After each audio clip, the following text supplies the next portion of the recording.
1918 Monday, the 4th of August. While waiting to buy a book in which to record my impressions, first of Christina Rossetti, then of Byron, I had better write them here. For one thing, I have hardly any money left, having bought Le Conte de Lisle in great quantities. Christine has the great distinction of being a born poet, as she seems to have known very well herself. But if I were bringing a case against God, she is one of the first witnesses I should call. It is melancholy reading. First she starved herself of love, which meant also life, then of poetry in deference to what she thought her religion demanded. There were two good suitors. The first indeed had his peculiarities. He had a conscience. She could only marry a particular shade of Christian. He could only stay that shade for a few months at a time.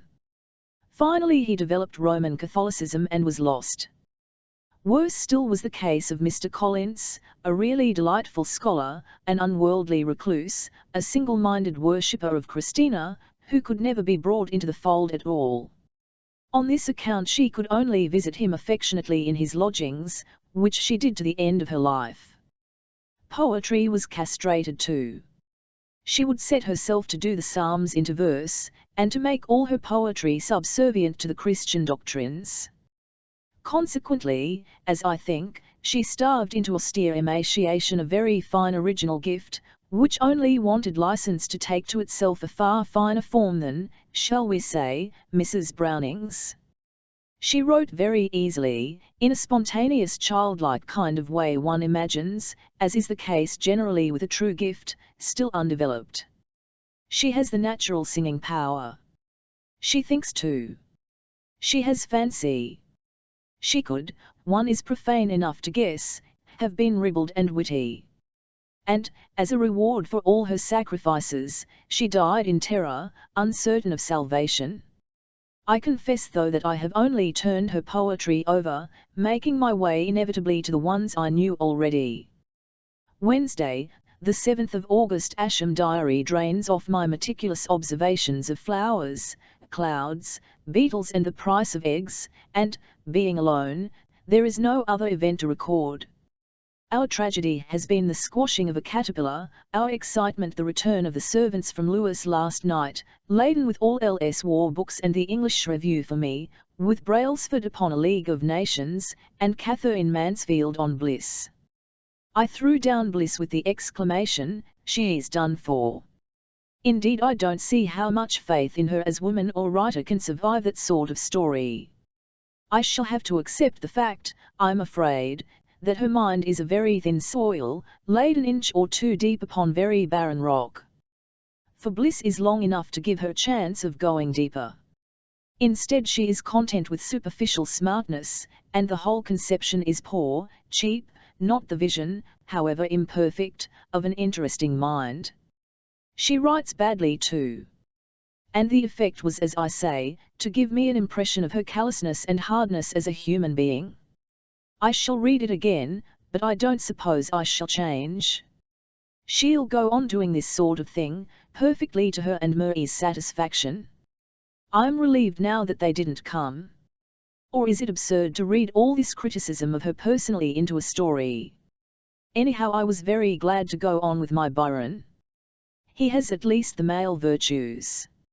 In fact, I'm amused to find how easily I can imagine the effect he had upon women, especially upon rather stupid or uneducated women, unable to stand up to him.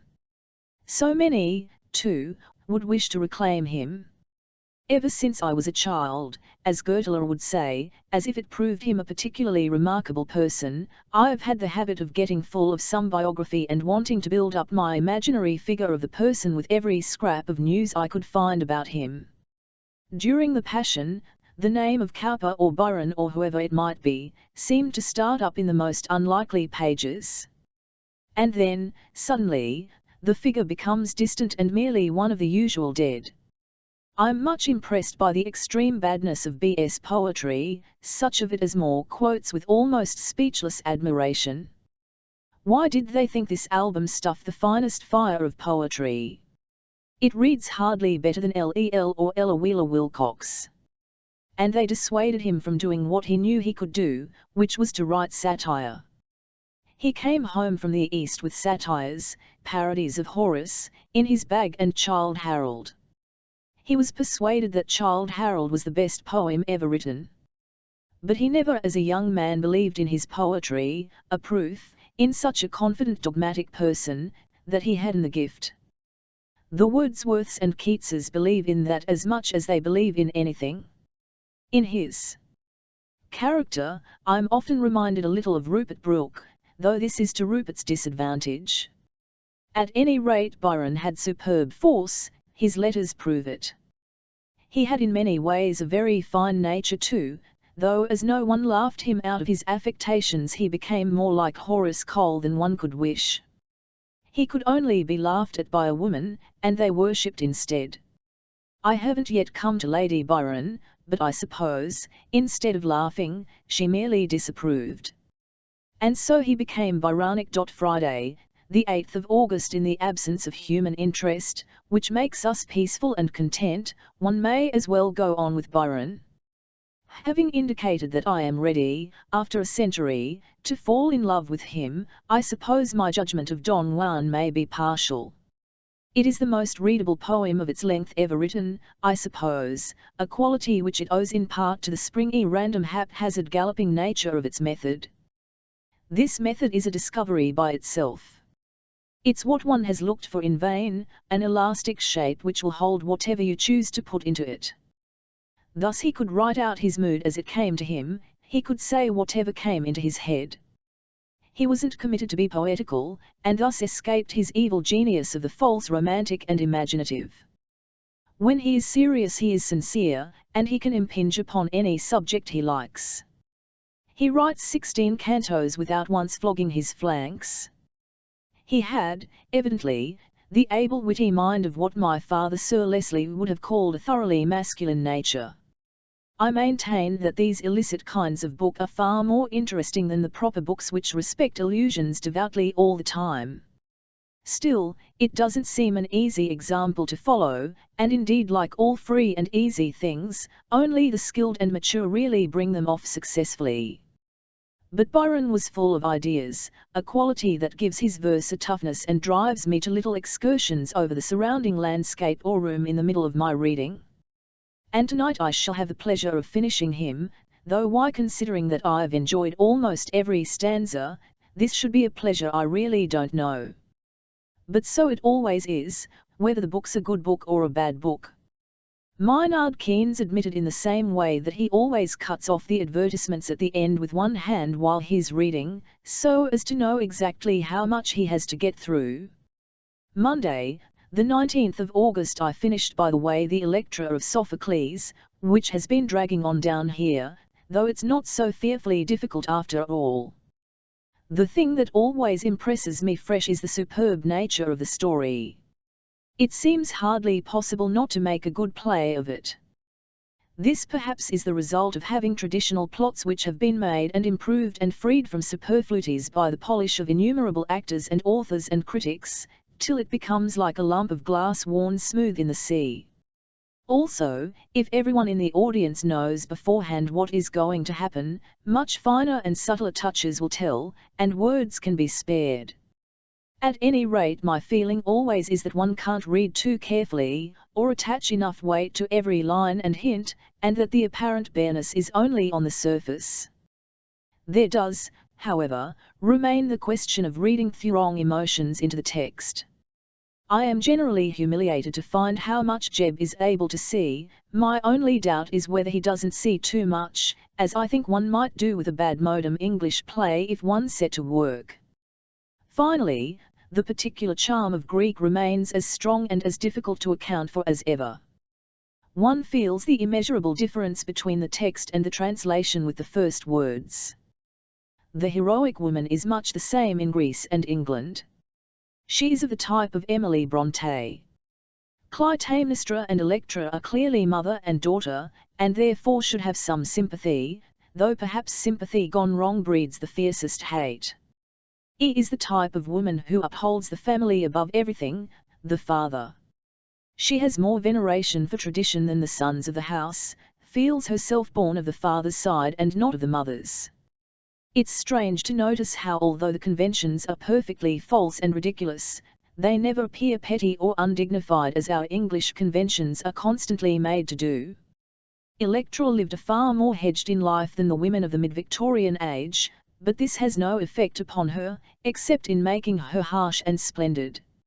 She could not go out for a walk alone. With us it would be a case of a maid and a hansom cab. Tuesday, the 10th of September. Though I am not the only person in Sussex who reads Milton, I mean to write down my impressions of Paradise Lost while I am about it. Impressions fairly well describes the sort of thing left in my mind. I have left many riddles unread. I have slipped on too easily to taste the full flavour. However, I see, and agree to some extent in believing, that this full flavour is the reward of highest scholarship. I am struck by the extreme difference between this poem and any other. It lies, I think, in the sublime aloofness and impersonality of the emotion. I have never read Cowper on the sofa, but I can imagine that the sofa is a degraded substitute for Paradise Lost. The substance of Milton is all made of wonderful, beautiful and masterly descriptions of angels' bodies, battles, flights, dwelling places. He deals in horror and immensity and squalor and sublimity, but never in the passions of the human heart. Has any great poem ever let in so little light upon one's own joys and sorrows? I get no help in judging life. I scarcely feel that Milton lived or knew men and women, except for the peevish personalities about marriage and the woman's duties. He was the first of the masculinists, but his disparagement rises from his own ill luck and seems even a spiteful last word in his domestic quarrels. But how smooth, strong and elaborate it all is! What poetry! I can conceive that even Shakespeare after this would seem a little troubled, personal, hot and imperfect. I can conceive that this is the essence, of which almost all other poetry is the dilution. The inexpressible fineness of the style, in which shade after shade is perceptible, would alone keep one gazing into it, long after the surface business in progress has been dispatched. Deep down one catches still further combinations, rejections, felicities and masteries. Moreover, though there is nothing like Lady Macbeth's terror or Hamlet's cry, no pity or sympathy or intuition, the figures are majestic. In them is summed up much of what men thought of our place in the universe, of our duty to God, our religion. 1919 Monday, the 20th of January. I mean to copy this out when I can buy a book, so I omit the flourishes proper to the new year. It is not money this time that I lack, but the capacity, after a fortnight in bed, to make the journey to Fleet Street. Even the muscles of my right hand feel as I imagine a servant's hand to feel. Curiously enough, I have the same stiffness in manipulating sentences, though by rights I should be better equipped mentally now than I was a month ago. The fortnight in was the result of having a tooth out, and being tired enough to get a headache, a long dreary affair, that receded and advanced much like a mist on a January day. 1 hour's writing daily is my allowance for the next few weeks, and having hoarded it this morning I may spend part of it now, since L is out and I am much behindhand with the month of January. I note however that this diary writing does not count as writing, since I have just reread my year's diary and am much struck by the rapid haphazard gallop at which it swings along, sometimes indeed jerking almost intolerably over the cobbles. Still, if it were not written rather faster than the fastest typewriting, if I stopped and took thought, it would never be written at all, and the advantage of the method is that it sweeps up accidentally several stray matters which I should exclude if I hesitated, but which are the diamonds of the dust heap. If Virginia Woolf at the age of 50, when she sits down to build her memoirs out of these books, is unable to make a phrase as it should be made, I can only condole with her and remind her of the existence of the fireplace, where she has my leave to burn these pages to so many black films with red eyes in them. But how I envy her the task I am preparing for her. There is none I should like better. Already my 37th birthday next Saturday is robbed of some of its terrors by the thought. Partly for the benefit of this elderly lady, no subterfuges will then be possible. 50 is elderly, though I anticipate her protest and agree that it is not old. Partly to give the year a solid foundation, I intend to spend the evenings of this week of captivity in making out an account of my friendships and their present condition, with some account of my friends' characters, and to add an estimate of their work and a forecast of their future works. The lady of 50 will be able to say how near to the truth I come, but I have written enough for tonight. Only 15 minutes, I see. Wednesday, the 5th of March, just back from 4 days at Asham and 1 at Charleston. I sit waiting for Leonard to come in, with a brain still running along the railway lines, which unfits it for reading. But oh, dear, what a lot I've got to read. The entire works of Mr. James Joyce, Wyndham Lewis, Ezra Pound, so as to compare them with the entire works of Dickens and Mrs. Gaskell, besides that George Eliot, and finally Hardy. And I've just done Aunt Annie on a really liberal scale. Yes, since I wrote last she has died, a week ago today to be precise, at Freshwater, and was buried up at Hampstead yesterday, where 6 or 7 years ago we saw Richmond buried in a yellow fog. I suppose my feeling for her is half moonshine, or rather half reflected from other feelings. Father cared for her. She goes down the last, almost, of that old 19th century Hyde Park Gate world. Unlike most old ladies, she showed very little anxiety to see one, felt, I sometimes think, a little painfully at the sight of us, as if we'd gone far off and recalled unhappiness, which she never liked to dwell on. Also, unlike most old aunts, she had the wits to feel how sharply we differed on current questions, and this, perhaps, gave her a sense, hardly existing with her usual circle, of age, obsoleteness, extinction. For myself, though she need have had no anxieties on this head, since I admired her sincerely, but still the generations certainly look very different ways. 2 or perhaps 3 years ago Elle and I went to see her, found her much diminished in size, wearing a feather boa round her neck and seated alone in a drawing-room almost the copy, on a smaller scale, of the old drawing-room, the same subdued pleasant air of the 18th century and old portraits and old china. She had our tea waiting for us. Her manner was a little distant, and more than a little melancholy. I asked her about father, and she said how those young men laughed in a loud melancholy way, and how their generation was a very happy one, but selfish, and how ours seemed to her fine but very terrible, but we hadn't any writers such as they had. Some of them have just a touch of that quality, Bernard Shaw has, but only a touch. The pleasant thing was to know them all as ordinary people, not great men. And then a story of Carlyle and father, Carlyle saying he'd as soon wash his face in a dirty puddle as write journalism. She put her hand down, I remember, into a bag or box standing beside the fire, and said she had a novel, 3/4 written, but couldn't finish it. Nor do I suppose it ever was finished, but I've said all I can say, dressing it up a trifle rosily, in the Times tomorrow. I have written to Hester, but how I doubt the sincerity of my own emotion. Wednesday, March 19. Life piles up so fast that I have no time to write out the equally fast rising mound of reflections, which I always mark down as they rise to be inserted here. I meant to write about the Barnets and the peculiar repulsiveness of those who dabble their fingers self-approvingly in the stuff of other souls. The Barnets were at any rate plunged to the elbow, red-handed if ever philanthropists were, which makes them good examples, and then, unquestioning and unspeculative as they were, they give themselves away almost to the undoing of my critical faculty. Is it chiefly intellectual snobbery that makes me dislike them? Is it snobbery to feel outraged when she says then I came close to the great gates, or reflects that God equals good, devil equals evil? Has this coarseness of grain any necessary connection with labour for one's kind? And then the smug vigour of their self-satisfaction I never question as to the right of what they do, always a kind of insensate forging ahead until, naturally, their undertakings are all of colossal size and portentous prosperity. Moreover, could any woman of humour or insight quote such paeans to her own genius? Perhaps the root of it all lies in the adulation of the uneducated, and the easy mastery of the will over the poor.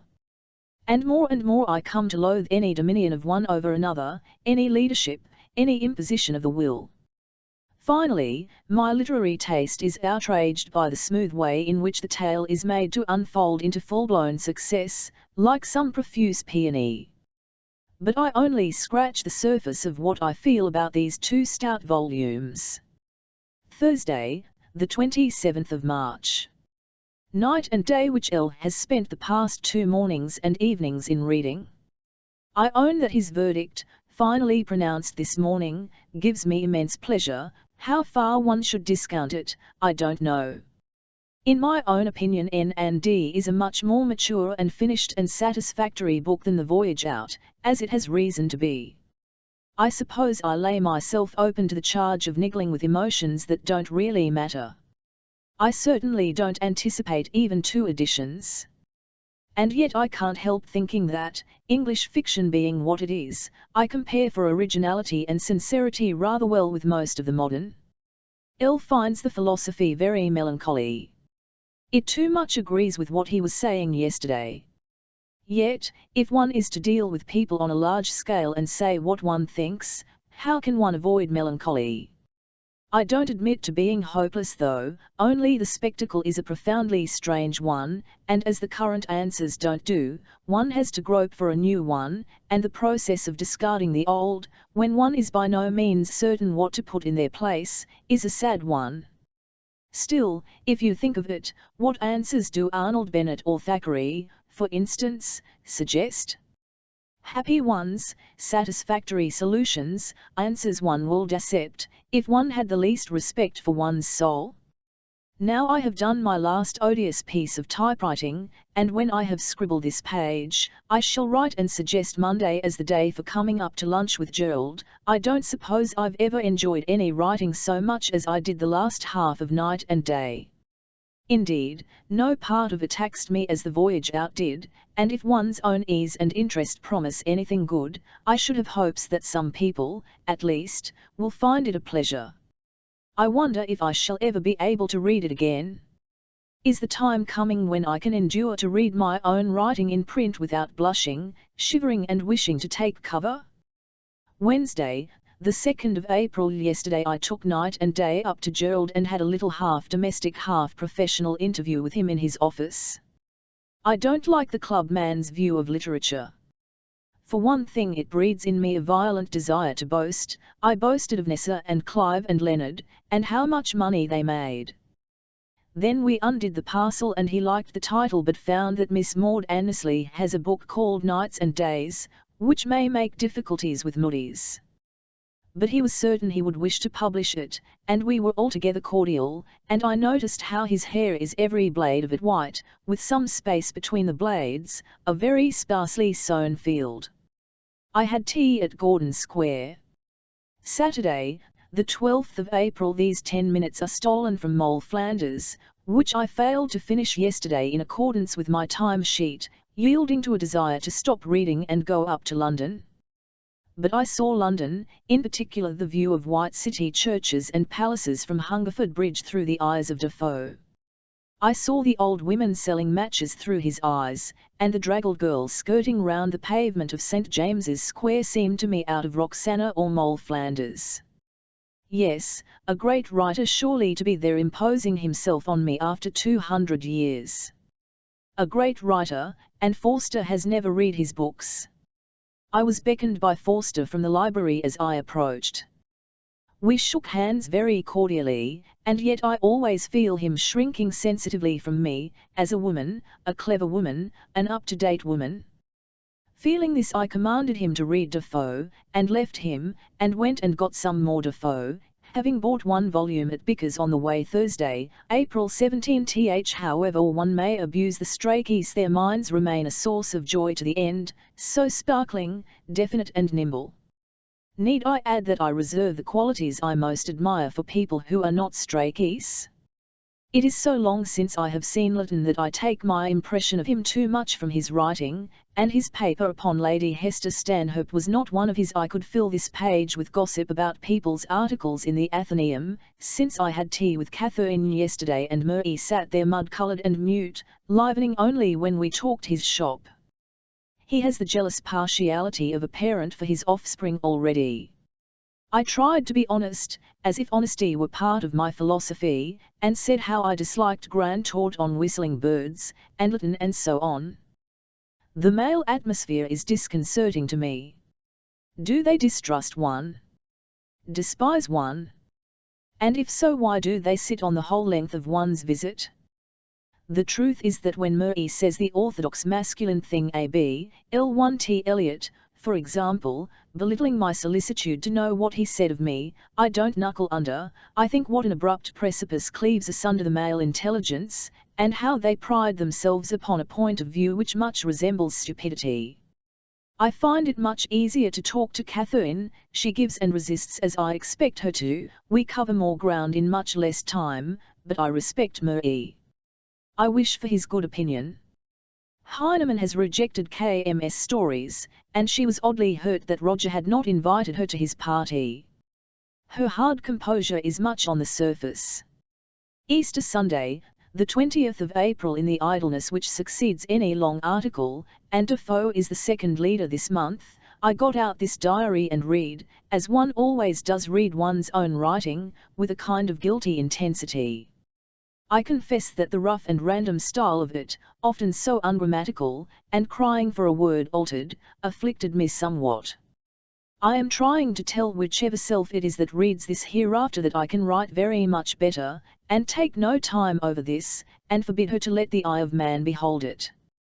And now I may add my little compliment to the effect that it has a slapdash and vigour and sometimes hits an unexpected bull's eye. But what is more to the point is my belief that the habit of writing thus for my own eye only is good practice.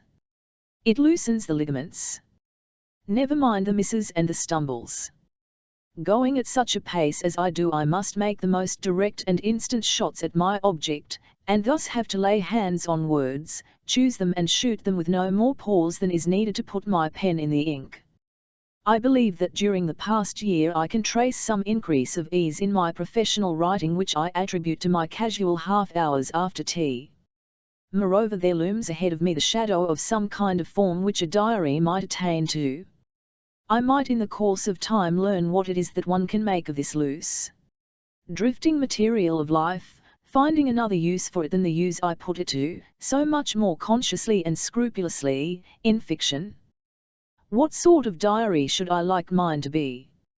Something loose-knit and yet not slovenly, so elastic that it will embrace anything, solemn, slight or beautiful that comes into my mind. I should like it to resemble some deep old desk, or capacious hold-all, in which one flings a mass of odds and ends without looking them through.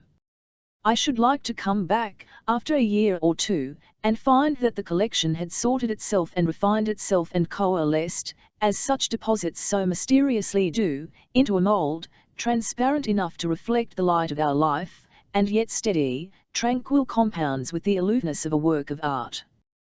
The main requisite, I think, on re-reading my old volumes, is not to play the part of censor, but to write as the mood comes or of anything whatever, since I was curious to find how I went for things put in haphazard, and found the significance to lie where I never saw it at the time. But looseness quickly becomes slovenly. A little effort is needed to face a character or an incident which needs to record it.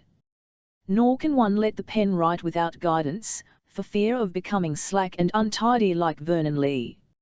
Her ligaments are too loose for my taste. Monday, the 12th of May. We are in the thick of our publishing season. Murray, Eliot and myself are in the hands of the public this morning. For this reason, perhaps, I feel slightly but decidedly depressed.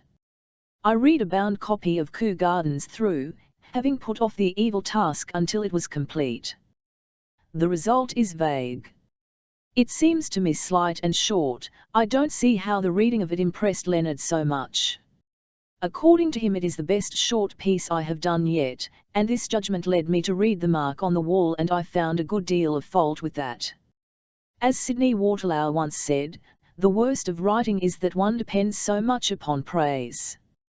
I feel rather sure that I shall get none for this story, and I shall mind a little. Unpraised, I find it hard to start writing in the morning, but the dejection lasts only 30 minutes, and once I start I forget all about it. One should aim, seriously, at disregarding ups and downs, a compliment here, silence there, Murray and Eliot ordered, and not me. The central fact remains stable, which is the fact of my own pleasure in the art. And these mists of the spirit have other causes, I expect, though they are deeply hidden. There is some ebb and flow of the tide of life which accounts for it, though what produces either ebb or flow I'm not sure. Tuesday, June 10th. I must use up the 15 minutes before dinner in going on again, in order to make up the great gap.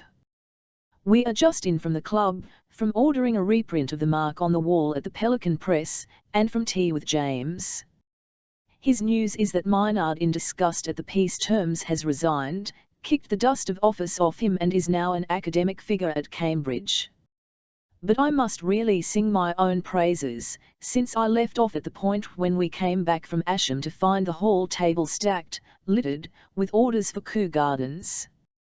They strewed the sofa and we opened them intermittently through dinner and quarrelled, I'm sorry to say, because we were both excited, and opposite tides of excitement coursed in us, and they were blown to waves by the critical blast of Charleston.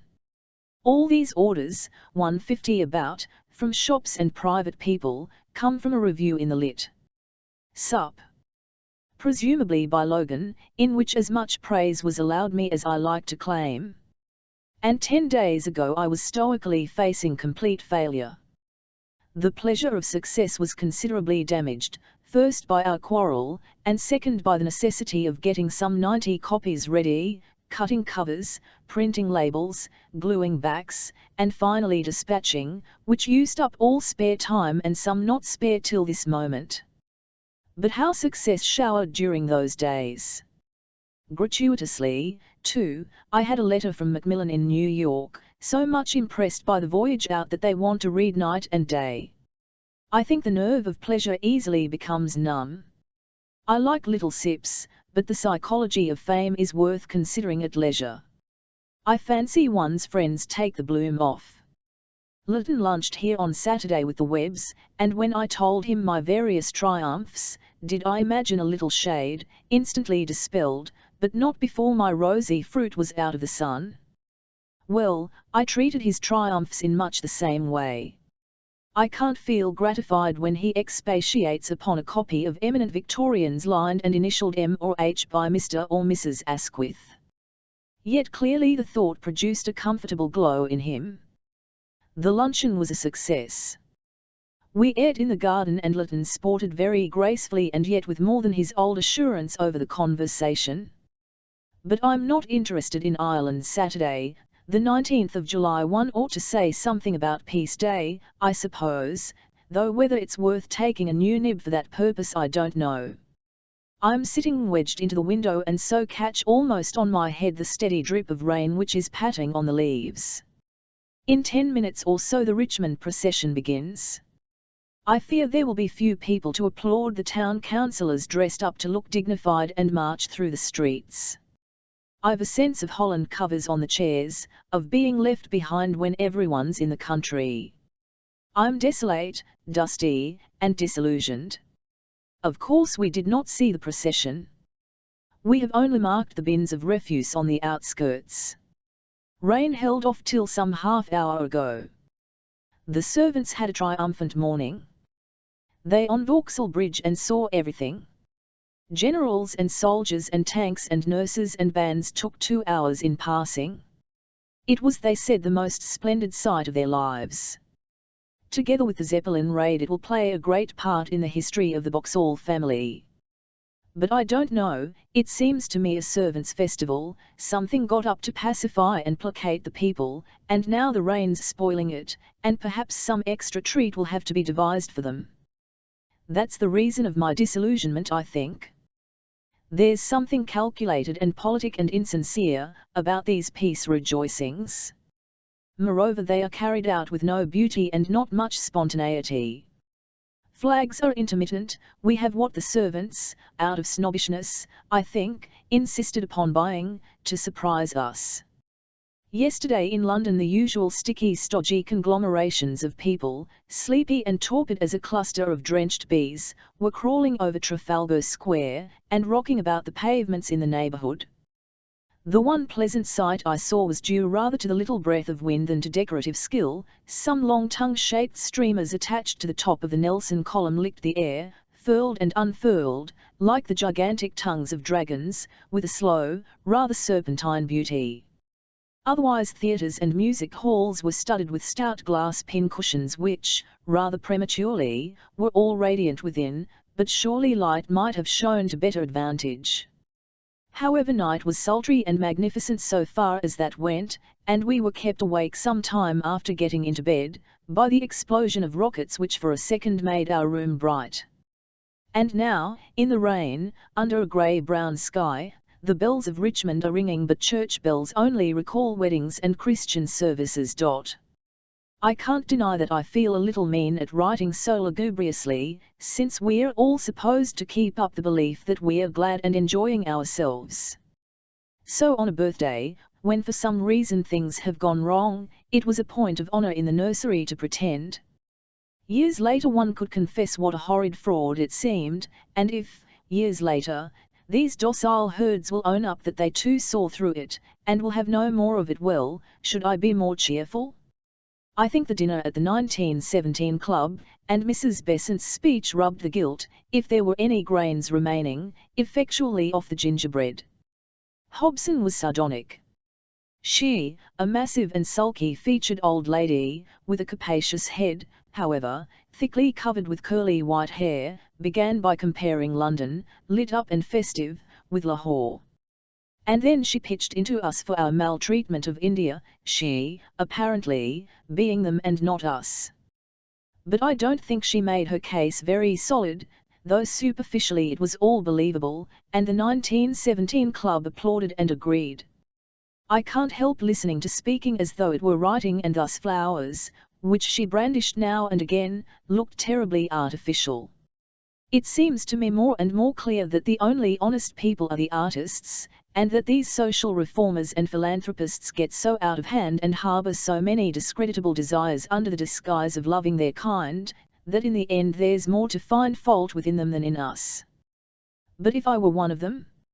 Sunday, the 20th of July, perhaps I will finish the account of the peace celebrations. What herd animals we are after all! Even the most disillusioned.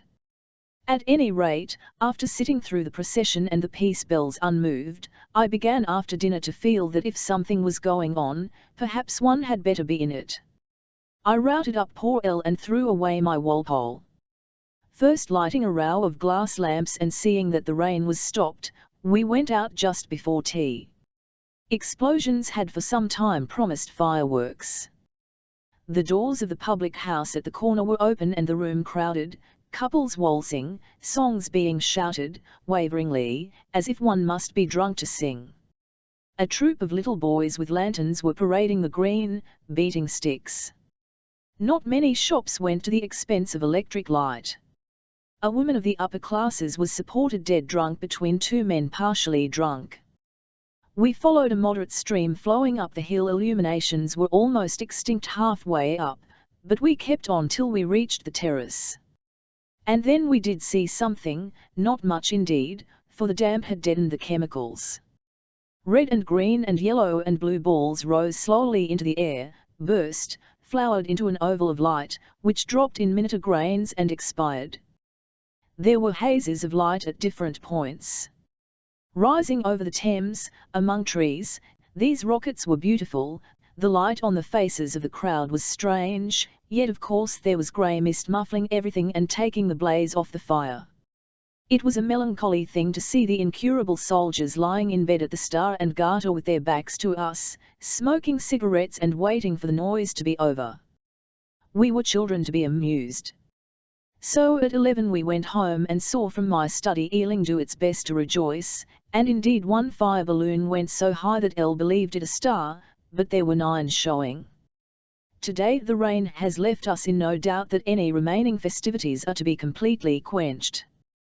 Tuesday, the 21st of October. This is Trafalgar Day, and yesterday is memorable for the appearance of night and day. My 6 copies reached me in the morning and 5 were dispatched, so that I figure the beaks of 5 friends already embedded. Am I nervous? Oddly little, more excited and pleased than nervous. In the first place, there it is, out and done with. Then I read a bit and liked it. Then I have a kind of confidence that the people whose judgment I value will probably think well of it, which is much reinforced by the knowledge that even if they don't, I shall pick up and start another story on my own. Of course, if Morgan and Lytton and the others should be enthusiastic, I should think the better of myself. The bore is meeting people who say the usual things. But on the whole I see what I'm aiming at. What I feel is that this time I've had a fair chance and done my best, so that I can be philosophic and lay the blame on God. Thursday, the 23rd of October. The first fruits of night and day must be entered. No doubt a work of the highest genius, Clive Bell. Well, he might not have liked it, he was critical of the voyage out. I own I'm pleased, yet not convinced that it is as he says. However, this is a token that I'm right to have no fears. The people whose judgment I respect won't be so enthusiastic as he is, but they'll come out decidedly on that side, I think. Thursday, the 30th of October. I have the excuse of rheumatism for not writing more, and my hand tired of writing, apart from rheumatism. Still, if I could treat myself professionally as a subject for analysis, I could make an interesting story of the past few days, of my vicissitudes about N&D. After Clive's letter came Nessa's unstinted praise, on top of that Lytton's enthusiastic praise, a grand triumph, a classic, and so on. Violet's sentence of eulogy followed, and then, yesterday morning, this line from Morgan: I like it less than the voyage out. Though he spoke also of great admiration and had read in haste and proposed re-reading, this rubbed out all the pleasure of the rest. Yes, but to continue. About 3 in the afternoon I felt happier and easier on account of his blame than on account of the others' praise, as if one were in the human atmosphere again, after a blissful roll among elastic clouds and cushiony downs. Yet I suppose I value Morgan's opinion as much as anybody's. Then there's a column in the Times this morning, high praise, and intelligent too, saying among other things that N&D, though it has less brilliance on the surface, has more depth than the other, with which I agree. I hope this week will see me through the reviews. I should like intelligent letters to follow, but I want to be writing little stories. I feel a load off my mind all the same. Thursday, the 6th of November. Sydney and Morgan dined with us last night. On the whole, I'm glad I sacrificed a concert. The doubt AB, L1T Morgan and N&D is removed. I understand why he likes it less than VO, and, in understanding, see that it is not a criticism to discourage. Perhaps intelligent criticism never is.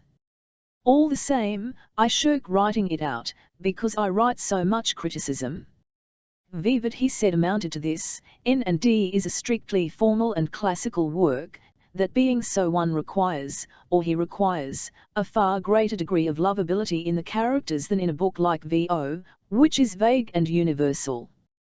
None of the characters in N&D is lovable. He did not care how they sorted themselves out. Neither did he care for the characters in V0, but there he felt no need to care for them. Otherwise, he admired practically everything. His blame does not consist in saying that N&D is less remarkable than T other. Oh, and beauties it has in plenty. In fact, I see no reason to be depressed on his account. Sydney said he had been completely upset by it and was of opinion that I had on this occasion brought it off. But what a bore I'm becoming. Yes, even old Virginia will skip a good deal of this, but at the moment it seems important. The Cambridge magazine repeats what Morgan said about dislike of the characters, yet I am in the forefront of contemporary literature. I'm cynical about my figures, they say, but directly they go into detail, Morgan, who read the review sitting over the gas fire, began to disagree. So all critics split off, and the wretched author who tries to keep control of them is torn asunder. For the first time this many years I walked along the river bank between 10 and 11. Yes, it is like the shut-up house I once compared it to, the room with its dust sheets on the chairs. The fishermen are not out so early, an empty path, but a large aeroplane on business. We talked very rarely, the proof being that I anyhow, did not mind silences. Morgan has the artist's mind, he says the simple things that clever people don't say, I find him the best of critics for that reason. Suddenly out comes the obvious thing that one has overlooked. He is in trouble with a novel of his own, fingering the keys but only producing discords so far. Friday, the 5th of December, another of these skips, but I think the book draws its breath steadily if with deliberation. I reflect that I've not opened a Greek book since we came back, hardly read outside my review books, which proves that my time for writing has not been mine at all. I'm almost alarmed to find how intensely I'm specialized.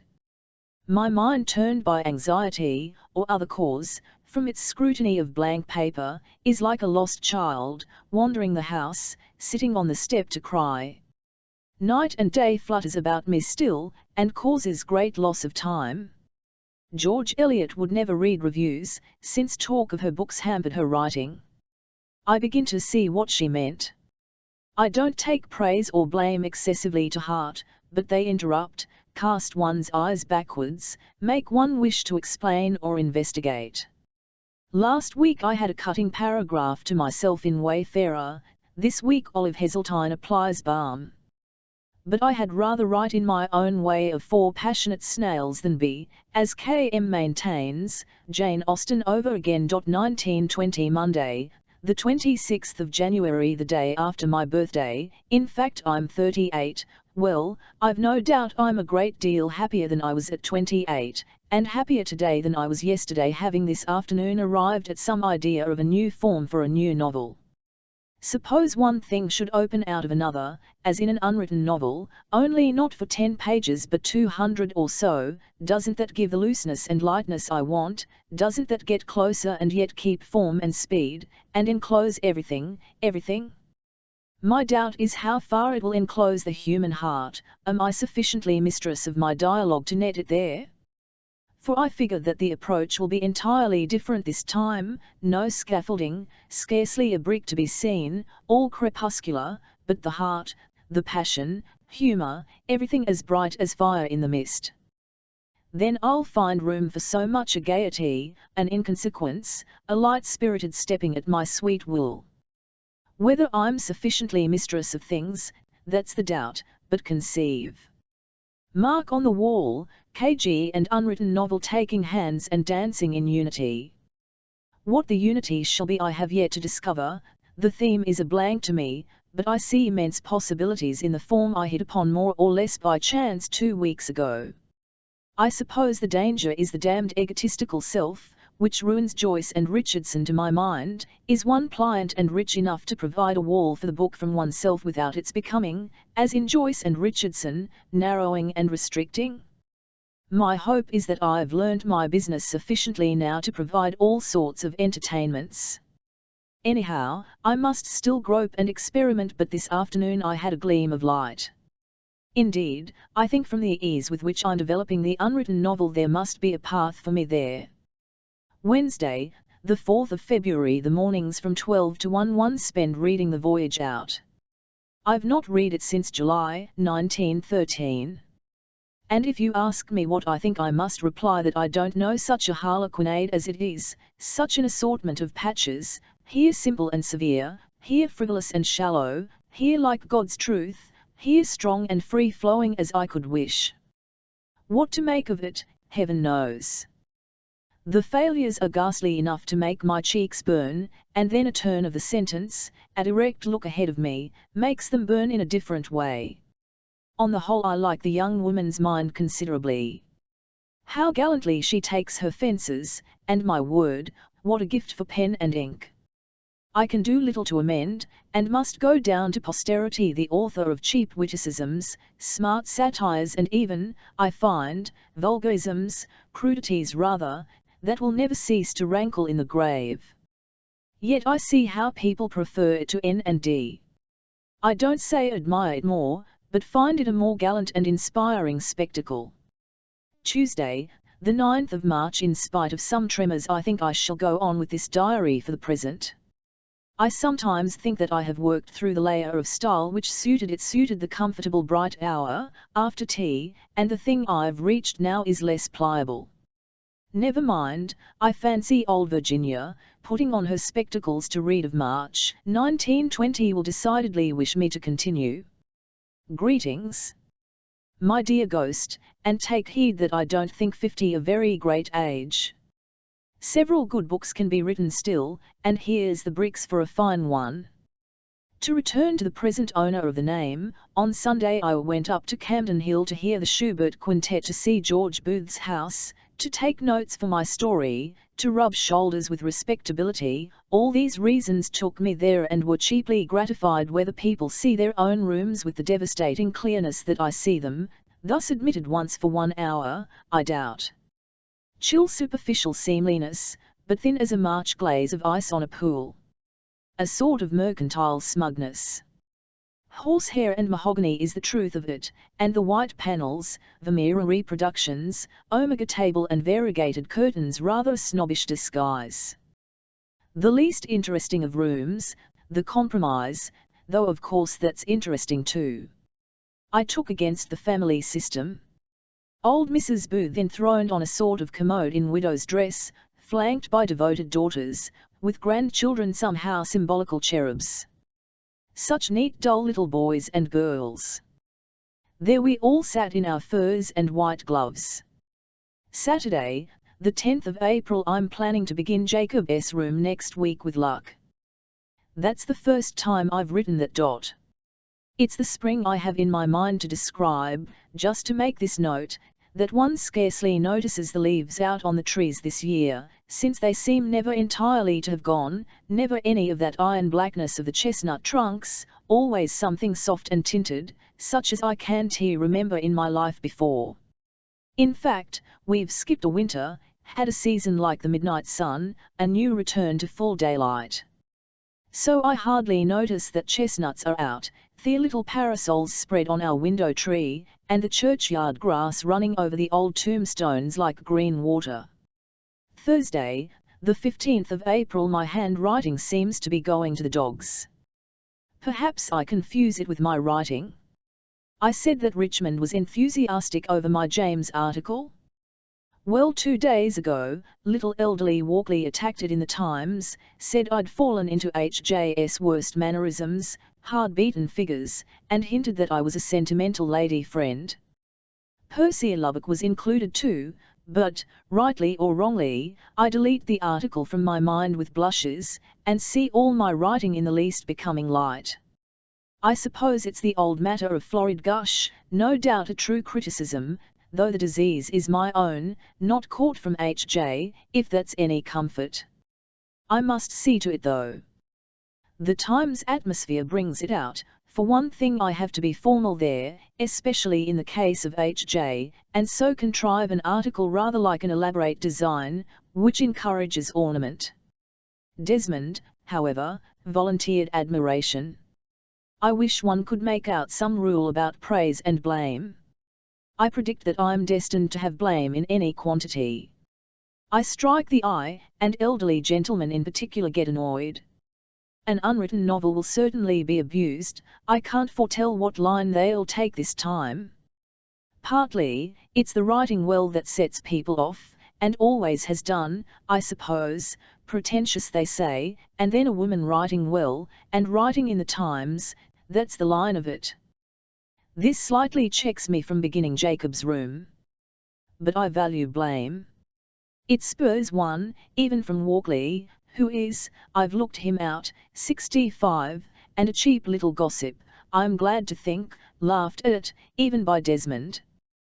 But don't go forgetting that there's truth in it, more than a grain in the criticism that I'm damnably refined in the Times, refined and cordial. I don't think it's easy to help it, since, before beginning the HJ article, I took a vow I'd say what I thought, and say it in my own way. Well, I've written all this page and not made out how to steady myself when the unwritten novel appears. Tuesday, the 11th of May. It is worth mentioning, for future reference, that the creative power which bubbles so pleasantly in beginning a new book quiets down after a time, and one goes on more steadily. Doubts creep in. Then one becomes resigned. Determination not to give in, and the sense of an impending shape keep one at it more than anything. I'm a little anxious. How am I to bring off this conception? Directly one gets to work one is like a person walking, who has seen the country stretching out before. I want to write nothing in this book that I don't enjoy writing. Yet writing is always difficult. Wednesday, the 23rd of June. I was struggling, at this time, to say honestly that I don't think Conrad's last book a good one. I have said it. It is painful, a little, to find fault there, where almost solely, one respects. I can't help suspecting the truth to be that he never sees anyone who knows good writing from bad, and then being a foreigner, talking broken English, married to a lump of a wife, he withdraws more and more into what he once did well, only piles it on higher and higher, until what can one call it but stiff melodrama. I would not like to find the rescue sign Virginia Woolf. But will anyone agree with this? Anyhow, nothing shakes my opinion of a book. Nothing, nothing. Only perhaps if it's the book of a young person, or of a friend. No, even so, I think myself infallible. Haven't I lately dismissed Murray's play, and exactly appraised K.S. story, and summed up Aldous Huxley, and doesn't it somehow wound my sense of fitness to hear Roger mangling these exact values?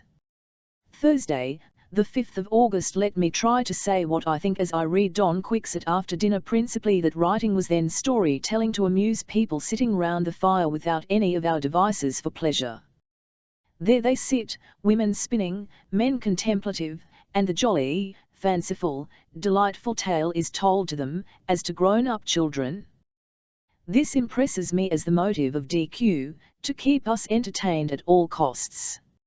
So far as I can judge, the beauty and thought come in unawares, Cervantes scarcely conscious of serious meaning, and scarcely seeing DQ as we see him. Indeed, that's my difficulty, the sadness, the satire. How far are they ours, not intended, or do these great characters have it in them to change according to the generation that looks at them? Much, I admit, of the tale-telling is dull, not much, only a little at the end of the first volume, which is obviously told as a story to keep one contented. So little said out, so much kept back, as if he had not wished to develop that side of the matter. The scene of the galley slaves marching is an instance of what I mean. Did C feel the whole of the beauty and sadness of that as I feel it? Twice I've spoken of sadness. Is that essential to the modern view? Yet how splendid it is to unfurl one's sail and blow straight ahead on the gust of the great storytelling, as happens all through the first part. I suspect the Fernando Cardinal Lucinda story was a courtly episode in the fashion of the day, anyhow dull to me. I am also reading Gola, simple, bright, effective, interesting, yet so arid and spick and span. With Cervantes everything there, in solution if you like, but deep, atmospheric, living people casting shadows, solid, tinted as in life. The Egyptians, like most French writers, give you a pinch of essential dust instead, much more pungent and effective, but not nearly so surrounding and spacious. By God! What stuff I'm writing! Always these images. I write Jacob every morning now, feeling each day's work like a fence which I have to ride at, my heart in my mouth till it's over, and I've cleared, or knocked the bar out. Another image, unthinking it was one. I must somehow get Hume's essays and purge myself. Sunday, the 26th of September. But I think I minded more than I let on, For somehow Jacob has come to a stop, in the middle of that party too, which I enjoyed so much. Eliot, coming on the heel of a long stretch of writing fiction, 2 months without a break, made me listless, cast shade upon me, and the mind when engaged upon fiction wants all its boldness and self-confidence. He said nothing, but I reflected how what I'm doing is probably being better done by Mr. Joyce. Then I began to wonder what it is that I am doing, to suspect, as is usual in such cases, that I have not thought my plan out plainly enough, so to dwindle, niggle, hesitate, which means that one's lost. But I think my 2 months of work are the cause of it, seeing that I now find myself veering round to Evelyn and even making up a paper upon women, as a counterblast to Mr. Bennet's adverse views reported in the papers. 2 weeks ago I made up Jacob incessantly on my walks. And thing, the human mind. So capricious, faithless, infinitely shying at shadows. Perhaps at the of my mind, I feel that I'm distanced by L in every respect. Monday, the 25th of October, first day of winter time. Why is life so tragic, so like a little strip of pavement over an abyss? I look down, I feel giddy, I wonder how I am ever to walk to the end. But why do I feel this, now that I say it I don't feel it? The fire burns, we are going to hear the Beggar's Opera. Only it lies about me, I can't keep my eyes shut. It's a feeling of impotence, of cutting no ice. Here I sit at Richmond, and like a lantern stood in the middle of a field my light goes up in darkness. Melancholy diminishes as I write. Why then don't I write it down oftener? Well, one's vanity forbids.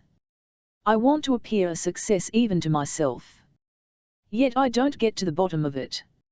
It's having no children, living away from friends, failing to write well, spending too much on food, growing old. I think much of whys and wherefores, too much of myself. I don't like time to flap round me. Well then, work. Yes, but I so soon tire of work, can't read more than a little, an hour's writing is enough for me. Out here no one comes in to waste time pleasantly. If they do, I'm cross. The labour of going to London is too great. Nessa's children grow up, and I can't have them in to tea, or go to the zoo. Pocket money doesn't allow of much. Yet I'm persuaded that these are trivial things, it's life itself, I think sometimes, for us in our generation so tragic, no newspaper placard without its shriek of agony from someone. McSwiney this afternoon and violence in Ireland, or it'll be the strike. Unhappiness is everywhere, just beyond the door, or stupidity, which is worse. Still I don't pluck the nettle out of me. To write Jacob's room again will revive my fibres, I feel. Evelyn is due, but I don't like what I write now. And with it all how happy I am if it weren't for my feeling that it's a strip of pavement over an abyss. 1921 Tuesday, the 1st of March. I am not satisfied that this book is in a healthy way. Suppose one of my myriad changes of style is antipathetic to the material? Or does my style remain fixed? To my mind it changes always. But no one notices. Nor can I give it a name myself. The truth is that I have an internal, automatic scale of values, which decides what I had better do with my time. It dictates this half hour must be spent on Russian. This must be given to Wordsworth. Or now I'd better darn my brown stockings. How I come by this code of values I don't know. Perhaps it's the legacy of Puritan grandfathers. I suspect pleasure slightly. God knows. And the truth is also that writing, even here, needs screwing of the brain not so much as Russian, but then half the time I learn Russian I look in the fire and think what I shall write tomorrow. Mrs. Flanders is in the orchard. If I were at R.C. Kymel I should have thought it all out walking on the flats. I should be in fine writing trim. As it is Ralph, Carrington and Brett have this moment gone, I'm dissipated, we dine and go out to the guild. I can't settle as I should to think of Mrs. Flanders in the orchard. Sunday, the 6th of March. Nessa approves of Monday or Tuesday, mercifully, and thus somewhat redeems it in my eyes. But I now wonder a little what the reviewers will make of it this time next month. Let me try to prophesy. Well, the Times will be kindly, a little cautious. Mrs. Woolf, they will say, must beware of virtuosity. She must beware of obscurity. Her great natural gifts, etc. She is at her best in the simple lyric, or in Kew Gardens. An unwritten novel is hardly a success. And as for a society, though spirited, it is too one-sided. Still Mrs. Woolf can always be read with pleasure. Then, in the Westminster, Pall Mall and other serious evening papers I shall be treated very shortly with sarcasm. The general line will be that I am becoming too much in love with the sound of my own voice, not much in what I write, indecently affected, a disagreeable woman. The truth is, I expect, that I shan't get very much attention anywhere. Yet, I become rather well known Friday, the 8th of April. 10 minutes to 11 a.m. And I ought to be writing Jacob's Room, and I can't, and instead I shall write down the reason why I can't, this diary being a kindly blank-faced old confidant. Well, you see, I'm a failure as a writer. I'm out of fashion, old, shan't do any better, have no headpiece, the spring is everywhere, my book out, prematurely, and nipped, a damn firework. Now the solid grain of fact is that Ralph sent my book out to the Times for review without date of publication in it. Thus a short notice is scrambled through to be in on Monday at latest, put in an obscure place, rather scrappy, complimentary enough, but quite unintelligent. I mean by that they don't see that I'm after something interesting. So that makes me suspect that I'm not. And thus I can't get on with Jacob. Oh, and Lytton's book is out and takes up 3 columns, praise I suppose. I do not trouble to sketch this in order, or how my temper sank and sank till for half an hour I was as depressed as I ever am. I mean I thought of never writing any more, save reviews.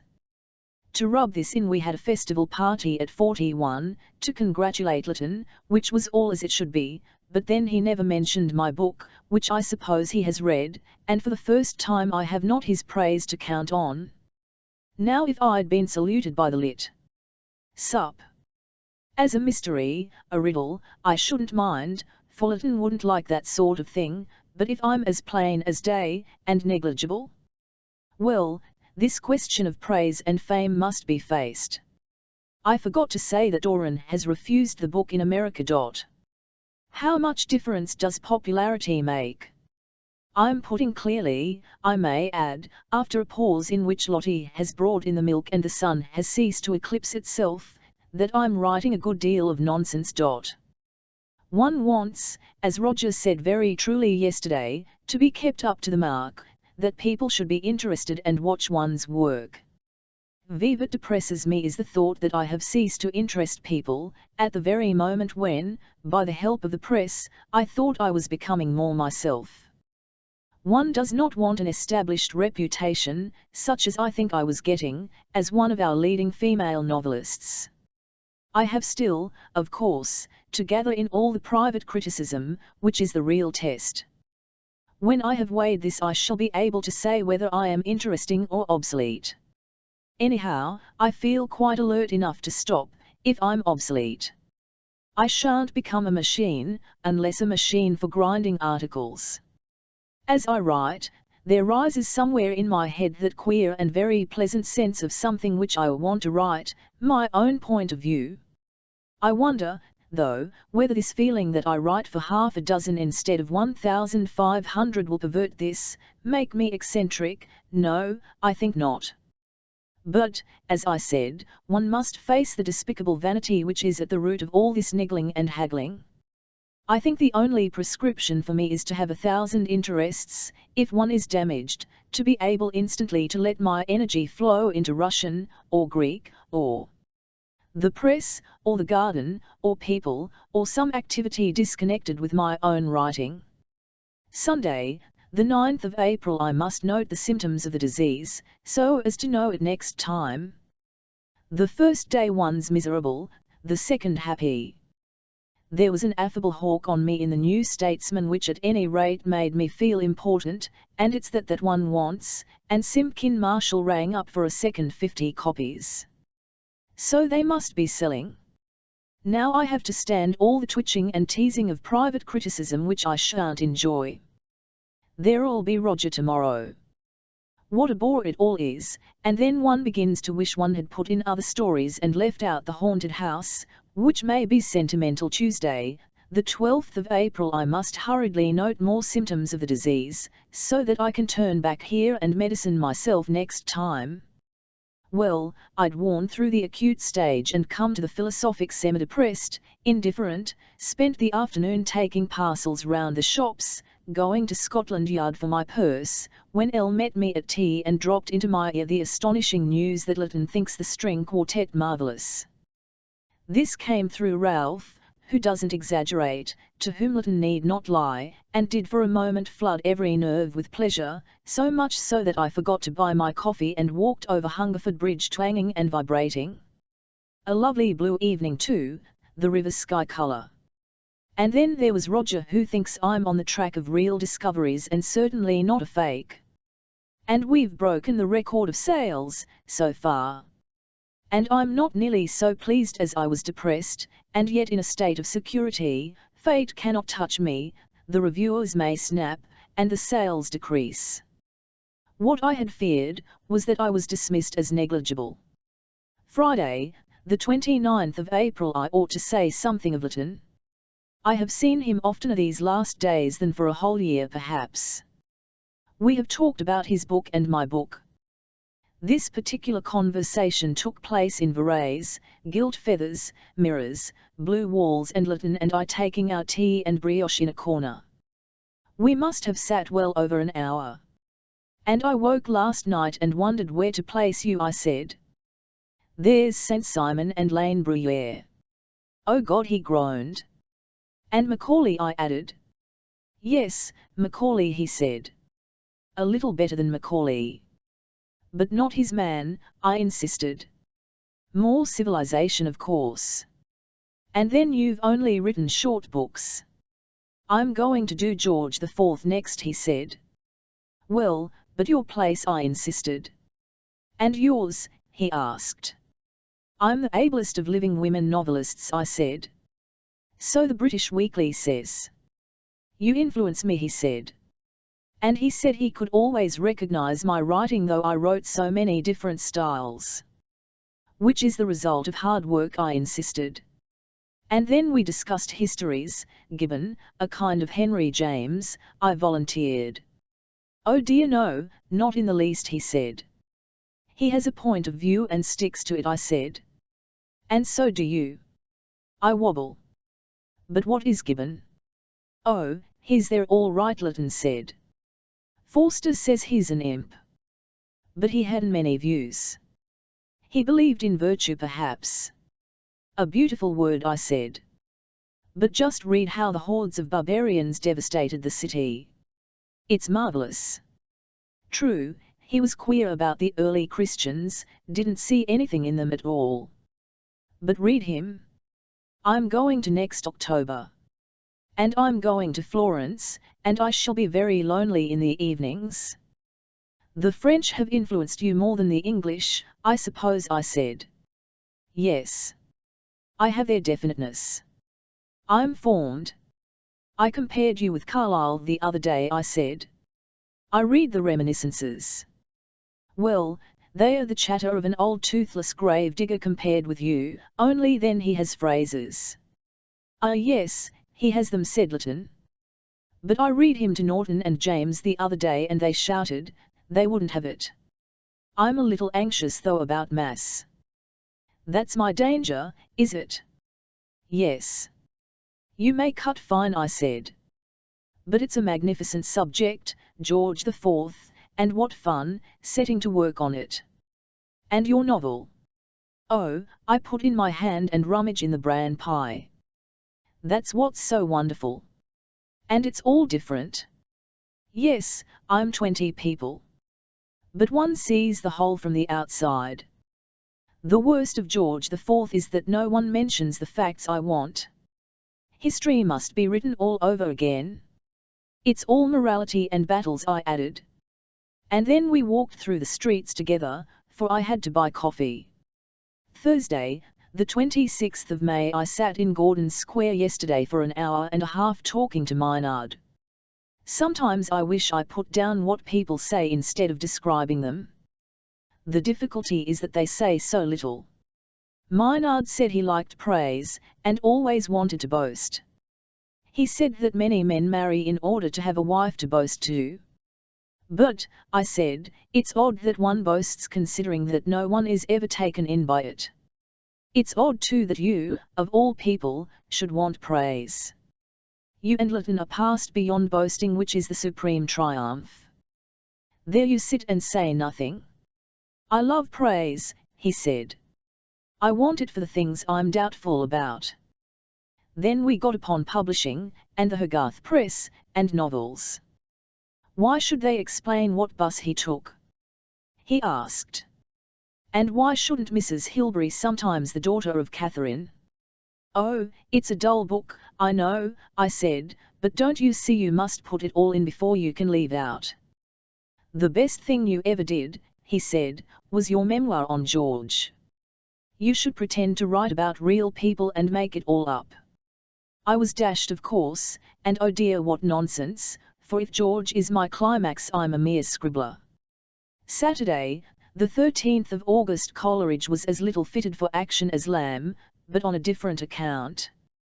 His person was of a good height, but as sluggish and solid as the others was light and fragile. He had, perhaps, suffered it to look old before its time, for want of exercise. His hair was white at 50, and as he generally dressed in black and had a very tranquil demeanour, his appearance was gentlemanly, and for several years before his death was reverend. Nevertheless, there was something invincibly young in the look of his face. It was round and fresh-coloured, with agreeable features, and an open, indolent, good-natured mouth. This boy-like expression was very in one who dreamed and speculated as he did when he was really a boy, and who passed his life apart from the rest of the world, with a book and his flowers. His forehead was prodigious, a great piece of placid marble, and his fine eyes, in which all the activity of his mind seemed to concentrate, moved under it with a sprightly ease, as if it was a pastime to them to carry all that thought. And it was pastime. Hazlitt said that Coleridge's genius appeared to him like a spirit, all head and wings, eternally floating about in etherealities. He gave me a different impression.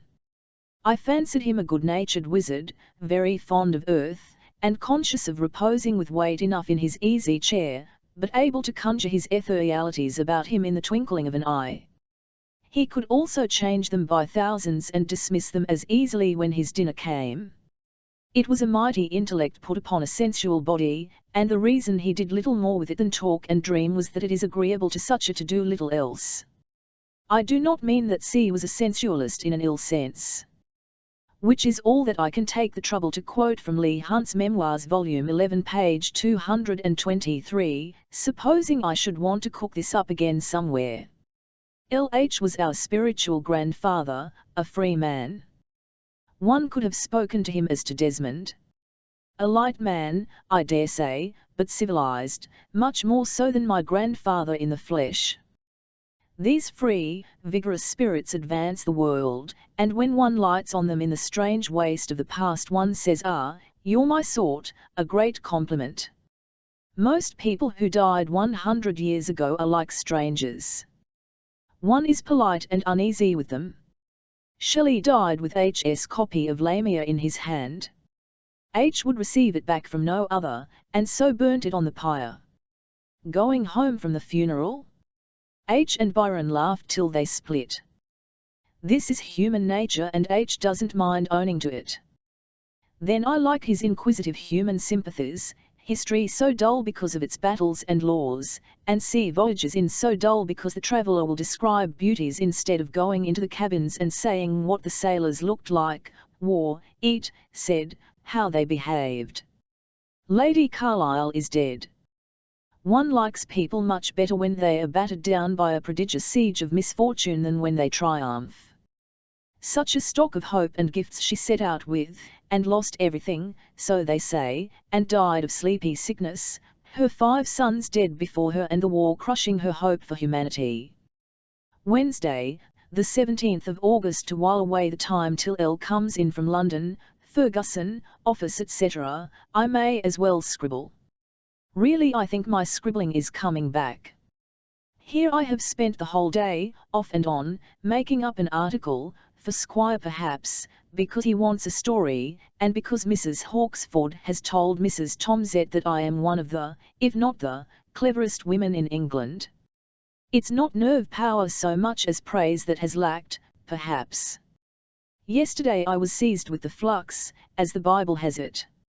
Dr. Valence was fetched, came after dinner, and paid a call. I wish I could write down his conversation. A mild, heavy-lidded, little elderly man, son of a Lewis doctor, has always lived here, existing on a few broad medical truths learnt years ago, which he applies conscientiously. He can speak French, as it were, in words of one syllable. As both L and I knew a deal more than he did, we got upon general topics, old Virrell and how he starved himself purposely to death. I could have had him sent away, said Dr. V meditatively. He had been away once. His sister's away to this day, quite crazy, I believe, a bad family, very bad. I sat with him in your sitting, we had to sit right into the chimney to get warm. I tried to interest him in chess. No. He didn't seem able to take an interest in anything. But he was too old, too weak. I couldn't send him away. So he starved himself to death, pottering about his garden, crossing his knees and touching his little moustache meditatively now and then. V then asked me if I did anything. He thought me a chronic invalid, a fine lady. I said I wrote. What, novels? Light things? Yes, novels. I have another lady novelist among my patients, Mrs. Judenai. I've had to buck her up, to fulfill a contract for a new novel. She finds Lewis very noisy. And then we have Marion Crawford. But Mr. Judenai is the puzzle king. Give him any puzzle, he'll tell you the answer. He makes up the sort of puzzles shops print on their menus. He writes columns in the papers about puzzles. Did he help to answer puzzles in the war? I asked. Well, I don't know about that. But a great many soldiers wrote to him, the puzzle king. Here he crossed his legs the opposite way. Finally he went and invited L to join the Lewis Chess Club, which I should very much like to attend myself, these glimpses into different groups always fascinating me intolerably, for I shall never join the party of Dr. Valence and the Puzzle King. Thursday, the 18th of August. Nothing to record, only an intolerable fit of the fidgets to write away. Here I am chained to my rock, forced to do nothing, doomed to let every worry, spite, irritation and obsession scratch and claw and come again. This is a day that I may not walk and must not work. Whatever book I read bubbles up in my mind as part of an article I want to write. No one in the whole of Sussex is so miserable as I am, or so conscious of an infinite capacity of enjoyment hoarded in me, could I use it. The sun streams, no, never streams, floods rather, down upon all the yellow fields and the long low barns, and what wouldn't I give to be coming through Firle woods, dirty and hot, with my nose turned home, every muscle tired and the brain laid up in sweet lavender, so sane and cool, and ripe for the morrow's task.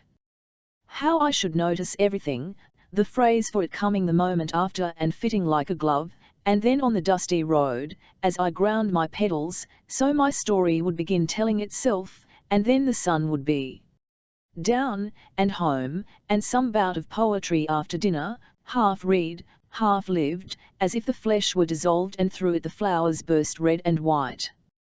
There. I've written out half my irritation. I hear poor Elle driving the lawn-mower up and down, for a wife like I am should have a latch to her cage. She bites. And he spent all yesterday running round London for me. Still, if one is Prometheus, if the rock is hard and the gadflies pungent, gratitude, affection, none of the nobler feelings have sway. And so this August is wasted. Only the thought of people suffering more than I do at all consoles, and that isn't of egotism, I suppose. I will now make out a timetable if I can to get through these odious days. Poor MDLLE. Lengal, finding herself beaten by Mrs. Malloy, flung down her racket and burst into tears. Her vanity, I suppose, is colossal. I dare say she thought that to be MDLLE. Lengal was the greatest thing in the world, invincible, like Napoleon.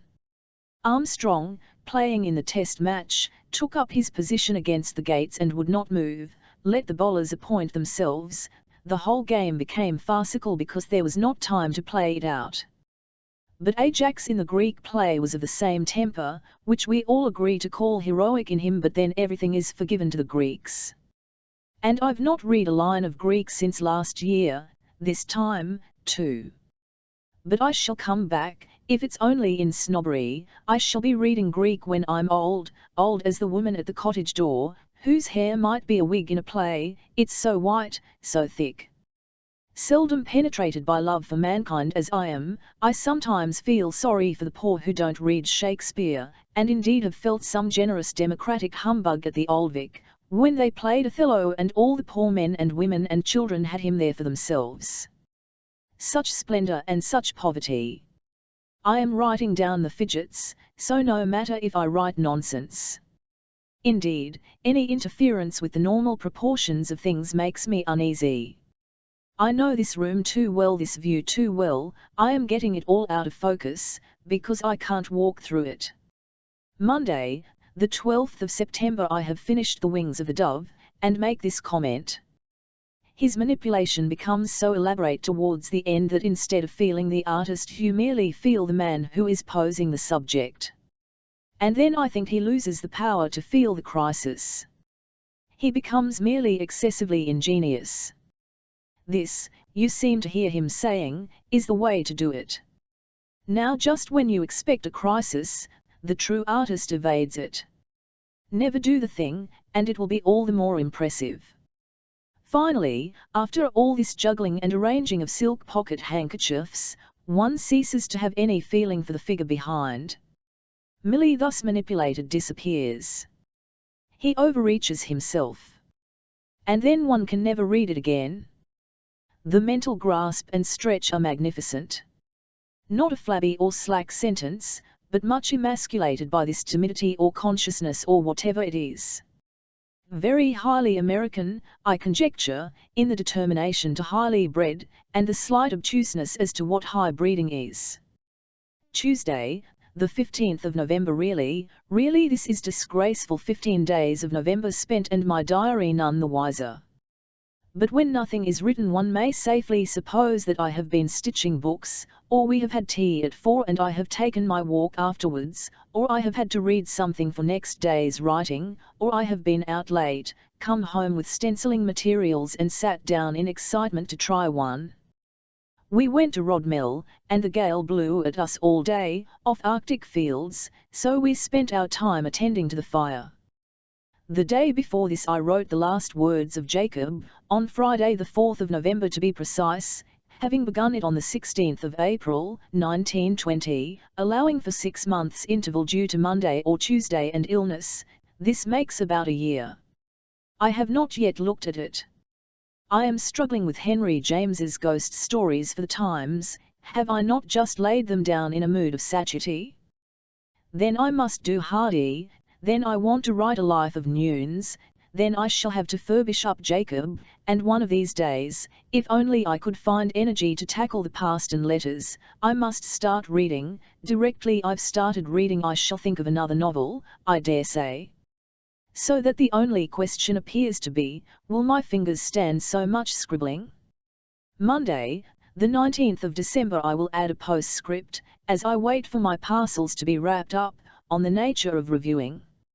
Mrs. Woolf, I want to ask you 1 or 2 questions about your Henry James article. First, only about the right name of one of the stories. And now you use the word lewd. Of course, I don't wish you to change it, but surely that is rather a strong expression to apply to anything by Henry James. I haven't read the story lately, of course, but still, my impression is, well, I thought that when I read it, one has to go by one's impressions at the time. But you know the usual meaning of the word? It is, dirty. Now poor dear old Henry James, at any rate, think it over and ring me up in 20 minutes. So I thought it over and came to the required conclusion in 12 minutes and a half. But what is one to do about it? He made it sufficiently clear not only that Hugh oughtn't stand lewd but that he didn't much like anything else. I feel that this becomes more often the case, and I wonder whether to break off with an explanation, or to pander, or to go on writing against the current. This last is probably right, but somehow the consciousness of doing that cramps one. One writes stiffly, without spontaneity. Anyhow, for the present I shall let it be, and meet my castigation with resignation. People will complain, I'm sure, and poor Bruce, fondling his paper like an only child, dreads public criticism, is stern with me, not so much for disrespect to poor old Henry, but for bringing blame on the supplement. And how much time I have wasted. 1922 Wednesday, the 15th of February of my reading. I will now try to make some note. First, Peacock, Nightmare Abbey, and Crotchet Castle. Both are so much better than I remember. Doubtless, Peacock is a taste acquired in maturity. When I was young, reading him in a railway carriage in Greece, sitting opposite Thoby, I remember, who pleased me immensely by approving my remark that Meredith had got his women from Peacock, and that they were very charming women, then, I say, I rather had to prod my enthusiasm. Thoby liked it straight off.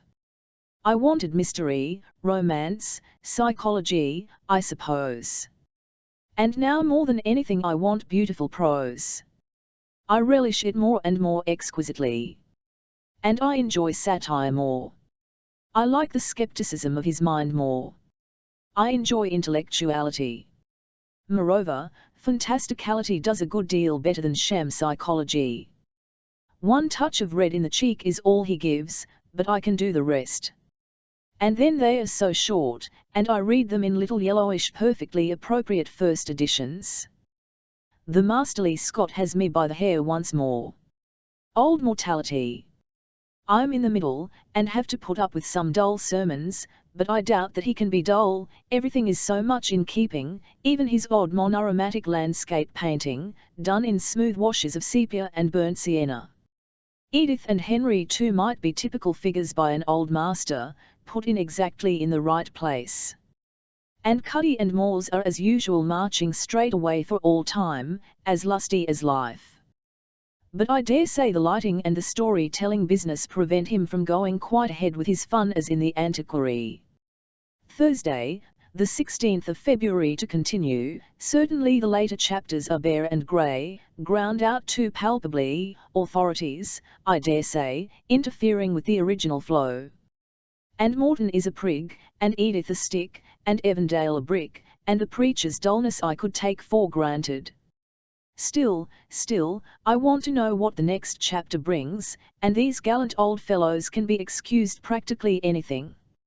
How far can our historical portrait painters be trusted, seeing the difficulty I have in putting down the face of Violet Dickinson, whom I saw, for 2 hours, yesterday afternoon? One hears her talking in a swinging random way to Lottie in the hall, as she comes in. Where's my marmalade? How's Mrs. Woolf? Better, eh? Where is she, meanwhile putting down coat and umbrella and not listening to a word? Then she seemed to me as she came in gigantically tall, tailor-made, with a pearl dolphin with red tongue swinging from a black ribbon, rather stouter, with her white face, prominent blue eyes, nose with a chip off the end, and small beautifully aristocratic hands. Very well, but her talk? Since nature herself could give no account of it, since nature has wilfully left out some screw, what chance is there for me? Such nonsense putting old Rib Blissdale and Horner on boards, lie. I was an Aestia refused to let a penny of hers be invested. Your friend Miss Schreiner has gone to Bangkok. Don't you remember all her boots and shoes in Eaton Square? To tell the truth, I remembered neither Schreiner, her boots, or Eaton Square. Then Herman Norman is back and says things are in an awful mess at Tehran. He's my cousin, I said. How's that? Off we went on to Norman's. Leonard and Ralph were having tea meanwhile and sometimes intercepted a whiff of grape shot. Now all this, properly strung together, would make a very amusing sketch in the style of Jane Austen. But old Jane, if she had been in the mood, would have given all the other things. No, I don't think she would, for Jane was not given to general reflections. One can't put in the shadows that appear curving round her, and giving her a sort of beauty. She quiets down though, believing the old doctrine that talk must be incessant, and becomes humane, generous, shows that humorous sympathy which brings everything into her scope. Naturally, with a touch of salt and reality, she has the range of a good novelist, bathing things in their own atmosphere too, only all so fragmentary and jerky. She told me she had no wish to live. I'm very happy, she said.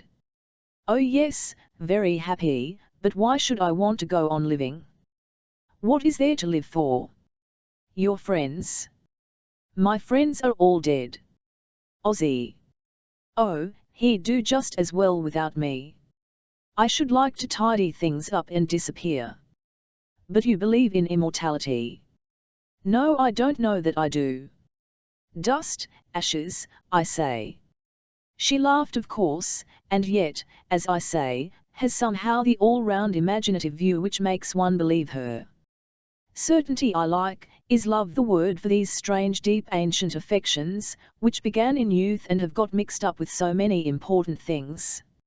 I kept looking at her large pleasant blue eyes, so candid and generous and hearty, and going back to Fritham and Hyde Park Gate. But this doesn't make a picture, all the same. I feel her somehow to be the sketch for a woman of genius. All the fluid gifts have gone in, but not the bony ones. Friday, the 17th of February. I've just had my dose of phenestin, that is to say a mildly unfavourable review of Monday or Tuesday reported by Leonard from the Dial, the more depressing as I had vaguely hoped for approval in that August quarter. It seems as if I succeed nowhere. Yet, I'm glad to find, I have acquired a little philosophy. It amounts to a sense of freedom. I write what I like writing and there's an end on it. Moreover, heaven knows I get consideration enough. Saturday, the 18th of February. Once more my mind is distracted from the thought of death. There was something about fame I had it in mind to say yesterday. Oh, I think it was that I have made up my mind that I'm not going to be popular, and so genuinely that I look upon disregard or abuse as part of my bargain. I'm to write what I like, and they are to say what they like. My only interest as a writer lies, I begin to see, in some queer individuality, not in strength, or passion, or anything startling, but then I say to myself, is not some queer individuality precisely the quality I respect? Peacock, for example, Barrow, Donne, Douglas, in Alone, has a touch of it. Who else comes to mind immediately? Fitzgerald's letters. People with this gift go on sounding long after the melodious vigorous music is banal. In proof of this, I read that a small boy, given a book by Marie Corelli for a Sunday school prize, at once killed himself, and the coroner remarked that one of her was not what he himself would call at all a nice book. So perhaps the mighty atom is dwindling away and night and day are rising, though the voyage out seems at the moment most in esteem. That encourages me. After 7 years next April the Dial speaks of its superb artistry. If they say the same of N&D in 7 years I shall be content, but I must wait 14 for anyone to take Monday or Tuesday to heart. I want to read Byron's letters, But I must go on with La Princesse de Cleves. This masterpiece has long been on my conscience. Me to talk of fiction and not to have read this classic. But reading classics is generally hard going. Especially classics like this one, which are classics because of their perfect taste, shapeliness, composure, artistry. Not a hair of its head is dishevelled. I think the beauty very great, but hard to appreciate. All the characters are noble. The movement is stately. The machinery a little cumbrous. Stories have to be told. Letters dropped. It is the action of the human heart and not of muscle or fate that we watch. But stories of noble human hearts have their movements unapproachable in other circumstances. There is a queer understated profundity in the relations between Madame de Cleves and her mother, for example. If I were reviewing it, I think I should take for my text beauty in character. Thank God though I am not reviewing it. Within the last few minutes I have skimmed the reviews in the New Statesman. Between coffee and cigarette I read The Nation. Now the best brains in England, metaphorically speaking, sweated themselves for I don't know how many hours to give me this brief condescending sort of amusement. When I read reviews I crush the column together to get at 1 or 2 sentences, is it a good book or a bad? And then I discount those 2 sentences according to what I know of the book and of the reviewer. But when I write a review I write every sentence as if it were going to be tried before 3 Chief Justices.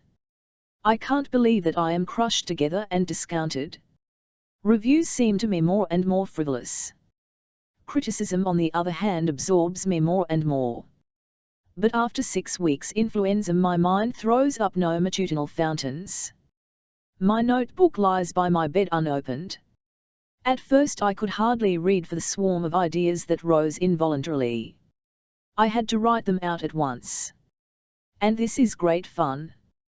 A little air, seeing the buses go by, lounging by the river, will, please God, send the sparks flying again. I am suspended between life and death in an unfamiliar way. Where is my paper knife? I must cut Lord Byron. Friday, the 23rd of June. Jacob, as I say, is being typed by Miss Green, and crosses the Atlantic on the 14th of July. Then will begin my season of doubts and ups and downs. I am guarding myself in this way. I am going to be well on with a story for Eliot, Lives for Squire, and reading, so that I can vary the side of the pillow as fortune inclines. If they say this is all a clever experiment, I shall produce Mrs. Dalloway in Bond Street as the finished product. If they say your fiction is impossible, I shall say what about Miss Ormerod, a fantasy. If they say you can't make us care a damn for any of your figures, I shall say read my criticism then. Now what will they say about Jacob? Mad, I suppose, a disconnected rhapsody, I don't know. I will confide my view to this book on rereading. On Rereading Novels is the title of a very laborious, yet rather gifted article, for the Superintendent Wednesday, the 26th of July. On Sunday I'll read through Jacob's Room. He thinks it my best work. But his first remark was that it was amazingly well written.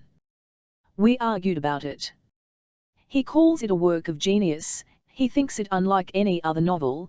He says that the people are ghosts, he says it is very strange, I have no philosophy of life, he says, my people are puppets, moved hither and thither by fate. He doesn't agree that fate works in this way. Thinks I should use my method on 1 or 2 characters next time, and he found it very interesting and beautiful, and without lapse, save perhaps the party, and quite intelligible. Puke, he has so disturbed my mind that I cannot write this as formally as it deserves, for I was anxious and excited. But I am on the whole pleased. Neither of us knows what the public will think. There's no doubt in my mind that I have found out how to begin, at 40, to say something in my own voice, and that interests me so that I feel I can go ahead without praise. Wednesday, the 16th of August, I should be reading Ulysses, and fabricating my case for and against. I have read 200 pages so far, not a third, and have been amused, stimulated, charmed, interested, by the first 2 or 3 chapters, to the end of the cemetery scene, and then puzzled, bored, irritated and disillusioned by a queasy undergraduate scratching his pimples. And Tom, great Tom, thinks this on a par with War and Peace. An illiterate, underbred it seems to me, the book of a self-taught working man, and we all know how distressing they are, how egotistic, insistent, raw, striking, and ultimately nauseating. When one can have the cooked flesh, why have the raw? But I think if you are anemic, as Tom is, there is a glory in blood. Being fairly normal myself, I am soon ready for the classics again. I may revise this later. I do not compromise my critical sagacity. I plan to stick in the ground to mark page 200. For my own part, I am laboriously dredging my mind for Mrs. Dalloway and bringing up light buckets. I don't like the feeling. I'm writing too quickly. I must press it together. I wrote 4,000 words of reading in record time, 10 days, but then it was merely a quick sketch of parsons, supplied by books. Now I break off, according to my quick change theory, to write Mrs. D, who ushers in a host of others, I begin to perceive. Then I do Chaucer, and finish the first chapter early in September. By that time, I have my Greek beginning perhaps, in my head, and so the future is all pegged out, and when Jacob is rejected in America and ignored in England, I shall be philosophically driving my plough fields away. They are cutting the corn all over the country, which supplies that metaphor, and perhaps excuses it. But I need no excuses, since I am not writing for the lit. Sup. Shall I ever write for them again? Tuesday, the 22nd of August. The way to rock oneself back into writing is this. First, gentle exercise in the air. Second, the reading of good literature. It is a mistake to think that literature can be produced from the raw. One must get out of life, yes, that's why I disliked so much the eruption of Sydney. One must become externalized, very, very concentrated, all at one point, not having to draw upon the scattered parts of one's character, living in the brain. Sydney comes and I'm Virginia. When I write I'm merely a sensibility. Sometimes I like Virginia, but only when I am scattered and various and gregarious. Now, so long as we are here, I'd like to be only a sensibility. By the way, Thackeray is good reading, very vivacious, with touches as they call them over the way at the Shanks, of astonishing insight. Monday, the 28th of August. I am beginning Greek again, and must really make out some plan. Today 28th. Mrs. Dalloway finished on Saturday the 2nd of September, Sunday 3rd to Friday 8th, start Chaucer. Chaucer, that chapter, I mean, should be finished by the 22nd of September. And then? Shall I write the next chapter of Mrs. D. if she is to have a next chapter, and shall it be the Prime Minister? Which will last till the week after we get back, say the 12th of October. Then I must be ready to start my Greek chapter. So I have from today, 28th, till 12th, which is just over 6 weeks, but I must allow for some interruptions. Now what have I to read? Some Homer, one Greek play, some Plato, Zimmern, Shepard, as textbook, Bentley's Life. If done thoroughly, this will be enough. But which Greek play? And how much Homer, and what Plato? Then there's the anthology. All to end upon the Odyssey because of the Elizabethans. And I must read a little Ibsen to compare with Euripides, Racine with Sophocles, perhaps Marlowe with Aeschylus.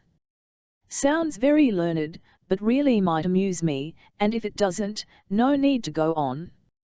Wednesday, the 6th of September. My proofs come every other day and I could depress myself adequately if I went into that. The thing now reads thin and pointless, the words scarcely dint the paper, and I expect to be told I've written a graceful fantasy, without much bearing upon real life. Can one tell? Anyhow, nature obligingly supplies me with the illusion that I am about to write something good, something rich and deep and fluent, and hard as nails, while bright as diamonds. I finished Ulysses and think it a misfire. Genius it has, I think, but of the inferior water. The book is diffuse. It is brackish. It is pretentious. It is underbred, not only in the obvious sense, but in the literary sense.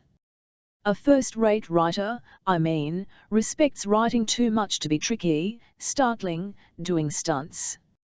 I'm reminded all the time of some callow schoolboy, full of wits and powers, but so self-conscious and egotistical that he loses his head, becomes extravagant, mannered, uproarious, ill at ease, makes kindly people feel sorry for him and stern ones merely annoyed, and one hopes he'll grow out of it, but as Joyce is 40 this scarcely seems likely. I have not read it carefully, and only once, and it is very obscure, so no doubt I have scamped the virtue of it more than is fair.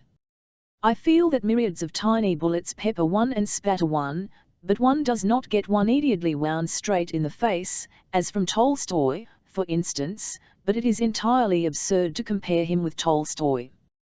Thursday, the 7th of September. Having written this, L put into my hands a very intelligent review of Ulysses, in the American Nation, which, for the first time, analyzes the meaning, and certainly makes it very much more impressive than I judged. Still I think there is virtue and some lasting truth in first impressions, so I don't cancel mine. I must read some of the chapters again. Probably the final beauty of writing is never felt by contemporaries, but they ought, I think, to be bowled over, and this I was not. Then again, I had my back up on purpose, then again I was overstimulated by Tom's praises. Thursday, the 26th of September. Whitting. Morgan came on Friday, Tom on Saturday. My talk with Tom deserves writing down, but won't get it for the light is fading, and we cannot write talk down either, as was agreed at Charleston the other day. There was a good deal of talk about Ulysses. Tom said, he is a purely literary writer. He is founded upon Walter Pater with a dash of Newman. I said he was virile, a he-goat, but didn't expect Tom to agree. Tom did though, and said he left out many things that were important. The book would be a landmark, because it destroyed the whole of the 19th century. It left Joyce himself with nothing to write another book on. It showed up the futility of all the English styles. He thought some of the writing beautiful. But there was no great conception, that was not Joyce's intention. He thought that Joyce did completely what he meant to do. But he did not think that he gave a new insight into human nature, said nothing new like Tolstoy. Bloom told one nothing. Indeed, he said, this new method of giving the psychology proves to my mind that it doesn't work. It doesn't tell as much as some casual glance from outside often tells. I said I had found Pendennis more illuminating in this way. The horses are now cropping near my window, the little owl calling, and so I write nonsense. So we go on to S. Sitwell, who merely explores his sensibility, one of the deadly crimes as Tom thinks, to Dostoevsky, the ruin of English literature. We agreed, Singer fake, present state disastrous, because the form don't fit, to his mind not even promising well. He said that one must now be a very first-rate poet to be a poet at all. When there were great poets, the little ones caught some of the glow, and were not worthless. Now there's no great poet. When was the last? I asked, and he said none that interested him since the time of Johnson. Browning, he said, was lazy, they are all lazy, he said. And Macaulay spoilt English prose. We agreed. That people are now afraid of the English language. He said it came of being bookish, but not reading books enough. One should read all styles thoroughly. He thought D.H. Lawrence came off occasionally, especially in Aaron S. Rod, the last book, had great moments, but was a most incompetent writer. He could cling tight to his conviction though. Light now fails, 7:10 after a bad rainy day. Wednesday, the 4th of October. I am a little uppish, though, and self-assertive, because Brace wrote to me yesterday, "We think Jacob S. Room an extraordinarily distinguished and beautiful work." You have, of course, your own method, and it is not easy to foretell how many readers it will have. Surely it will have enthusiastic ones, and we delight in publishing it, or words to that effect. As this is my first testimony from an impartial person, I am pleased. For one thing, it must make some impression, as a whole, and cannot wholly frigid fireworks. We think of publishing on the 27th of October. I dare say Duckworth is a little cross with me. I snuff my freedom. It is, I think, true, soberly and not artificially for the public, that I shall go on unconcernedly whatever people say. At last, I like reading my own writing. It seems to me to fit me closer than it did before. I have done my task here better than I expected. Mrs. Dalloway and the Chaucer chapter are finished. I have read 5 of the Odyssey, Ulysses, and now begin Proust. I also read Chaucer and the Pastons. So evidently my plan of the 2 books running side by side is practicable, and certainly I enjoy my reading with a purpose. I am committed to only one superintendent article, on essays, and that at my own time, so I am free. I shall read Greek now steadily and begin the Prime Minister on Friday morning. I shall read the trilogy and some Sophocles and Euripides and a Plato dialogue, also the lives of Bentley and Jebb. At 40 I am beginning to learn the mechanism of my own brain, how to get the greatest amount of pleasure and work out of it. The secret is, I think, always so to contrive that work is pleasant. Saturday, the 14th of October. I have had 2 letters, from Lytton and Carrington, about Jacob S. Room, and written I don't know how many envelopes, and here we are on the verge of publication. I must sit for my portrait to John O. London S. on Monday. Richmond writes to ask that date of publication may be put ahead, so that they may notice it on Thursday. My sensations? They remain calm. Yet how could Lytton have praised me more highly? Prophesies immortality for it as poetry, is afraid of my romance, but the beauty of the writing, etc. Lytton praises me too highly for it to give me exquisite pleasure, or perhaps that nerve grows dulled. I want to be through the splash and swimming in calm water again. I want to be writing unobserved. Mrs. Dalloway has branched into a book, and I adumbrate here a study of insanity and suicide, the world seen by the sane and the insane side by side, something like that. Septimus Smith. Is that a good name? And to be more close to the fact than Jacob, but I think Jacob was a necessary step, for me, in working free. And now I must use this benignant page for making out a scheme of work. I must get on with my reading for the Greek chapter. I shall finish the Prime Minister in another week, say 21st. Then I must be ready to start my essay article for the Times, say on the 23rd. That will take say till the 2nd of November. Therefore I must now concentrate on essays, with some Aeschylus, and I think begin Zimmern, making rather a hasty end of Bentley, who is not really much to my purpose. I think that clears the matter up, though how to read Aeschylus I don't quite know. Quickly, is my desire, but that, I see, is an illusion. As for my views about the success of Jacob, what are they? I think we shall sell 500, it will then go slowly and reach 800 by June. It will be highly praised in some places for beauty, will be crabbed by people who want human character.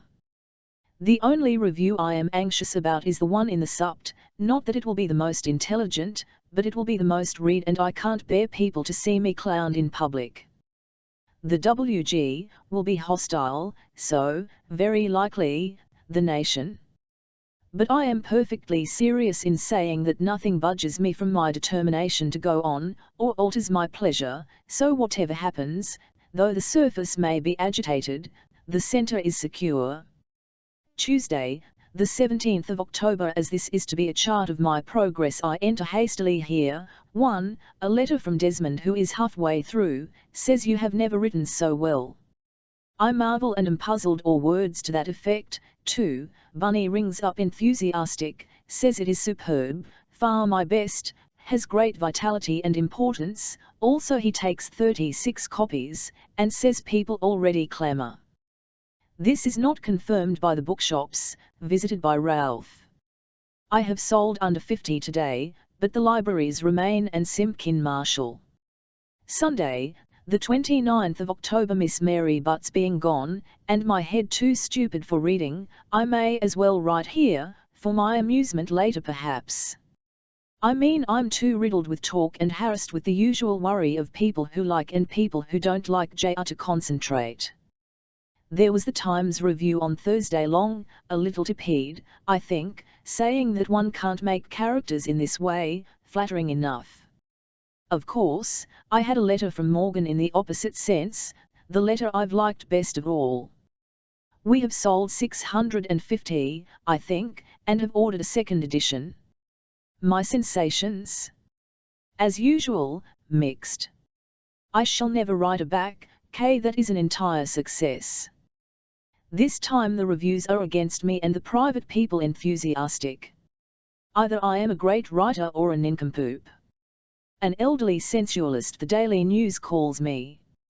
Paul Mall passes me over as negligible. I expect to be neglected and sneered at. And what will be the fate of our second 1,000 then? So far, of course, the success is much more than we expected. I think I am pleased so far than I have ever been. Morgan, Lytton, Bunny, Violet, Logan, have all written enthusiastically. But I want to be quit of all this. It hangs about me like Mary Butts' scent. I don't want to be totting up compliments, and comparing reviews. I want to think out Mrs. Dalloway. I want to foresee this book better than the others and get the utmost out of it. I expect I could have screwed Jacob up tighter, if I had foreseen, but I had to make my path as I went. 1923 Monday, the 4th of June. I'm over peevish in private, partly in order to assert myself. I am a great deal interested suddenly in my book. I want to bring in the despicableness of people like OTT, I want to give the slipperiness of the soul. I have been too tolerant often. The truth is, people scarcely care for each other. They have this insane instinct for life. But they never become attached to anything outside themselves. Puffy said he loved his family and had nothing whatever to knock over. He disliked cold indecency. So did Lord David. This must be a phrase in their set. Puff said, I don't quite know what. I walked round the vegetable garden with him, passing Lytton flirting on a green seat, and round the field with Sackville West, who said he was better, and was writing a better novel, and round the lake with Menace, an Egyptian Jew, who said he liked his family and they were mad and talked like books, and he said that they quoted my writings, the Oxford Youth, and wanted me to go and speak, and then there was Mrs. Asquith. I was impressed. She is stone white, with the brown-veiled eyes of an aged falcon, and in them more depth and scrutiny than I expected, a character, with her friendliness and ease and decision. Oh, if we could have had Shelley's poems, and not Shelley the man! She said. Shelley was quite intolerable, she pronounced, she is a rigid frigid Puritan, and in spite of spending thousands on dress. She rides life, if you like, and has picked up a thing or two, which I should like to plunder and never shall. She led Lytton off and plucked his arm, and hurried, and thought people pursued her, yet was very affable with people when she had to be, and sat on the window-sill talking to a black shabby embroideress, to whom OTT is being kind. That's one of her horrors, she is always being kind in order to say to herself at night, then Ottoline invites the poor little embroideress to her party, and so to round off her own picture of herself. To sneer like this has a physical discomfort in it. She told me I looked wonderfully well, which I disliked. Why? I wonder. Because I had had a headache perhaps, partly. But to be well and use strength to get more out of life is, surely, the greatest fun in the world. What I dislike is feeling that I'm always taking care, or being taken care of. Never mind work, work. Lytton says we have still 20 years before us. Mrs. Asquith said she loved Scott. Wednesday, the 13th of June, there was Lady Colfax in her hat with the green ribbons. Did I say that I lunched with her last week? That was Derby Day and it rained, and all the light was brown and cold, and she went on talking, in consecutive sentences like the shavings that come from planes, artificial, but unbroken. It was not a successful party, Clive and Lytton and me. For Clive's back, and he dined here with Leo Myers the other night, and then I went to Golders Green and sat with Mary Sheepshanks in her garden and beat up the waters of talk, as I do so courageously, so that life mayn't be wasted. The fresh breeze went brushing all the thick hedges which divide the gardens. Somehow, extraordinary emotions possessed me. I forget now what. Often now I have to control my excitement as if I were pushing through a screen, or as if something beat fiercely close to me. What this portends I don't know. It is a general sense of the poetry of existence that overcomes me. Often it is connected with the sea and St. Ives. Going to 46 continues to excite. The sight of 2 coffins in the underground luggage office I dare say constricts all my feelings. I have the sense of the flight of time, and this shores up my emotions. Tuesday, the 19th of June, I took up this book with a kind of idea that I might say something about my writing, which was prompted by glancing at what K.M. said about her writing in The Dove's Nest. But I only glanced. She said a good deal about feeling things deeply, also about pure, which I won't criticize, though of course I very well could. But now what do I feel about my writing, this book, that is, The Hours, if that's its name? One must write from deep feeling, said Dostoevsky. And do I? Or do I fabricate with words, loving them as I do? No, I think not. In this book I have almost too many ideas. I want to give life and death, sanity and insanity, I want to criticize the social system, and to show it at work, at its most intense. But here I may be posing. I heard from Kai this morning that she doesn't like In the Orchard. At once I feel refreshed. I become anonymous, a person who writes for the love of it. She takes away the motive of praise, and lets me feel that without any praise I should be content to go on. This is what Duncan said of his painting the other night. I feel as if I slipped off all my ball dresses and stood naked, which as I remember was a very pleasant thing to do. But to go on. Am I writing The Hours from deep emotion?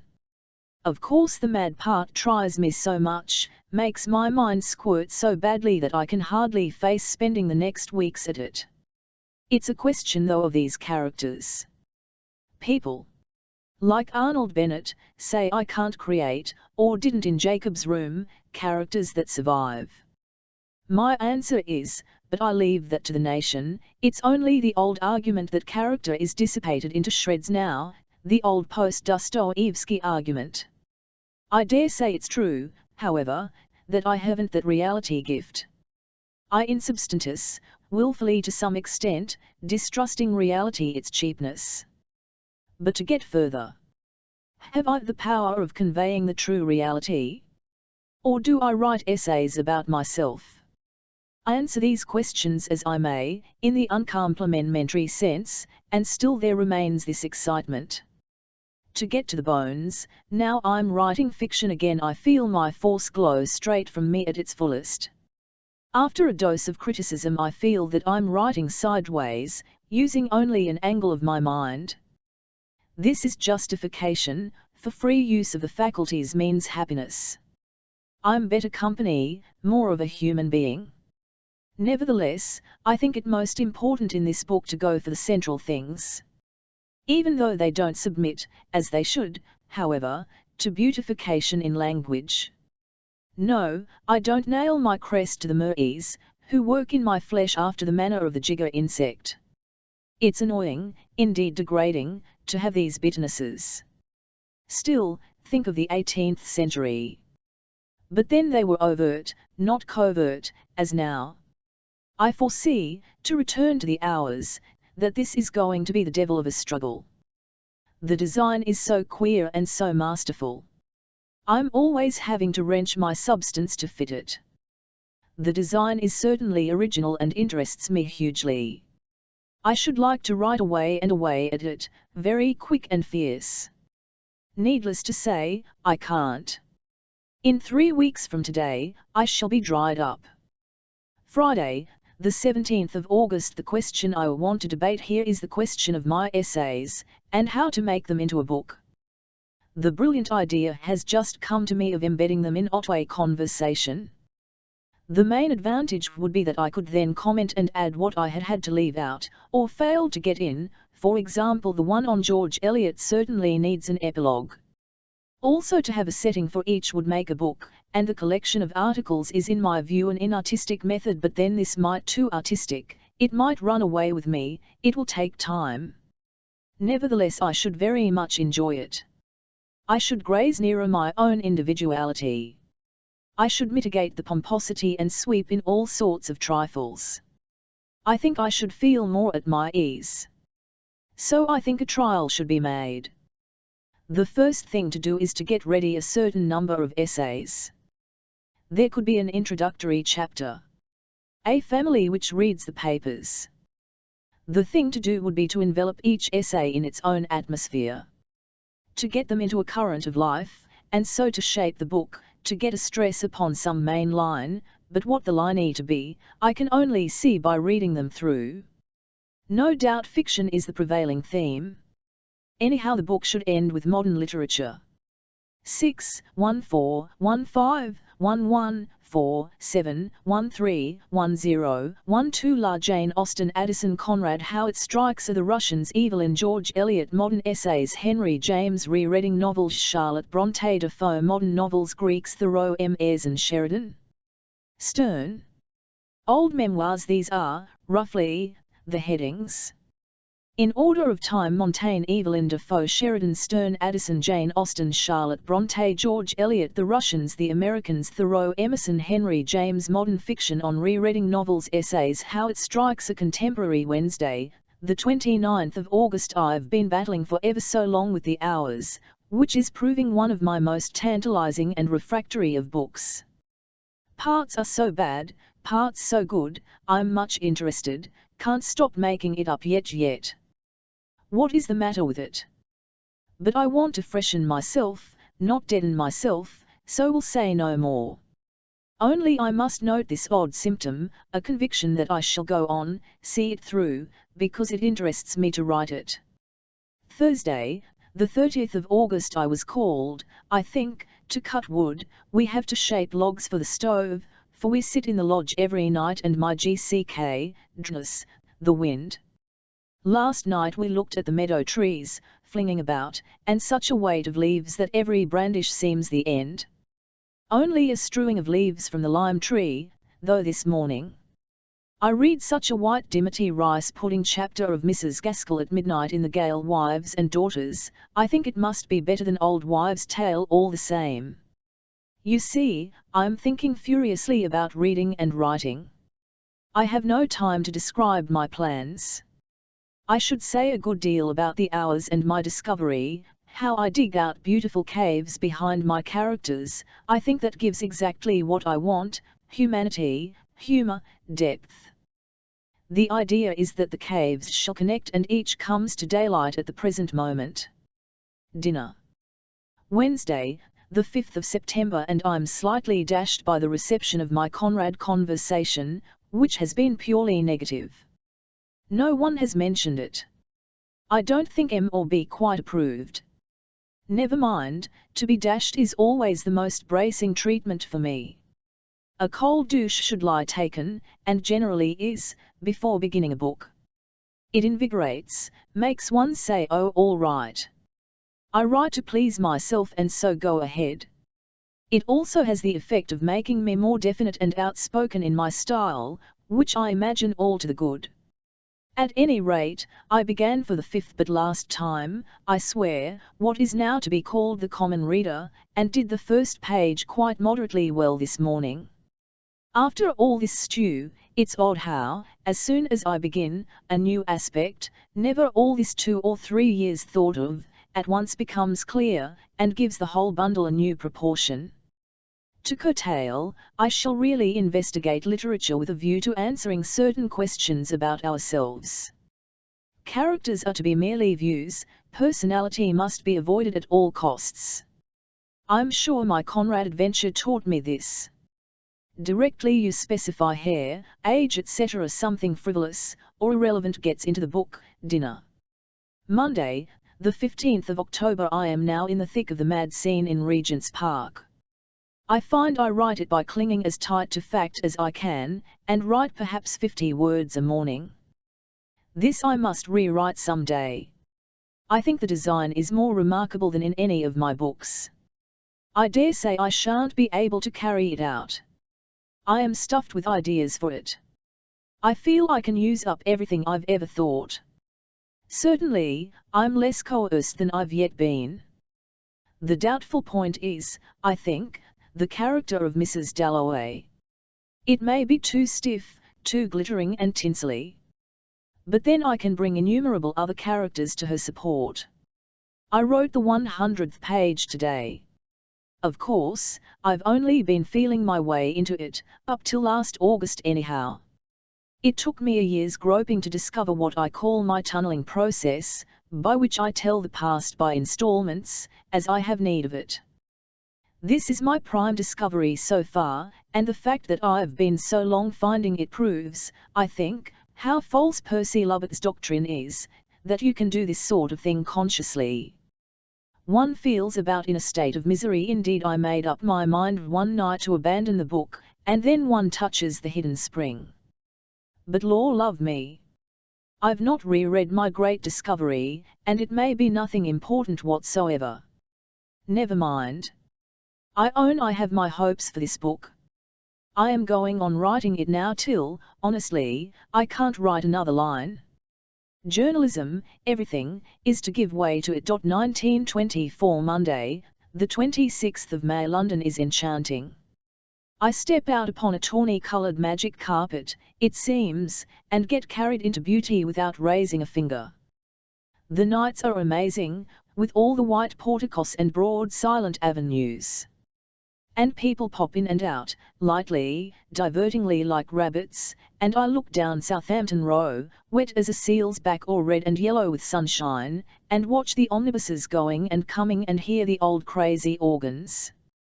One of these days I will write about London, and how it takes up the private life and carries it on, without any effort.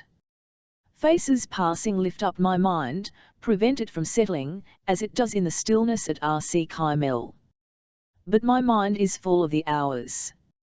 I am now saying that I will write at it for 4 months, June, July, August and September, and then it will be done, and I shall put it away for 3 months, during which I shall finish my essays, and then that will be October, November, December, January, and I shall revise it January, February, March, April, and in April my essays will come out, and in May my novel. Such is my program. It is reeling off my mind fast, and free now, as ever since the crisis of August last, which I count the beginning of it. It has gone quick, being much interrupted though. It is becoming more analytical and human, I think, less lyrical, but I feel as if I had loosed the bonds pretty completely and could pour everything in. If so, good. Reading it remains. I aim at 80,000 words this time. And I like London for writing it, partly because, as I say, life upholds one, and with my squirrel cage mind it's a great thing to be stopped circling. Then to see human beings freely and quickly is an infinite gain to me. And I can dart in and out and refresh my stagnancy. Saturday, the 2nd of August. Here we are at Rodmell, and I with 20 minutes to fill in before dinner. A feeling of depression is on me, as if we were old and near the end of all things. It must be the change from London and incessant occupation. Then, being at a low ebb with my book, The Death of Septimus, and I begin to count myself a failure. Now the point of the press is that it entirely prevents brooding, and gives me something solid to fall back on. Anyhow, if I can't write, I can make other people write, I can build up a business. The country is like a convent. The soul swims to the top. Julian has just been and gone, a tall young man who, inveterately believing myself to be young as I do, seems to me like a younger brother. Anyhow we sit and chatter, as easily as can be. It's all so much the same. His school continues Thoby's school.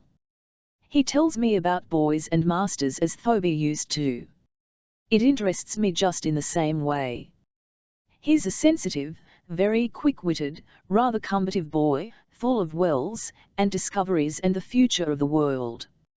And, being of my own blood, easily going to be very tall, and go to the bar, I dare say. Nevertheless, in spite of the grumbling with which this began, honestly I don't feel old, and it's a question of getting up my steam again in writing. If only I could get into my vein and work it thoroughly, deeply, easily, instead of hacking at this miserable 200 words a day. And then, as the manuscript grows, I have the old fear of it. I shall read it and find it pale. I shall prove the truth of Murray's saying, that there's no way of going on after Jacob's room. Yet if this book proves anything, it proves that I can only write along those lines, and shall never desert them, but explore further and shall, heaven be praised, never bore myself an instant. But this slight depression, what is it? I think I could cure it by crossing the Channel and writing nothing for a week. I want to see something going on busily without help from me, a French market town for example. Indeed, have I the energy, I'll cross to Dieppe, or compromise by exploring Sussex on a motor bus. August ought to be hot. Deluges descend. We sheltered under a haystack today. But oh the delicacy and complexity of the soul, for haven't I begun to tap her and listen to her breathing after all? A change of house makes me oscillate for days. And that's life, that's wholesome. Never to quiver is the lot of Mr. Allinson, Mrs. Hawksford and Jack Squire. In 2 or 3 days, acclimatized, started, reading and writing, no more of this will exist. And if we didn't lie venturously, plucking the wild goat by the beard, and trembling over precipices, we should never be depressed, I've no doubt, but already should faded, fatalistic and aged. Sunday, the 3rd of August, but it's a question of work. I am already a good deal pulled together by sticking at my books, my 250 words at fiction first, and then a systematic beginning, I dare say the 80th, upon the common reader, who might be finished in a flash I think, did I see the chance to flash and have done with it. But there's a lot of work in these things. It strikes me, I must now read Pilgrim's Progress, Mrs. Hutchinson. And should I demolish Richardson?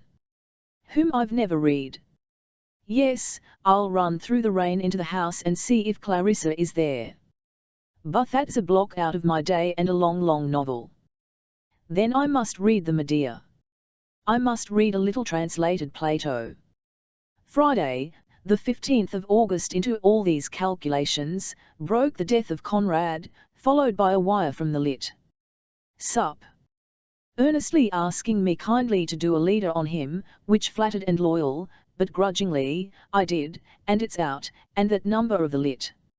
Sup. Corrupted for me, for I can't, and never shall be able to, read my own writings. Moreover, now little Walkley's on the war path again. I expect a bite next Wednesday. Yet I have never worked so hard. For, having to do a leader in 5 days, I made hay after tea, and couldn't distinguish tea hay from morning hay either. So doesn't this give me 2 extra hours for critical works anyhow, as Logan calls them? So I'm trying it, my fiction before lunch and then essays after tea. For I see that Mrs. Dalloway is going to stretch beyond October. In my forecasts I always forget some most important intervening scenes. I think I can go straight at the grand party and so end, forgetting Septimus, which is a very intense and ticklish business, and jumping Peter Walsh eating his dinner, which may be some obstacle too.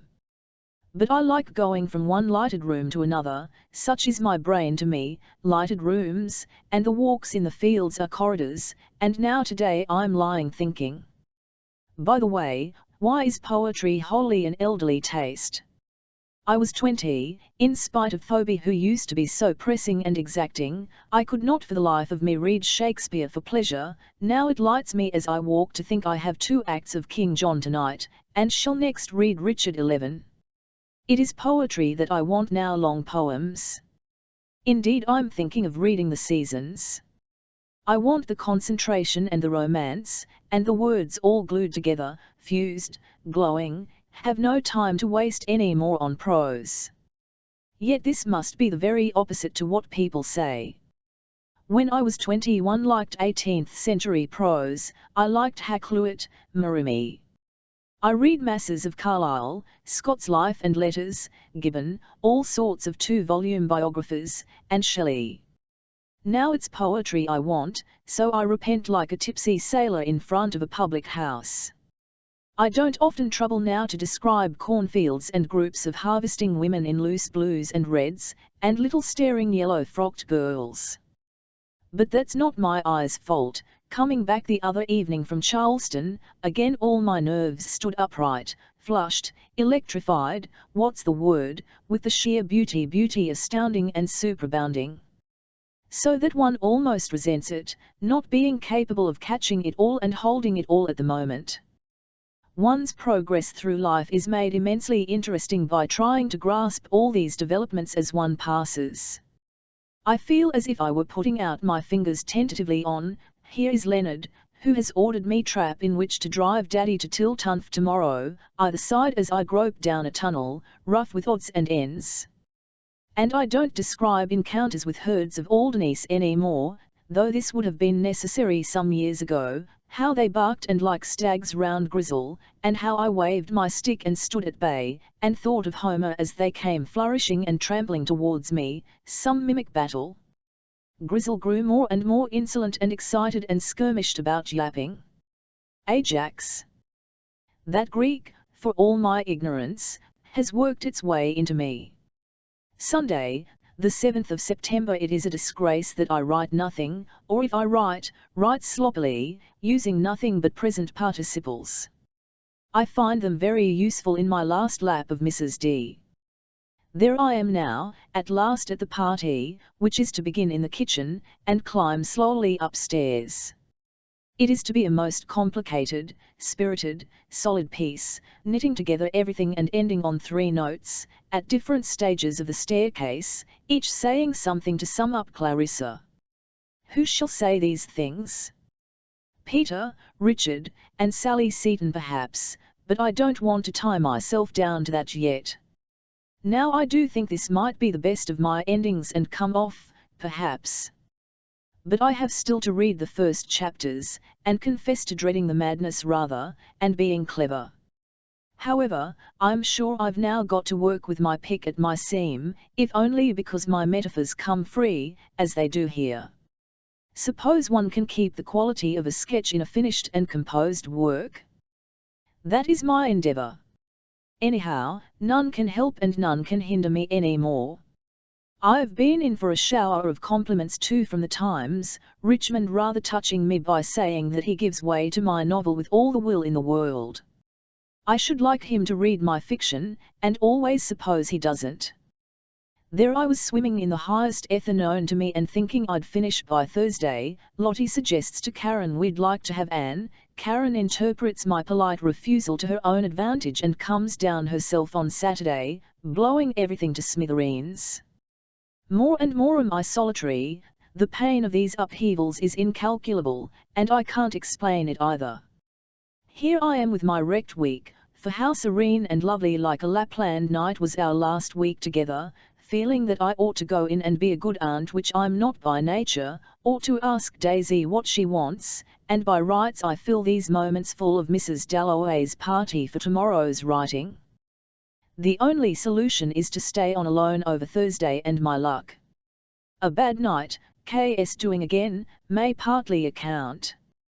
But how entirely I live in my imagination, how completely depend upon spurts of thought, coming as I walk, as I sit, things churning up in my mind and so making a perpetual pageant, which is to be me happiness.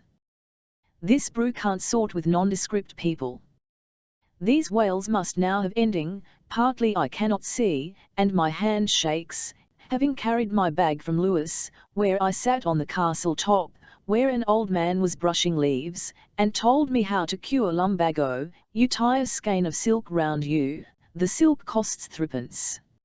I saw British canoes, and the oldest plough in Sussex 1750 found at Rodmell, and a suit of armour said to have been worn at Seringapatam.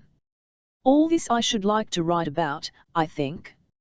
And of course children are wonderful and charming creatures.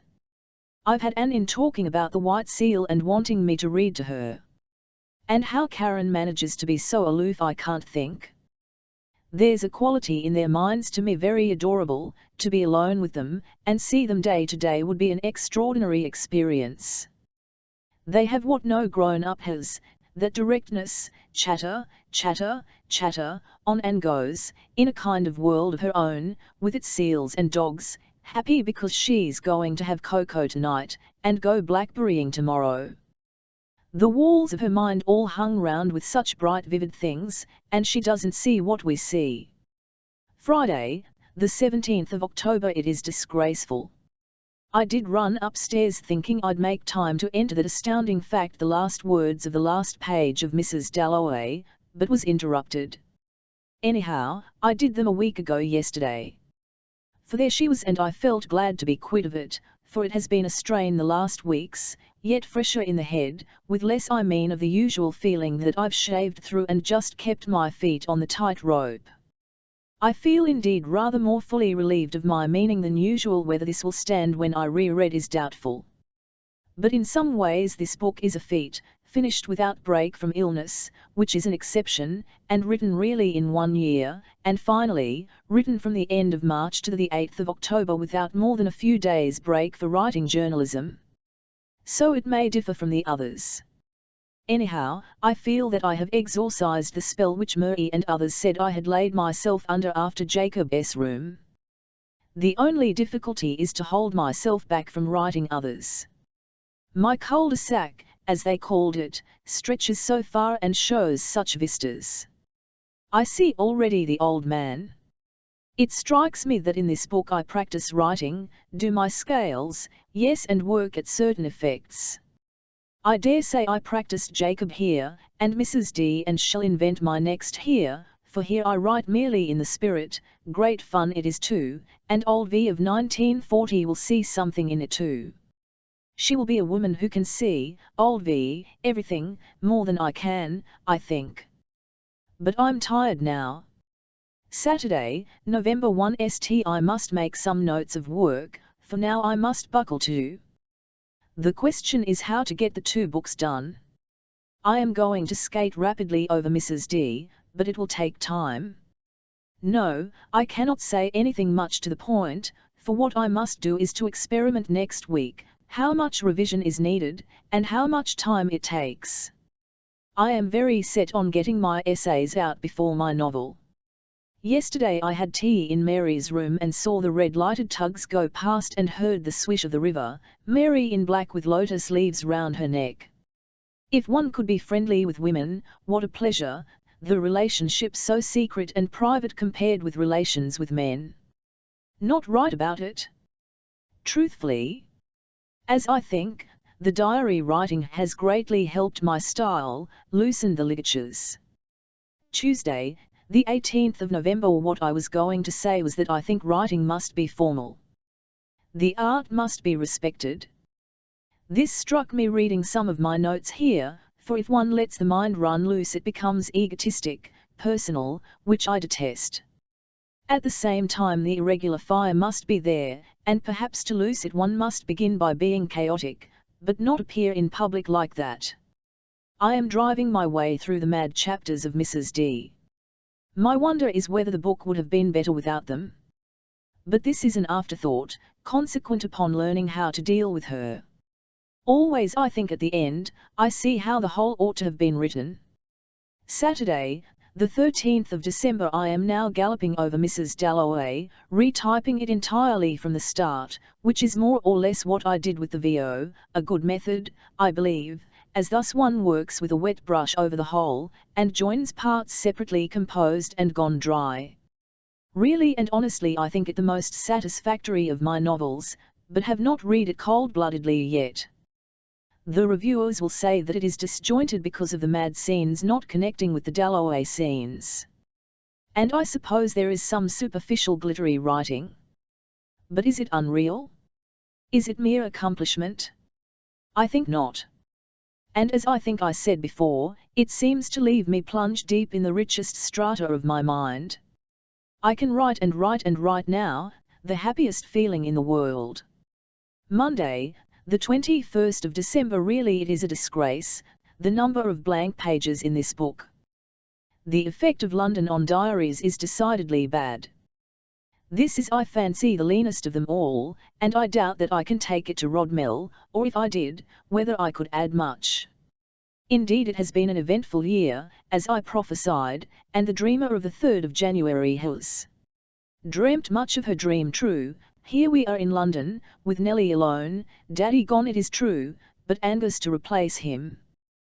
What emerges is that changing houses is not so cataclysmic as I thought. After all, one doesn't change body or brain. Still I am absorbed in my writing, putting on a spurt to have Mrs. D copied for L to read at Rodmell, and then in I dart to deliver the final blows to the common reader, and then I shall be free. Free at least to write out 1 or 2 more stories which have accumulated. I am less and less sure that they are stories, or what they are. Only I do feel fairly sure that I am grazing as near as I can to my own ideas, and getting a tolerable shape for them. I think there is less and less wastage. But I have my ups and downs. 1925 Wednesday, the 6th of January. Rodmell was all gale and flood, these words are exact. The river overflowed. We had 7 days rain out of 10. Often I could not face a walk. Ill pruned, which needed heroic courage. My heroism was purely literary. I revised Mrs. D, the chillest part of the whole business of writing, the most depressing, exacting. The worst part is at the beginning, as usual, where the aeroplane has it all to itself for some pages and it wears thin. I'll read it, thinks it my best, but then has he not got to think so? Still I agree.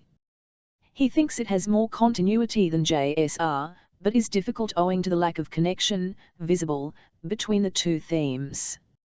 Anyhow it is sent off to Clark's, and proofs will come next week. This is for Harcourt Brace, who has accepted without seeing and raised me to 15 PC Tuesday, the 8th of April. I am under the impression of the moment, which is the complex one of coming back home from the south of France to this wide dim peaceful privacy London, so it seemed last night, which is shot with the accident I saw this morning, a woman crying oh, oh, oh, faintly, pinned against the railings with a motor car on top of her. All day I have heard that voice. I did not go to her help, but then every baker and flour seller did that. A great sense of the brutality and wildness of the world remains with me. There was this woman in brown walking along the pavement, suddenly a red film car turns a somersault, lands on top of her and one hears this oh, oh, oh. I was on my way to see Nessa's new house and met Duncan in the square, but as he had seen nothing he could not in the least feel what I felt, or Nessa either, though she made some effort to connect it with Angelica's accident last spring. But I assured her it was only a passing brown woman, and so we went over the house composedly enough. Since I wrote, which is these last months, Jack's Raverat has died, after longing to die, and he sent me a letter about Mrs. Dalloway which gave me one of the happiest days of my life. I wonder if this time I have achieved something?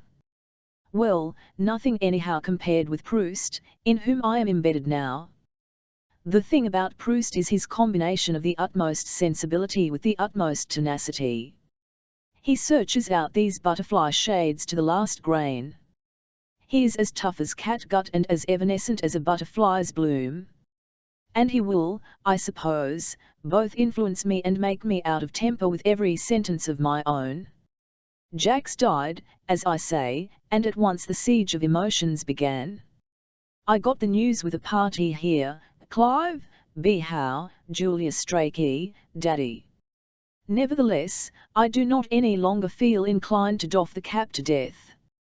I like to go out of the room talking, with an unfinished casual sentence on my lips. That is the effect it had on me, no lever-takings, no submission, but someone stepping out into the darkness. For her though the nightmare was terrific.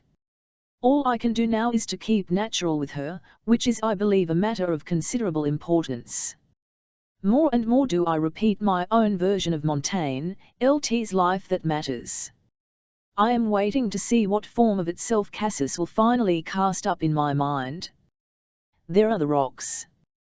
We used to go out after breakfast and sit on the rocks, with the sun on us. El used to sit without a hat, writing on his knee. One morning he found a sea urchin, they are red with spikes which quiver slightly. Then we would go and walk in the afternoon, right up over the hill, into the woods, where one day we heard the motor cars and discovered the road to La Ciotat just beneath. It was stony, steep and very hot. We heard a great chattering bird-like noise once and I bethought me of the frogs. The ragged red tulips were out in the fields, all the fields were little angular shelves cut out of the hill and ruled and ribbed with vines, and all ted, and rosy and purple here and there with the spray of some fruit tree in bud. Here and there was an angular white or yellow or blue washed house, with all its shutters tightly closed, and flat paths round it, and once rows of stocks, an incomparable cleanness and definiteness everywhere. At La Ciotat great orange ships rose up out of the blue water of the little bay. All these bays are very circular and fringed with the pale-coloured plaster houses, very tall, shuttered, patched and peeled, now with a pot and tufts of green on them, now with clothes, drying, now an old woman looking. On the hill, which is stony as a desert, the nets were drying, and then in the streets children and girls gossiped and meandered all in pale bright shawls and cotton frocks, while the men picked up the earth of the main square to make a paved court of it.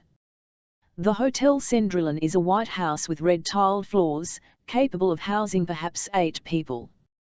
And then the whole hotel atmosphere provided me with many ideas, oh so cold, indifferent, superficially polite, and exhibiting such odd relationships, as if human nature were now reduced to a kind of code, which it has devised to meet these emergencies, where people who do not know each other meet and claim their rights as members of the same tribe. As a matter of fact, we got into touch all round, but our depths were not invaded. But Elle and I were too happy, as they say, if it were now to die, etc. Nobody shall say of me that I have not known perfect happiness, but few could put their finger on the moment, or say what made it. Even I myself, stirring occasionally in the pool of content, could only say but this is all I want, could not think of anything better, and had only my half-superstitious feeling at the gods who must, when they have created happiness, grudge it. Not if you get it in unexpected ways, though. Sunday, the 19th of April. It is now after dinner, our first summertime night, and the mood for writing has left me, only just brushed me and left me. I have not achieved my sacred half-hour yet. But think, in time to come I would rather read something here than reflect that I did polish off Mr. Ringlardner successfully. I'm out to make E300 this summer by writing and build a bath and hot water range at RC Kymel. But hush, hush, my books tremble on the verge of coming out and my future is uncertain. As for forecasts, it's just on the cards. Mrs. Dalloway is a success, Harcourt thinks it wonderful, and sells 2,000.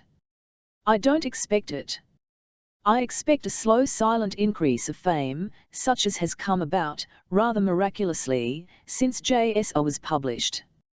My value mounting steadily as a journalist, though scarcely a copy sold. And I am not very nervous, rather, and I want as usual to dig deep down into my new stories without having a looking glass flashed in my eyes, Todd, to wit, Colfax to wit, etc. Monday, the 20th of April. One thing, in considering my state of mind now, seems to me beyond dispute, that I have, at last, bored down into my oil well, and can't scribble fast enough to bring it all to the surface. I have now at least 6 stories welling up in me, and feel, at last, that I can coin all my thoughts into words. Not but what an infinite number of problems remain, but I have never felt this rush and urgency before. I believe I can write much more quickly, if writing it is, this dash at the paper of a phrase, and then the typing and retyping, trying it over, the actual writing being now like the sweep of a brush, I fill it up afterwards. Now suppose I might become one of the interesting, I will not say great, but interesting novelists. Oddly, for all my vanity, I have not until now had much faith in my novels, or thought them my own expression. Monday, the 27th of April. The Common Reader was out on Thursday.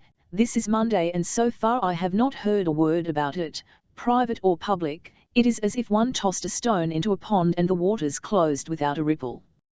And I am perfectly content, and care less than I have ever cared, and make this note just to remind me next time of the sublime progress of my books. I have been sitting to Vogue, the Becks that is, in their mews, which Mr. Woolner built as his studio, and perhaps it was there he thought of my mother, whom he wished to marry, I think. But my present reflection is that people have any number of states of consciousness, and I should like to investigate the party consciousness, the frock consciousness, etc.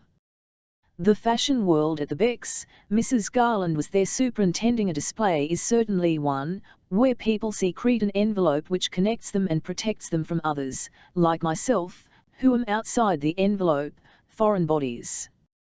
These states are very difficult, obviously I grope for words, but I'm always coming back to it. The party consciousness, for example, Sybil's consciousness. You must not break it.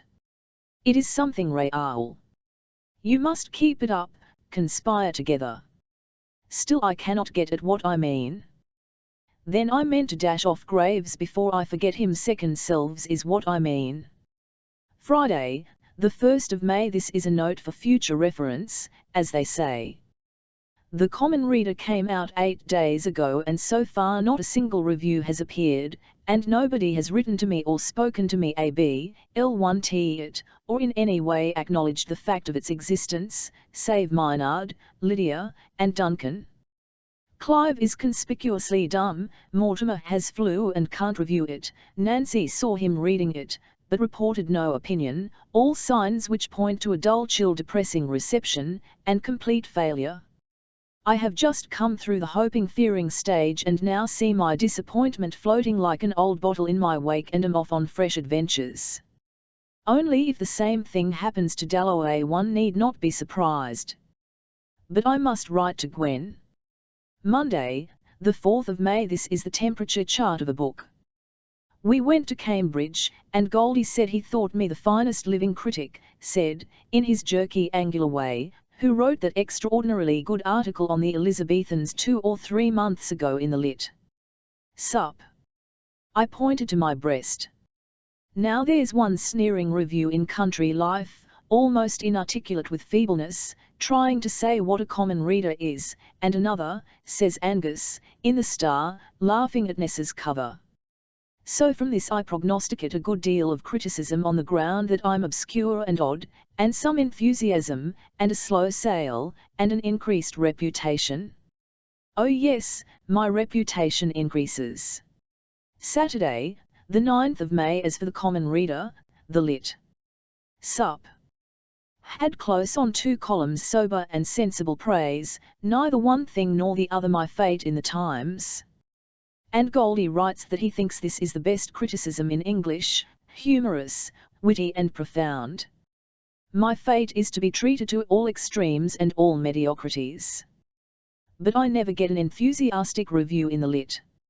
Sup. And it will be the same for Dalloway, which now approaches. Thursday, the 14th of May. I meant to register more of my books' temperatures. CR does not sell, but is praised. I was really pleased to open the Manchester Guardian this morning and read Mr. Fawcett on the art of VW. Brilliance combined with integrity, profound as well as eccentric. Now if only the Times would speak out thus, but the Times mumbles and murmurs like a man sucking pebbles. Did I say that I had nearly 2 mumbling columns on me there? But the odd thing is this, honestly I am scarcely a shade nervous about Mrs. D. Why is this? Really I am a little bored, for the first time, at thinking how much I shall have to talk about it this summer. The truth is that writing is the profound pleasure and being read the superficial. I'm now all on the strain with desire to stop journalism and get on to the lighthouse. This is going to be fairly short, to have father's character done complete in it, and mother's, and St. Ives, and childhood, and all the usual things I try to put in life, death, etc. But the centre is father's character, sitting in a boat, reciting "We perished, each alone," while he crushes a dying mackerel. However, I must refrain. I must write a few little stories first and let the lighthouse simmer, adding to it between tea and dinner till it is complete for writing out. Friday, the 15th of May. 2 unfavourable reviews of Mrs. D., Western Mail and Scotsman, unintelligible, not art etc., and a letter from a young man in Earl's Court. This time you have done it, you have caught life and put it in a book. Please forgive this outburst, but further quotation is unnecessary, and I don't think I should bother to write this if I weren't jangled. What by? The sudden heat, I think, and the racket of life. It is bad for me to see my own photograph. Wednesday, the 19th of May. Well, Morgan admires. This is a weight off my mind. Better than Jacob, he says, was sparing of words, kissed my hand, and on going said he was awfully pleased, very happy, or words to that effect, about it. He thinks, but I won't go into detailed criticism, I shall hear more, and this is only about the style being simpler, more like other people's this time. Monday, the 1st of June, bank holiday, and we are in London. To record my book's fate slightly bores me, but now both are floated, and Mrs. D doing surprisingly well. 1,070 already sold. I recorded Morgan's opinion, then Vita was a little doubtful, then Desmond, whom I see frequently about his book, dashed all my praise by saying that Logan thought the sea are well enough, but nothing more. Desmond has an abnormal power for depressing me. He takes the edge off life in some extraordinary way. I love him, but his balance and goodness and humour, all heavenly in themselves, somehow diminish lustre. I think I feel this not only about my work but about life. However, now comes Mrs. Hardy to say that Thomas reads, and here's the sea I read, with great pleasure. Indeed, save for Logan, and his assault-veined American, I have had high praise. Also Tochnitz asks about them. Sunday, the 14th of June. A disgraceful confession, this is Sunday morning and just after 10, and here I am sitting down to write diary and not fiction or reviews, without any excuse, except the state of my mind. After finishing those 2 books, though, one can't concentrate directly on a new one, and then the letters, the talk, the reviews, all serve to enlarge the pupil of my mind more and more. I can't settle in, contract, and shut myself off. I've written 6 little stories, scrambled them down untidily and have thought out, perhaps too clearly, to the lighthouse. And both books so far are successful. More of Dalloway has been sold this month than of Jacob in a year. I think it possible we may sell 2,000. The Common One is making money this week. And I get treated at great length and solemnity by old gentlemen. Thursday, the 18th of June. No, Lytton does not like Mrs. Dalloway, and, what is odd, I like him all the better for saying so, and don't much mind. What he says is that there is a discordancy between the ornament, extremely beautiful, and what happens, rather ordinary, or unimportant. This is caused, he thinks, by some discrepancy in Clarissa herself. He thinks she is disagreeable and limited, but that I alternately laugh at her and cover her, very remarkably, with myself. So that I think as a whole, the book does not ring solid, yet, he says, it is a whole, and he says sometimes the writing is of extreme beauty. Vivat can one call it but genius? He said. Coming when, one never can tell. Fuller of genius, he said, than anything I had done. Perhaps, he said, you have not yet mastered your method. You should take something wilder and more fantastic, a framework that admits of anything, like Tristram Shandy. But then I should lose touch with emotions, I said. Yes, he agreed, there must be reality for you to start from. Heaven knows how you're to do it. But he thought me at the beginning, not at the end. And he said the sea was divine, a classic, Mrs. D being, I fear, a flawed stone. This is very personal, he said, and old-fashioned perhaps, yet I think there is some truth in it, for I remember the night at Rodmell when I decided to give it up, because I found Clarissa in some way tinselly. Then I invented her memories. But I think some distaste for her persisted. Yet, again, that was true to my feeling for Kitty, and one must dislike people in art without its matting, unless indeed it is true that certain characters detract from the importance of what happens to them. None of this hurts me, or depresses me. It's odd that when Clive and others, several of them, say it is a masterpiece, I am not much exalted. When Lytton picks holes, I get back into my working fighting mood, which is natural to me. I don't see myself a success. I like the sense of effort better. The sales collapsed completely for 3 days, now a little dribble begins again. I shall be more than pleased if we sell 1,500. It's now 1,250. The 20th of July.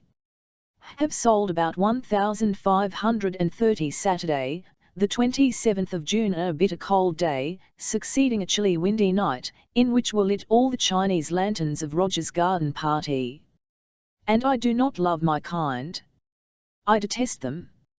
I pass them by. I let them break on me like dirty raindrops. No longer can I summon up that energy which, when it sees one of these dry little shapes floating past, or rather stuck on the rock, sweeps round them, steeps them, infuses them, nerves them, and so finally fills them and creates them. Once I had a gift for doing this, and a passion, and it made parties arduous and exciting. So when I wake early now I luxuriate most in a whole day alone, a day of easy natural poses, a little printing, slipping tranquilly off into the deep water of my own thoughts, navigating the underworld, and then replenishing my cistern at night with Swift. I am going to write about Stella and Swift for Richmond, as a sign of grace, after sweeping guineas off the Vogue counter. The first fruit of the CR, a book too highly praised now, is a request to write for the Atlantic Monthly. So I am getting pushed into criticism. It is a great standby, this power to make large sums by formulating views on Stendhal and Swift. But while I try to write, I am making up to the lighthouse.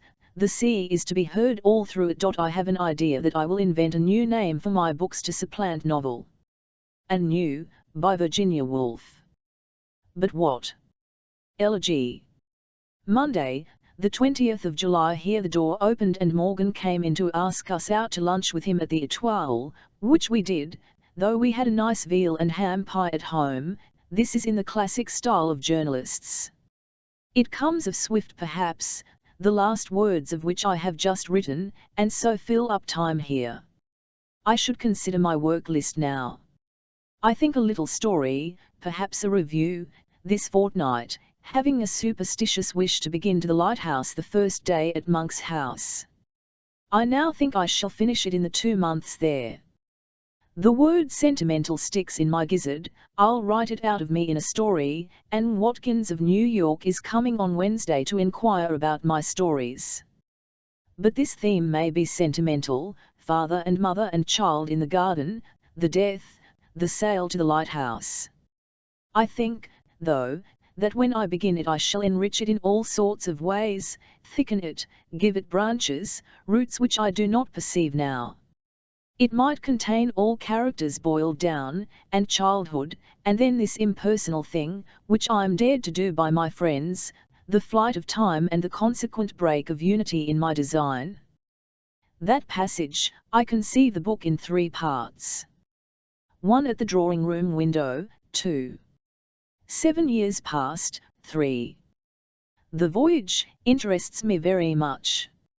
A new problem like that breaks fresh ground in one's mind, prevents the regular ruts. What shall I read at Rodmell? I have so many books at the back of my mind. I want to read voraciously and gather material for the Lives of the Obscure, which is to tell the whole history of England in one obscure life after another. Proust I should like to finish. Stendhal, and then to skirmish about hither and thither. These 8 weeks at Rodmell always seem capable of holding an infinite amount. Shall we buy the house at Southease? I suppose not. Thursday, the 30th of July. I am intolerably sleepy and annulled, and so write here. I do want indeed to consider my next book, but I am inclined to wait for a clearer head. The thing is, I vacillate between a single and intense character of father, and a far wider slower book, Book.part, telling me that my speed is terrific and distinctive. My summer's wanderings with the pen have, I think, shown me 1 or 2 new dodges for catching my flies. I have sat here, like an improviser with his hands rambling over the piano. The result is perfectly inconclusive and almost illiterate. I want to learn greater quiet and force. But if I set myself that task, don't I run the risk of falling into the flatness of N and D? Have I got the power needed if quiet is not to become insipid? These questions I will leave, for the moment, unanswered. So that episode is over. But, dear me, I'm too dull to write and must go and fetch Mr. Dobry's novel and read it, I think. Yet I have 1,000 things to say. I think I might do something into the lighthouse, to split up emotions more completely. I think I'm working in that direction. Saturday, the 5th of September, and why couldn't I see or feel that all this time I was getting a little used up and riding on a flat tire?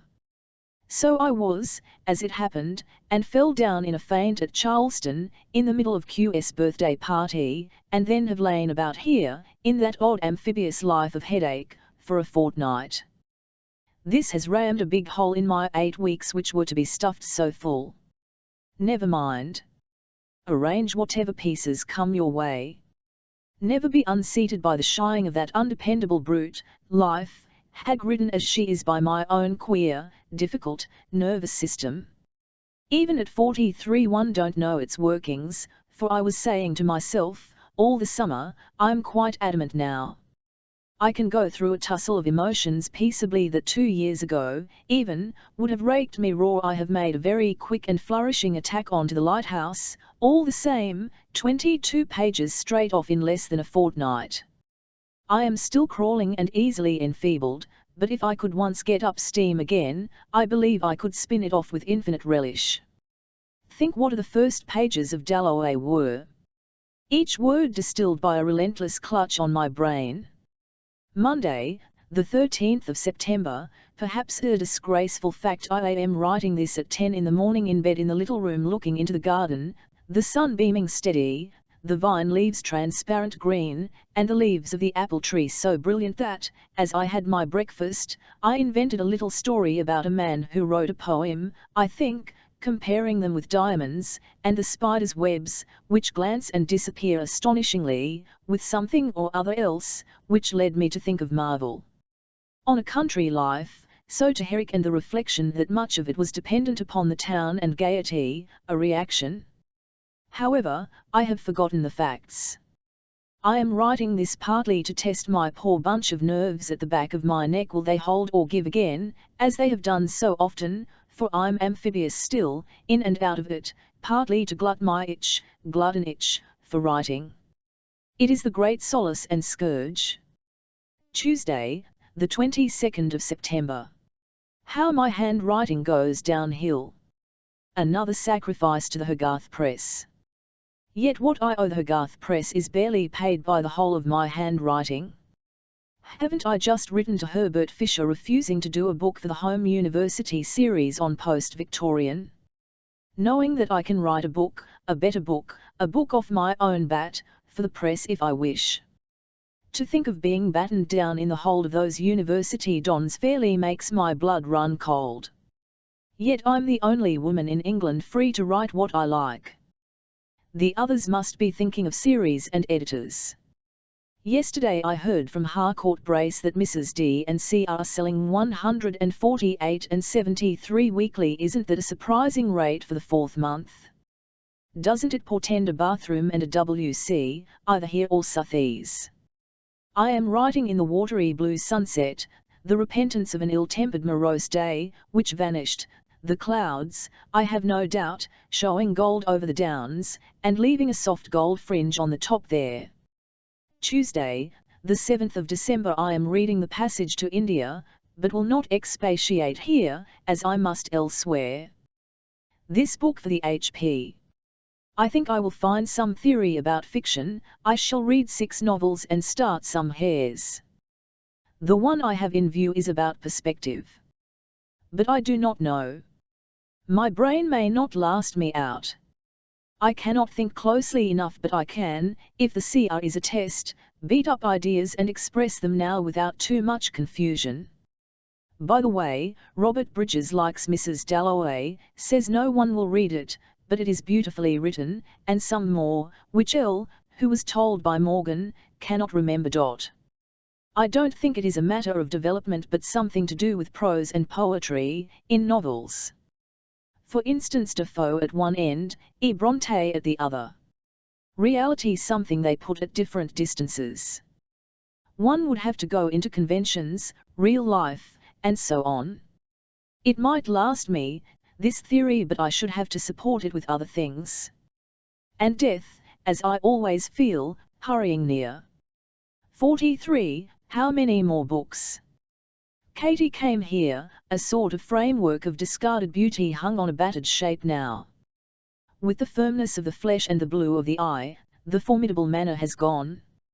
I can see her as she was at 22H.P.G. plus or minus 25 years ago, in a little coat and skirt, very splendid, eyes half shut, lovely mocking voice, upright, tremendous, shy.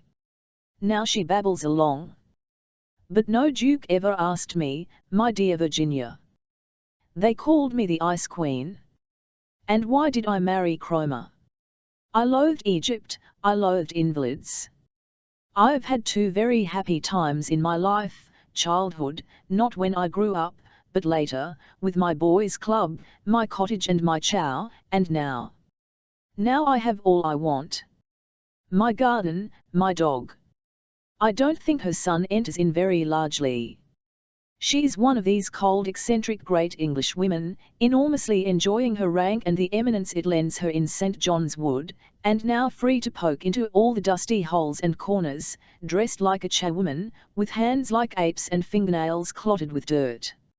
She never stops talking. She lacks much body to her. She has almost effused in mist. But I enjoyed it, though I think she has few affections and no very passionate interests. Now, having cried my cry, and the sun coming out, to write a list of Christmas presents. 1926 Tuesday, the 23rd of February. I am blown like an old flag by my novel. This one is to the lighthouse. I think it is worth saying for my own interest that at last, after that battle Jacob S. room, that agony, all agony but the end, Mrs. Dalloway, I am now writing as fast and freely as I have written in the whole of my life, more so, 20 times more so, than any novel yet. I think this is the proof that I was on the right path, and that what fruit hangs in my soul is to be reached there. Amusingly, I now invent theories that fertility and fluency are the things. I used to plead for a kind of close, terse effort. Anyhow, this goes on all the morning and I have the devil's own work not to be flogging my brain all the afternoon. I live entirely in it, and come to the surface rather obscurely and am often unable to think what to say when we walk round the square, which is bad I know. Perhaps it may be a good sign for the book though. Of course it is largely known to me, but all my books have been that. It is, I feel that I can float everything off now, and everything is rather crowd and weight and confusion in the mind. Saturday, the 27th of February. I think I shall initiate a new convention for this book, beginning each day on a new page, my habit in writing serious literature. Certainly I have room to waste a little paper in this year's book. As for the soul, why did I say I would leave it out? I forget. And the truth is, one can't write directly about the soul. Looked at, it vanishes, but look at the ceiling, at Grizzle, at the cheaper beasts in the zoo which are exposed to walkers in Regent's Park, and the soul slips in. It slipped in this afternoon. I will write that, I said, staring at the bison, answering L absent-mindedly, but what was I going to write? Mrs. Webb's book has made me think a little what I could say of my own life. I read some of 1923 this morning, being headachy again, and taking a delicious draught of silence. But then there were causes in her life, prayer, principle. None in mine. Great excitability and search after something. Great content, almost always enjoying what I'm at, but with constant change of mood. I don't think I'm ever bored. Sometimes a little stale, but I have a power of recovery which I have tested, and am now testing for the 50th time. I have to husband my head still very carefully, but then, as I said to Leonard today, I enjoy Epicurean ways of society, sipping and then shutting my eyes to taste. I enjoy almost everything. Yet I have some restless searcher in me. Is there not a discovery in life? Something one can lay hands on and say, this is it. My depression is a harassed feeling. I'm looking, but that's not it, that's not it. Vivat is it? And shall I die before I find it? Then, as I was walking through Russell Square last night, I see the mountains in the sky, the great clouds, and the moon which is risen over Persia. I have a great and astonishing sense of something there. Which is it? It is not exactly beauty that I mean. It is that the thing is in itself enough, satisfactory, achieved. A sense of my own strangeness, walking on the earth, is there too, of the infinite oddity of the human position, trotting along Russell Square with the moon up there and those mountain clouds. Who am I, what am I, and so on. These questions are always floating about in me, and then I bump against some exact fact, a letter, a person, and come to them again with a great sense of freshness. And so it goes on. But on this showing, which is true, I think, I do fairly frequently come upon this it, and then feel quite at rest. Tuesday, the 9th of March. As for Mary's party, there, save for the usual shyness about powder, paint, shoes and stockings, I was happy, owing to the supremacy of literature. This keeps us sweet and sane. George Moore, me I mean. He has a pink foolish face, blue eyes like hard marbles, a crest of snow-white hair, little unmuscular hands, sloping shoulders, a high stomach, neat, purplish well-brushed clothes, and perfect manners, as I consider them. That is to say, he speaks without fear or dominance, accepting me on my merits, everyone on their merits. Still, in spite of all, uncowed, unbeaten, lively, shrewd. As for Hardy and Henry James, though, what shall one say? I am a fairly modest man, but I admit I think Esther Waters a better book than Tess. But what is there to be said for that man? He cannot write. He cannot tell a story. The whole art of fiction consists in telling a story. Now he makes a woman confess. How does he do it? In the third person, a scene that should be moving, impressive. Think how Tolstoy would have done it. But said Jack, War and Peace is the greatest novel in the world. I remember the scene where Natalia puts on a moustache and Rostov sees her for the first time as she is and falls in love with her. No, my good friend, there is nothing very wonderful in that. That is an ordinary piece of observation. But, my good friend, to me, half hesitating to call me this. What have you to say for Hardy? You cannot find anything to say. English fiction is the worst part of English literature. Compare it with the French, with the Russians. Henry James wrote some pretty little stories before he invented his jargon. But they were about rich people. You cannot write stories about rich people, because, I think he said, they have no instincts. But Henry James was enamored of marble balustrades. There was no passion in any of his people. And Anne Brontë was the greatest of the Brontes, and Conrad could not write, and so on.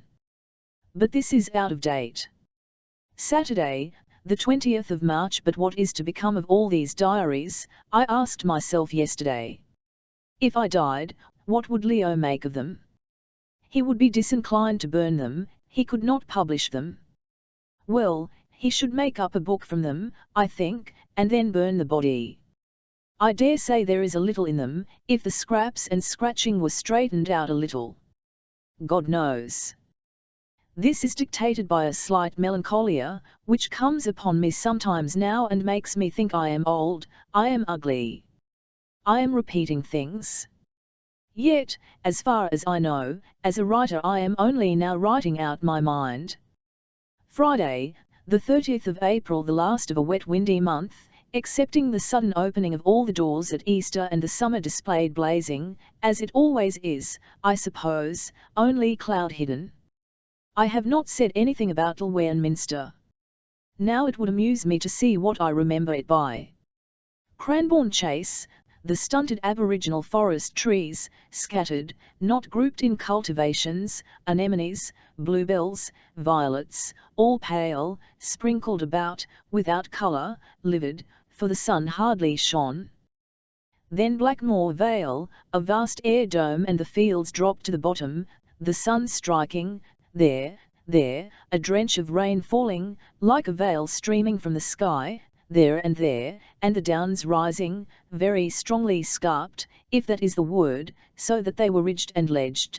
Then an inscription in a church sought peace and ensured it, and the question who wrote these sonorous stylistic epitaphs, and all the cleanliness of Lwern village, its happiness, and making me ask, as we tended to sneer, still this is the right method, surely, and then tea and cream, these I remember, the hot baths, my new leather coat, Shaftesbury, so much lower and less commanding than my imagination, and the drive to Bournemouth, and the dog and the lady behind the rock, and the view of Swanage, and coming home.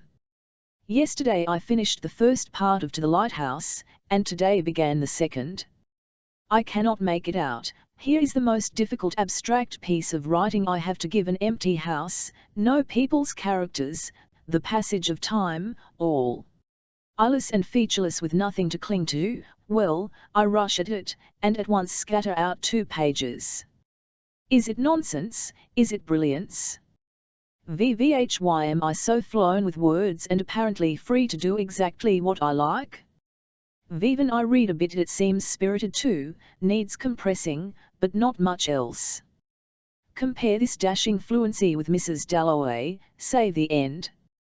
This is not made up, it is the literal fact. Tuesday, the 25th of May, I have finished, sketchily I admit, the second part of To the Lighthouse, and may, then, have it all written over by the end of July. A record. 7 months, if it so turns out. Sunday, the 25th of July. At first I thought it was Hardy, and it was the parlour maid, a small thin girl, wearing a proper cap. She came in with silver cake stands and so on. Mrs. Hardy talked to us about her dog. How long ought we to stay? Can Mr. Hardy walk much, etc.? I asked, making conversation, as I knew one would have to. She has the large sad lacklustre eyes of a childless woman, great docility and readiness, as if she had learned her part, not great alacrity, but resignation, in welcoming more visitors, wears a sprigged voile dress, black shoes and a necklace. We can't go far now, she said, though we do walk every day, because our dog isn't able to walk far. He bites, she told us. She became more natural and animated about the dog, who is evidently the real centre of her thoughts. Then the maid came in. Then again the opened, more sprucely, and in trotted a little puffy-cheeked cheerful old man, with an atmosphere cheerful and business-like in addressing us, rather like an old doctor's or solicitor's, saying well now or words like that as he shook hands. He was dressed in rough grey with a striped tie. His nose has a joint in it and the end curves down. A round whitish face, the eyes now faded and rather watery, but the whole aspect cheerful and vigorous. He sat on a three-cornered chair. I am too jaded with all this coming and going to do more than gather facts, at a round table, where there were the cake stands and so on, a chocolate roll, what is called a good tea, but he only drank one cup, sitting on his three-cornered chair.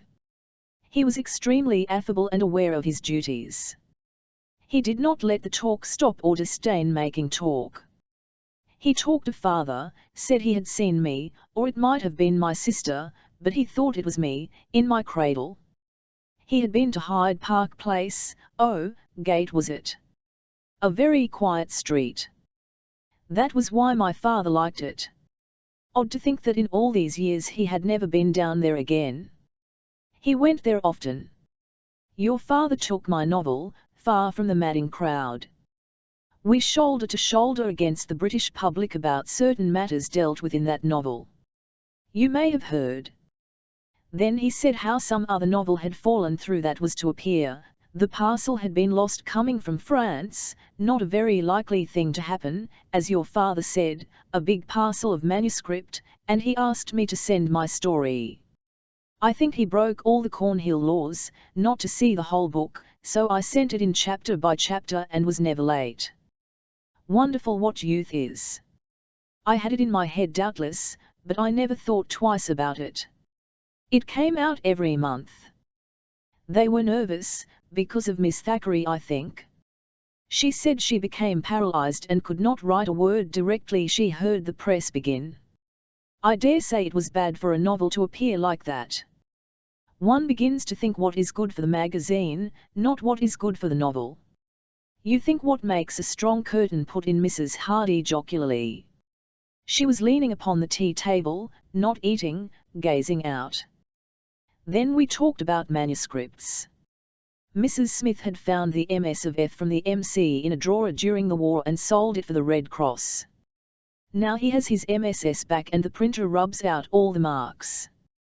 But he wishes they would leave them as they prove it genuine. He puts his head down like some old pouter pigeon. He has a very long head, and quizzical bright eyes, for in talk they grow bright.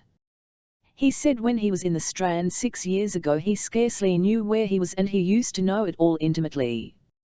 He told us that he used to buy second-hand books, nothing valuable in Wyck Street. Then he wondered why Great James Street should be so narrow and Bedford Row so broad. He had often wondered about that. At this rate, London would soon be unrecognisable. But I shall never go there again. Mrs. Hardy tried to persuade him that it was an easy drive, only 6 hours or so. I asked if she liked it, and she said Granville Barker had told her that when she was in the nursing home she had the time of her life. She knew everyone in Dorchester, but she thought there were more interesting people in London. Had I often been to Siegfried's flat? I said no. Then she asked about him and Morgan, said he was elusive, as if they enjoyed visits from him. I said I heard from Wells that Mr. Hardy had been up to London to see an air raid. What things they say, he said. It was my wife. There was an air raid one night when we stayed with Barry. We just heard a little pop in the distance. The searchlights were beautiful. I thought if a bomb now were to fall on this flat how many writers would be lost. And he smiled, in his queer way, which is fresh and yet sarcastic a little, anyhow shrewd. Indeed, there was no trace to my thinking of the simple peasant. He seemed perfectly aware of everything, in no doubt or hesitation, having made up his mind, and being delivered of all his work, so that he was in no doubt about that either. He was not interested much in his novels, or in anybody's novels, took it all easily and naturally. I never took long with them, he said. The longest was the Dynasts, so pronounced. But that was really 3 books, said Mrs. Hardy. Yes, and that took me 6 years, but not working all the time. Can you write poetry regularly? I asked, being beset with the desire to hear him say something about his books, but the dog kept cropping up. How he bit, how the inspector came out, how he was ill, and they could do nothing for him. Would you mind if I let him in? Asked Mrs. Hardy, and in came Wessex, a very tousled, rough brown and white mongrel, got to guard the house, so naturally he bites people, said Mrs. H. Well, I don't know about that, said Hardy, perfectly natural, and not setting much stock by his poems either, it seemed. Did you write poems at the same time as your novels? I asked. No, he said. I wrote a great many poems. I used to send them about, but they were always returned, he chuckled. And in those days I believed in editors. Many were lost, all the fair copies were lost. But I found the notes and I wrote them from those. I was always finding them. I found one the other day, but I don't think I shall find any more. Siegfried took rooms near here and said he was going to work very hard, but he left soon. E.M. Forster takes a long time to produce anything, 7 years, he chuckled. All this made a great impression of the ease with which he did things. I dare say Far from the Madding Crowd would have been a great deal better if I had written it differently, he said. But as if it could not be helped and did not matter. He used to go to the Lushingtons in Kensington Square and saw my mother there. She used to come in and out when I was talking to your father. I wanted him to say one word about his writing before we left and could only ask which of his books he would have chosen if, like me, he had had to choose one to read in the train. I had taken The Mayor of Casterbridge. That's being dramatized, put in Mrs. Hardy, and then brought life's little ironies. And did it hold your interest? He asked. I stammered that I could not stop reading it, which was true, but sounded wrong. Anyhow, he was not going to be drawn and went off about giving a young lady a wedding present. None of my books are fitted to be wedding presents, he said. You must give Mrs. Woolf one of your books, said Mrs. Hardy, inevitably. Yes, I will, but I'm afraid only in the little thin paper edition, he said. I protested that it would be enough if he wrote his name, then was vaguely uncomfortable. Then there was de la Mare. His last book of stories seemed to them such a pity. Hardy had liked some of his poems very much. People said he must be a sinister man to write such stories. But he's a very nice man, a very nice man indeed. He said to a friend who begged him not to give up poetry, I'm afraid poetry is giving up me. The truth is he is a very kind man and sees anyone who wants to see him. He has 16 people for the day sometimes. Do you think one can't write poetry if one sees people? I asked. One might be able to, I don't see why not. It's a question of physical strength, said Hardy. But clearly he preferred solitude himself. Always, however, he said something sensible and sincere, and thus made the obvious business of compliment-giving rather unpleasant. He seemed to be free of it all, very active-minded, liking to describe people, not to talk in an abstract way, for example Colonel Lawrence, bicycling with a broken arm held like that from Lincoln to Hardy, listened at the door to hear if there was anyone there. I hope he won't commit suicide, said Mrs. Hardy pensively, still leaning over the teacups, gazing despondently. He often says things like it, though he has never said quite that perhaps. But he has blue lines round his eyes. He calls himself Shaw in the army. No one is to know where he is. But it got into the papers.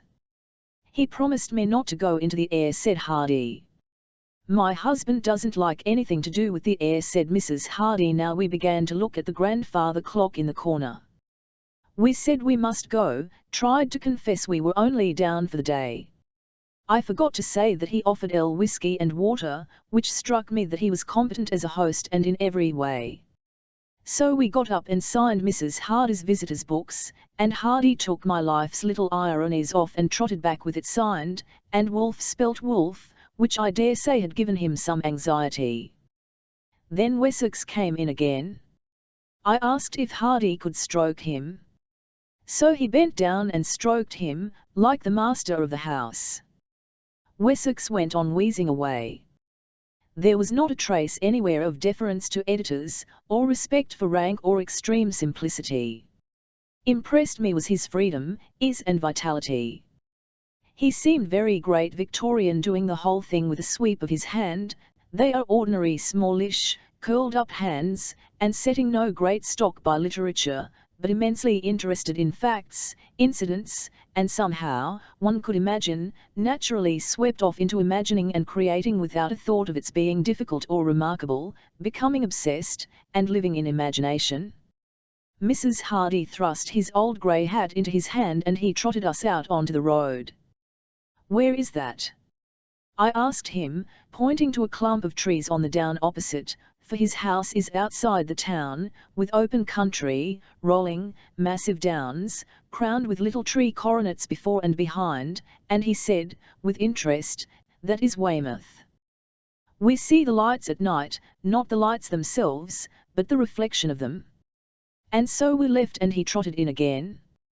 Also I asked him if I might see the picture of Tess which Morgan had described, an old picture, whereupon he led me to an awful engraving of Tess coming into a room from a picture by Herkimer.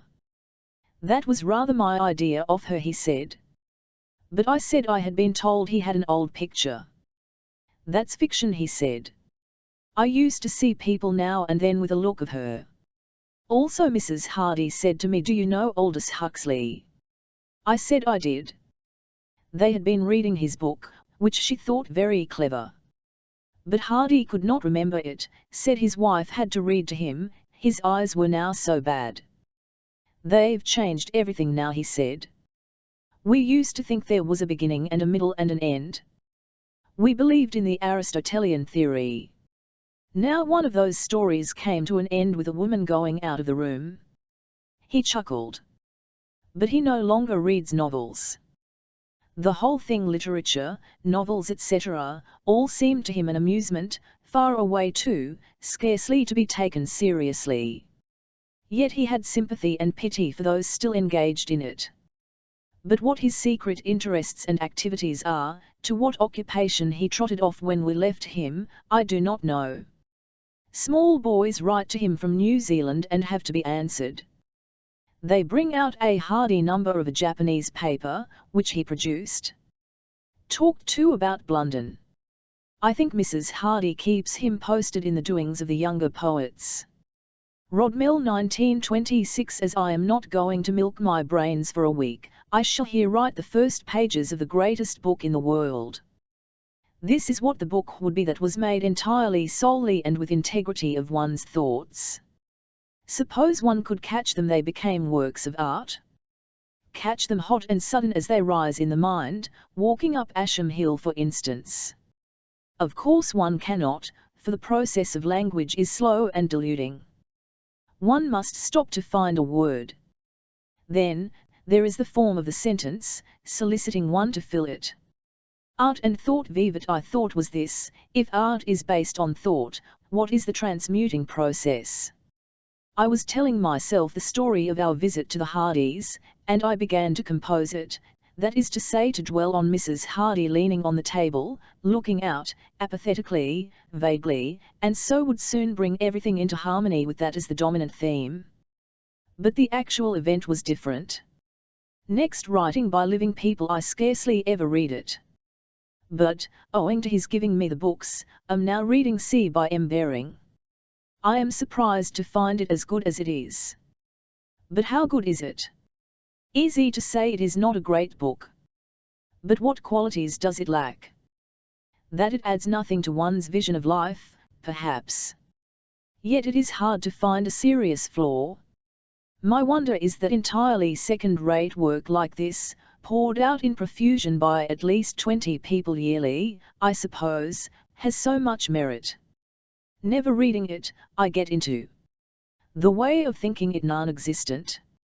So it is, speaking with the utmost strictness. That is, it will not exist in 2026, but it has some existence now, which puzzles me a little. Now Clarissa bores me, yet I feel this is important. And why? My own brain here is a whole nervous breakdown in miniature. We came on Tuesday. Sank into a chair, could scarcely rise, everything insipid, tasteless, colourless. Enormous desire for rest. Wednesday, only wish to be alone in the open air. Air delicious, avoided speech, could not read. Thought of my own power of writing with veneration, as of something incredible, belonging to someone else, never again to be enjoyed by me. Mind a blank. Slept in my chair. Thursday. No pleasure in life whatsoever, but felt perhaps more attuned to existence. Character and idiosyncrasy as Virginia Woolf completely sunk out. Humble and modest. Difficulty in thinking what to say. Read automatically, like a cow chewing cud. Slept in chair. Friday, sense of physical tiredness, but slight activity of the brain. Beginning to take notice. Making one or two plans. No power of phrase making. Difficulty in writing to Lady Colfax. Saturday, TC$R, much clearer and lighter. Thought I could write, but resisted, or found it impossible. A desire to read poetry set in on Friday. This brings back a sense of my own individuality. Read some Manty and Bridges, without troubling to understand, but got pleasure from them. Now I begin to wish to write notes, but not yet novel. But today senses quickening. No making up power yet, no desire to cast scenes in my book. Curiosity about literature returning, want to read Dante, Havelock Ellis and Berlioz's autobiography, also to make a looking-glass with shell frame. These processes have sometimes been spread over several weeks. Proportions changed that in the evening, or on colourless days, the proportions of the landscape change suddenly. I saw people playing stool ball in the meadow. They appeared sunk far down on a flat board, and the downs raised high up and mountainous round them. Detail was smoothed out. This was an extremely effect, the colours of the women's dresses also showing very bright and pure in the almost untinted surroundings. I knew, also, that the proportions were abnormal, as if I were looking between my legs. Second-rate art IEC, by Maurice Baring. Within its limits, it is not second-rate, or there is nothing markedly so, at first go off. The limits are the proof of its non-existence. He can only do one thing, himself to wit, charming, clean, modest, sensitive Englishman. Outside that radius and it does not carry far nor illumine much, all is, as it should be, light, sure, proportioned, affecting even, told in so well-bred a manner that nothing is exaggerated, all related, proportioned. I could read this forever, I said. L said one would soon sick to death of it. Wandavogel of the Sparrow tribe. Two resolute, sunburnt, dusty girls in jerseys and short skirts, with packs on their backs, city clerks, or secretaries, tramping along the road in the hot sunshine at ripe. My instinct at once throws up a screen, which condemns them. I think them in every way angular, awkward and self-assertive. But all this is a great mistake. These screens shut me out. Have no screens, for screens are made out of our own integument, and get at the thing itself, which has nothing whatever in common with a screen. The screen-making habit, though, is so universal that probably it preserves our sanity. If we had not this device for shutting people off from our sympathies we might perhaps dissolve utterly, separateness would be impossible. But the screens are in the excess, not the sympathy. Returning health, this is shown by the power to make images. The suggestive power of every sight and word is enormously increased. Shakespeare must have had this to an extent which makes my normal state the state of a person blind, deaf, dumb, stone-stockish and fish-blooded. and I have it compared with poor Mrs. Bartholomew almost to the extent that Shakespeare has it compared with me. Bank holiday. Very fat woman, girl and man spend bank holiday a day of complete sun and satisfaction, looking up family graves in the churchyard. 23 youngish men and women spend it tramping along with ugly black boxes on shoulders and arms, taking photographs. Man says to woman, some of these quiet villagers don't seem to know it's bank holiday at all, in a tone of superiority and slight contempt. The married relation Arnold Bennett says that the horror of marriage lies in its dailiness. All acuteness of relationship is rubbed away by this.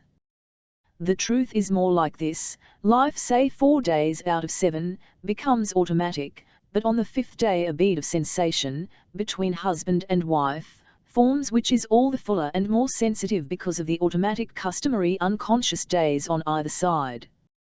That is to say, the year is marked by moments of great intensity. Hard as moments of vision.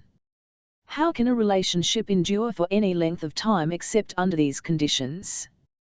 Friday, September 3. Road women in tea garden at Bramber, a sweltering hot day, rose trellises, whitewashed tables, lower middle classes, motor omnibuses constantly passing, bits of grey stones scattered on a paper-strewn green sward, all that's left of the castle. Woman leaning over the table, taking command of the treat, attended by 2 elder women, whom she pays for to girl waitress, or marmalade-coloured fat girl, with a body like the softest lard, destined soon to marry, but as yet only 16 or so. Woman, what can we have for tea?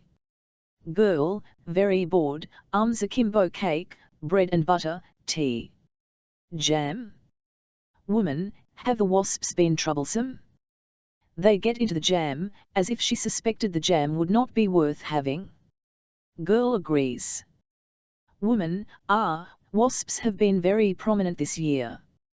Girl, that's right. So she doesn't have jam? This amused me, I suppose. For the rest, Charleston, Tilton, to the lighthouse, Vita, expeditions, the summer dominated by a feeling of washing in boundless warm fresh air, such an August not come my way for years, bicycling, no settled work done, but advantage taken of air for going to the river or over the downs. The novel is now easily within sight of the end, but this, mysteriously, comes no nearer. I am doing Lily on the lawn, but whether it's her last lap, I don't know. Nor am I sure of the quality. The only certainty seems to be that after tapping my antennae in the air vaguely for an hour every morning, I generally write with heat and ease till 12:30, and thus do my 2 pages. So it will be done, written over, that is, in 3 weeks, I forecast, from today. What emerges? At this moment I'm casting at _LT for an end. The problem is how to bring Lily and Mr. A together and make a combination of interest at the end. I am feathering about with various ideas. The last chapter, which I begin tomorrow, is in the boat. I had meant to end with her climbing onto the rock. If so, what becomes of Lily and her picture? Should there be a final page about her and Carmichael looking at the picture and summing up her character? In that case I lose the intensity of the moment. If this intervenes between her and the lighthouse, there's too much chop and change, I think. Could I do it in a parenthesis? So that one had the sense of reading the 2 things at the same time? The 5th of September. I shall solve it somehow, I suppose. Then I must go on to the question of quality. I think it may run too fast and free and so be rather thin. On the other hand, I think it is subtler and more human than Jacob's Room and Mrs. Dalloway. And I am encouraged by my own abundance as I write. It is proved, I think, that what I have to say is to be said in this manner. As usual, side stories are sprouting in great variety as I wind this up, a book of characters, the whole string being pulled out from some simple sentence, like Clara Pater's "Don't you find that Barker's pins have no points to them?" I think I can spin out all their entrails this way, but it is hopelessly undramatic. It is all in oratio obliqua. Not quite all, for I have a few direct sentences. The lyric portions of To the Lighthouse are collected in the 10-year lapse and don't interfere with the text so much as usual.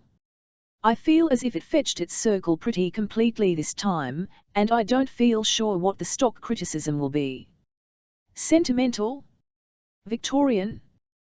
Then I must begin to plan out my book on literature for the press. 6 chapters. Why not groups of ideas, under some rough heading, for example, symbolism, God, nature, plot, dialogue. Take a novel and see what the competent parts are. Separate this and bring under them instances of all the books which display them biggest. Probably this would pan out historically. One could spin a theory which would bring the chapters together. I don't feel that I can read seriously and exactly for it. Rather, I want to sort out all the ideas that have accumulated in me. Then I want to write a bunch of outlines to make money, for under a new arrangement, we are to share any money over E200 that I make. This I must leave rather to chance, according to what come my way. I am frightfully contented these last few days, by the way. I don't quite understand it. Perhaps reason has something to do with it. Monday, the 13th of September. The blessed thing is coming to an end, I say to myself with a groan. It's like some prolonged, rather painful and yet exciting process of nature, which one desires inexpressibly to have over. Oh, the relief of waking and thinking it's done, the relief and the disappointment, I suppose. I am talking of To the Lighthouse. I am exacerbated by the fact that I spent 4 days last week hammering out De Quincey, which has been lying about since June, so refused E30 to write on Willa, and now shall be quit in a week, I hope, of this unprofitable fiction, and could have wedged in Willa before going back. So I should have had E70 of my year's E200 ready made by October. My greed is immense. I want to have E50 of my own in the bank to buy Persian carpets, pots, chairs, etc. Curse Richmond, curse the Times, curse my own procrastinations and nerves. I shall do Cobden Sanderson and Mrs. Hemans and make something by them, however. As for the book, Morgan said he felt this is a failure as he finished The Passage to India. I feel what? A little stale this last week or two from steady writing. But also a little triumphant. If my feeling is correct, this is the greatest stretch I've put my method to, and I think it holds. By this I mean that I have been dredging up more feelings and characters, I imagine. But Lord knows, until I look at my haul. This is only my own feeling in process. Odd how I'm haunted by that damned criticism of Janet Case's "it's all dressing" technique. Mrs. Dalloway. The common reader has substance. But then in one's strained state any fly has liberty to settle, and it's always the gadflies. Your praising me intelligently has comparatively little power to encourage, when I'm working, that is, when the ideas halt. And this last lap, in the boat, is hard, because the material is not so rich as it was with Lily on the lawn. I am forced to be more direct and more intense. I am making more use of symbolism, I observe, and I go in dread of sentimentality. Is the whole theme open to that charge? But I doubt that any theme is in itself good or bad. It gives a chance to one's peculiar qualities, that's all. Thursday, the 30th of September. I wish to add some remarks to this, on the mystical side of this solicitude, how it is not oneself but something in the universe that one's left with. It is this that is frightening and exciting in the midst of my profound gloom, depression, boredom, whatever it is. One sees a fin passing far out. What image can I reach to convey what I mean? Really there is none, I think. The interesting thing is that in all my feeling and thinking I have never come up against this before. Life is, soberly and accurately, the oddest affair, has in it the essence of reality. I used to feel this as a child, couldn't step across a puddle once, I remember, for thinking how strange, what am I? etc. But by writing I don't reach anything. All I mean to make is a note of a curious state of mind. I hazard the guess that it may be the impulse behind another book. At present my mind is totally blank and virgin of books. I want to watch and see how the idea at first occurs. I want to trace my own process. Tuesday, the 23rd of November. I am redoing 6 pages of Lighthouse daily. This is not, I think, so quick as Mrs. D, but then I find much of it very sketchy and have to improvise on the typewriter. This I find much easier than rewriting in pen and ink. My present opinion is that it is easily the best of my books, fuller than J.S.R. and less spasmodic, occupied with more interesting things than Mrs. D, and not complicated with all that desperate accompaniment of madness. It is freer and subtler, I think. Yet I have no idea yet of any other to follow it, which may mean that I have made my method perfect and it will now stay like this and serve whatever use I wish to put it to. Before, some development of method brought fresh subjects in view, because I saw the chance of being able to say them. Yet I am now and then haunted by some semi-mystic very profound life of a woman, which shall all be told on one occasion, and time shall be utterly obliterated, future shall somehow blossom out of the past. One incident, say the fall of a flower, might contain it. My theory being that the actual event practically does not exist nor time either. But I don't want to force this. I must make up my series Book.1927 Friday, the 14th of January. This is out of order, but I have no new book and so must record here, and it was here I recorded the beginning of The Lighthouse, must record here the end. This moment I have finished the final drudgery. It is now complete for Leonard to read on Monday. Thus I have done it some days under the year and feel thankful to be out of it again.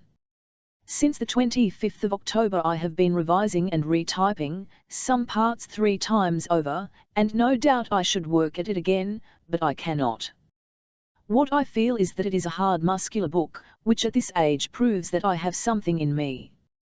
It has not run out and gone flabby, at least such is my feeling before reading it over. Sunday, the 23rd of January. Well, Leonard has read to The Lighthouse and says it is much my best book and it is a masterpiece. He said this without my asking. I came back from Knoll and sat without asking him. He calls it entirely new. A psychological poem is his name for it. An improvement upon Dalloway, more interesting. Having won this great relief, my mind dismisses the whole thing, as usual, and I forget it and shall only wake up and be worried again over proofs and then when it appears. Saturday, the 12th of February. Excess prose is too fluent. I've been reading it and it makes my pen run. When I've read a classic I am curbed and, not castrated, no, the opposite, I can't think of the word at the moment. Had I been writing why I should have run off whole pools of this coloured water, and then, I think, found my own method of attack. It is my distinction as a writer I think to get this clear and my expression exact. Were I writing travels I should wait till some angle emerged and go for that. The method of writing smooth narration can't be right, things don't happen in one's mind like that. But she is very skillful and golden-voiced. This makes me think that I have to read to The Lighthouse tomorrow and Monday, straight through in print, straight through, owing to my curious methods, for the first time. I want to read largely and freely once, then to niggle over details. I might note that the first symptoms of Lighthouse are unfavourable. Roger, it is clear, did not like Time Passes. Harper's and the Forum have refused serial rights, brace rights, I think, a good deal less enthusiastically than of Mrs. D. But these opinions refer to the rough copy, unrevised. And anyhow I feel callous, L.'s opinion keeps me steady, I'm neither one thing nor the other. Monday, the 21st of February. Why not invent a new kind of play, as for instance, Woman Thinks. He days. Organ plays. She writes. They say, she sings. Night speaks, they miss. I think it must be something on this line, though I can't now see what. Away from facts, free, yet concentrated, prose yet poetry, a novel and a play. Monday, the 28th of February, but I intend to work harder and harder. If they, the respectables, my friends, advise me against the lighthouse, I shall write memoirs, have a plan already to get historical manuscripts and write lives of the obscure, but why do I pretend I should take advice? After a holiday the old ideas will come to me as usual, seeming fresher, more important than ever, and I shall be off again, feeling that extraordinary exhilaration, that ardour and lust of creation which is odd, if what I create is, as it well may be, wholly bad. Monday, the 14th of March, Faith Henderson came to tea, and, valiantly beating the waters of conversation, I sketched the possibilities which an unattractive woman, penniless, alone, might yet bring into being. I began imagining the position, how she would stop a motor on the Dover Road and so get to Dover, cross the Channel, etc. It struck me, vaguely, that I might write it a phone narrative for fun. Suddenly between 12 and 1 I conceived a whole fantasy to be called The Jessamy Brides. Why, I wonder? I have rayed round it several scenes. 2 women, poor, solitary at the top of a house. One can see anything, for this is all fantasy, the Tower Bridge, clouds, aeroplanes. Also old men listening in the room over the way. Everything is to tumbled in pell-mell. It is to be written as I write letters at the top of my speed, on the ladies of Llangollen, on Mrs. Flaggate, on people passing. No attempt is to be made to realize the character. Sapphism is to be suggested. Satire is to be the main note, satire and wildness. The ladies are to have Constantinople in view. Dreams of golden domes. My own lyric vein is to be satirized. Everything looked. And it is to end with 3 dots, so. For the truth is I feel the need of an escapade after these serious poetic experimental books leading whose form is always so closely considered. I want to kick up my heels and be off. I want to embody all those innumerable little ideas and tiny stories which flash into my mind at all seasons. I think this will be great fun to write, and it will rest my head before starting the very serious, mystical poetical work which I want to come next. Meanwhile, before I can touch the Jessamy Brides, I have to write my book on fiction, and that won't be done till January, I suppose. I might dash off a page or 2 now and then by way of experiment. And it is possible that the idea will evaporate. Anyhow, this records the odd, horrid, unexpected way in which these things suddenly create themselves, one thing on top of another in about an hour. So I made up Jacob's room looking at the fire at Hogarth House, so I made up the lighthouse one afternoon in the square here. Orlando leading to the waves. The 8th of July, 1933. Monday, the 21st of March. My brain is ferociously active. I want to have at my books as if I were conscious of the lapse of time, age and death. Dear me, how lovely some parts of the lighthouse are. Soft and pliable, and I think deep, and never a word wrong for a page at a time. This I feel about the dinner party and the children in the boat, but not of Lily on the lawn. That I do not much like. But I like the end. Sunday, the 1st of May, and then I remember how my book is coming out. People will say I am irreverent, people will say 1,000 things. But I think, honestly, I care very little this time, even for the opinion of my friends. I am not sure if it is good. I was disappointed when I read it through the first time. Later I liked it. Anyhow, it is the best I can do. But would it be a good thing to read my things when they are printed, critically? It is encouraging that in spite of obscurity, affectation and so on, my sales rise steadily. We have sold, already, 1,220 before publication, and I think it will be about 1,500, which for a writer like I am is not bad. Yet, to show I am genuine, I find myself thinking of other things with absorption and forgetting that it will be out on Thursday. Thursday, the 5th of May. Book out.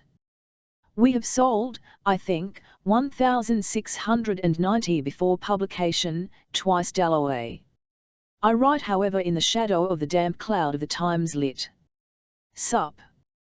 Review, which is an exact copy of the JSR, Mrs. Dalloway Review, gentlemanly, kindly, timid, praising beauty, doubting character, and leaving me moderately depressed. I am anxious about time passes. Think the whole thing may be pronounced soft, shallow, insipid, sentimental. Yet, honestly, I don't much care, want to be let alone to ruminate. Wednesday, the 11th of May. My book. What is the use of saying one is indifferent to reviews when positive praise, though mingled with blame, gives one such a start on, that instead of feeling dried up, one feels, on the contrary, flooded with ideas. I gather from vague hints, through Marjorie Jode, through Clive, that some people say it is my best book. So far Vita praises, Z enthuses, an unknown donkey writes. No one has yet read it to the end, I dare say, and I shall hover about, not anxious but worried for 2 more weeks, when it will be over. Monday, the 16th of May. The book. Now on its feet so far as praise is concerned. It has been out 10 days, Thursday a week ago. Nessa enthusiastic, a sublime, almost upsetting spectacle. She says it is an amazing portrait of Mother, a supreme portrait painter, has lived in it, found the rising of the dead almost painful. Then Ottoline, then Vita, then Charlie, then Lord Olivier, then Tommy, then Clive. Saturday, the 18th of June. This is a terribly thin diary for some reason. Half the year has been spent and left only these few sheets. Perhaps I have been writing too hard in the morning to write here also. 3 weeks wiped out by headache. We had a week at Rodmell, of which I remember various sights, suddenly unfolding before me spontaneously, for example, the village standing out to sea in the June night, houses seeming ships, the marsh a fiery foam, and the immense comfort of lying there lapped in peace. I lay out all day in the new garden, with the terrace. It is already being made. There were blue tits nested in the hollow neck of my Venus. Vita came over one very hot afternoon and we walked to the river with her. Pinker now swims after Leonard's stick. I read, any trash, Maurice Baring, sporting memoirs. Slowly ideas began trickling in, and then suddenly I rhapsodist, the night Elle dined with the apostles, and told over the story of the moths, which I think I will write very quickly, perhaps in between chapters of that long impending book on fiction.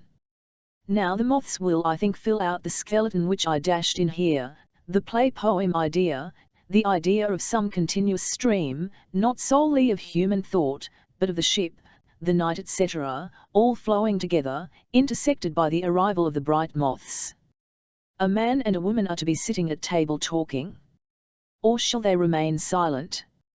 It is to be a love story, she is finally to let the last great moth in. The contrasts might be something of this sort, she might talk, or think, about the age of the earth, the death of humanity, then the moths keep on coming. Perhaps the man could be left absolutely dim. France, here the sea, at night, a garden under the window. But it needs ripening. I do a little work on it in the evening when the gramophone is playing late Beethoven sonatas. The windows fidget at their fastenings as if we were at sea. The waves. We saw Vita given the Hawthorne Den. A horrid show-up, I thought, not of the gentry on the platform, Squire, Drinkwater, Binion only, of us all of us chattering writers. My word! How insignificant we all looked! How can we pretend that we are interesting, that our works matter? The whole business of writing became infinitely distasteful. There was no one I could care whether he read, liked, or disliked my writing. And no one could care for my criticism either, the mildness, the conventionality of them all struck me. But there may be a stream of ink in them that matters more than the look of them, so tightly clothed, mild and decorous, showed. I felt there was no one full-grown mind among us. In truth, it was the thick dull middle class of letters that met, not the aristocracy. Wednesday, the 22nd of June. Women haters depress me, and both Tolstoy and Mrs. Asquith hate women. I suppose my depression is a form of vanity. But then so are all strong opinions on both sides. I hate Mrs. A's hard, dogmatic empty style. But enough, I shall write about her tomorrow. I write every day about something and have deliberately set apart a few weeks to money making, so that I may put E50 in each of our pockets by September. This will be the first money of my own since I married. I never felt the need of it till lately. And I can get it, if I want it, but shirk writing for money. Thursday, the 23rd of June. This diary shall batten on the leanness of my social life. Never have I spent so quiet a London summer. It is perfectly easy to slip out of the crush unobserved. I have set up my standard as an invalid and no one bothers me. No one asks me to do anything. Vainly, I have the feeling that this is of my choice, not theirs, and there is a luxury in being quiet in the heart of chaos. Directly I talk and exert my wits in talk, I get a dull, damp, rather headachy day. Quiet brings me cool, clear, quick mornings, in which I dispose of a good deal of work and toss my brain into the air when I take a walk. I shall feel some triumph if I skirt a headache this summer. Thursday, the 30th of June. Now I must sketch out the eclipse.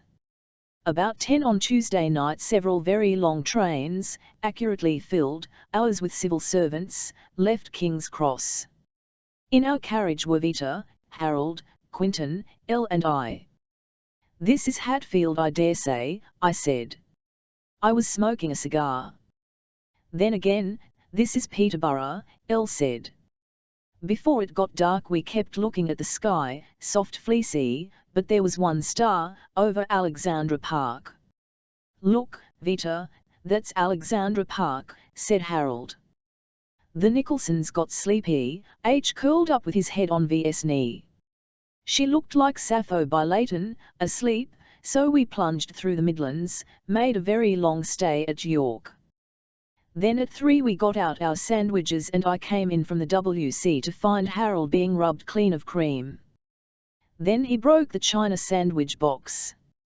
Here Elle laughed without restraint. Then we had another doze, or the NS did. Then here was a level crossing, at which were drawn up a long line of motor omnibuses and motors, all burning pale yellow lights.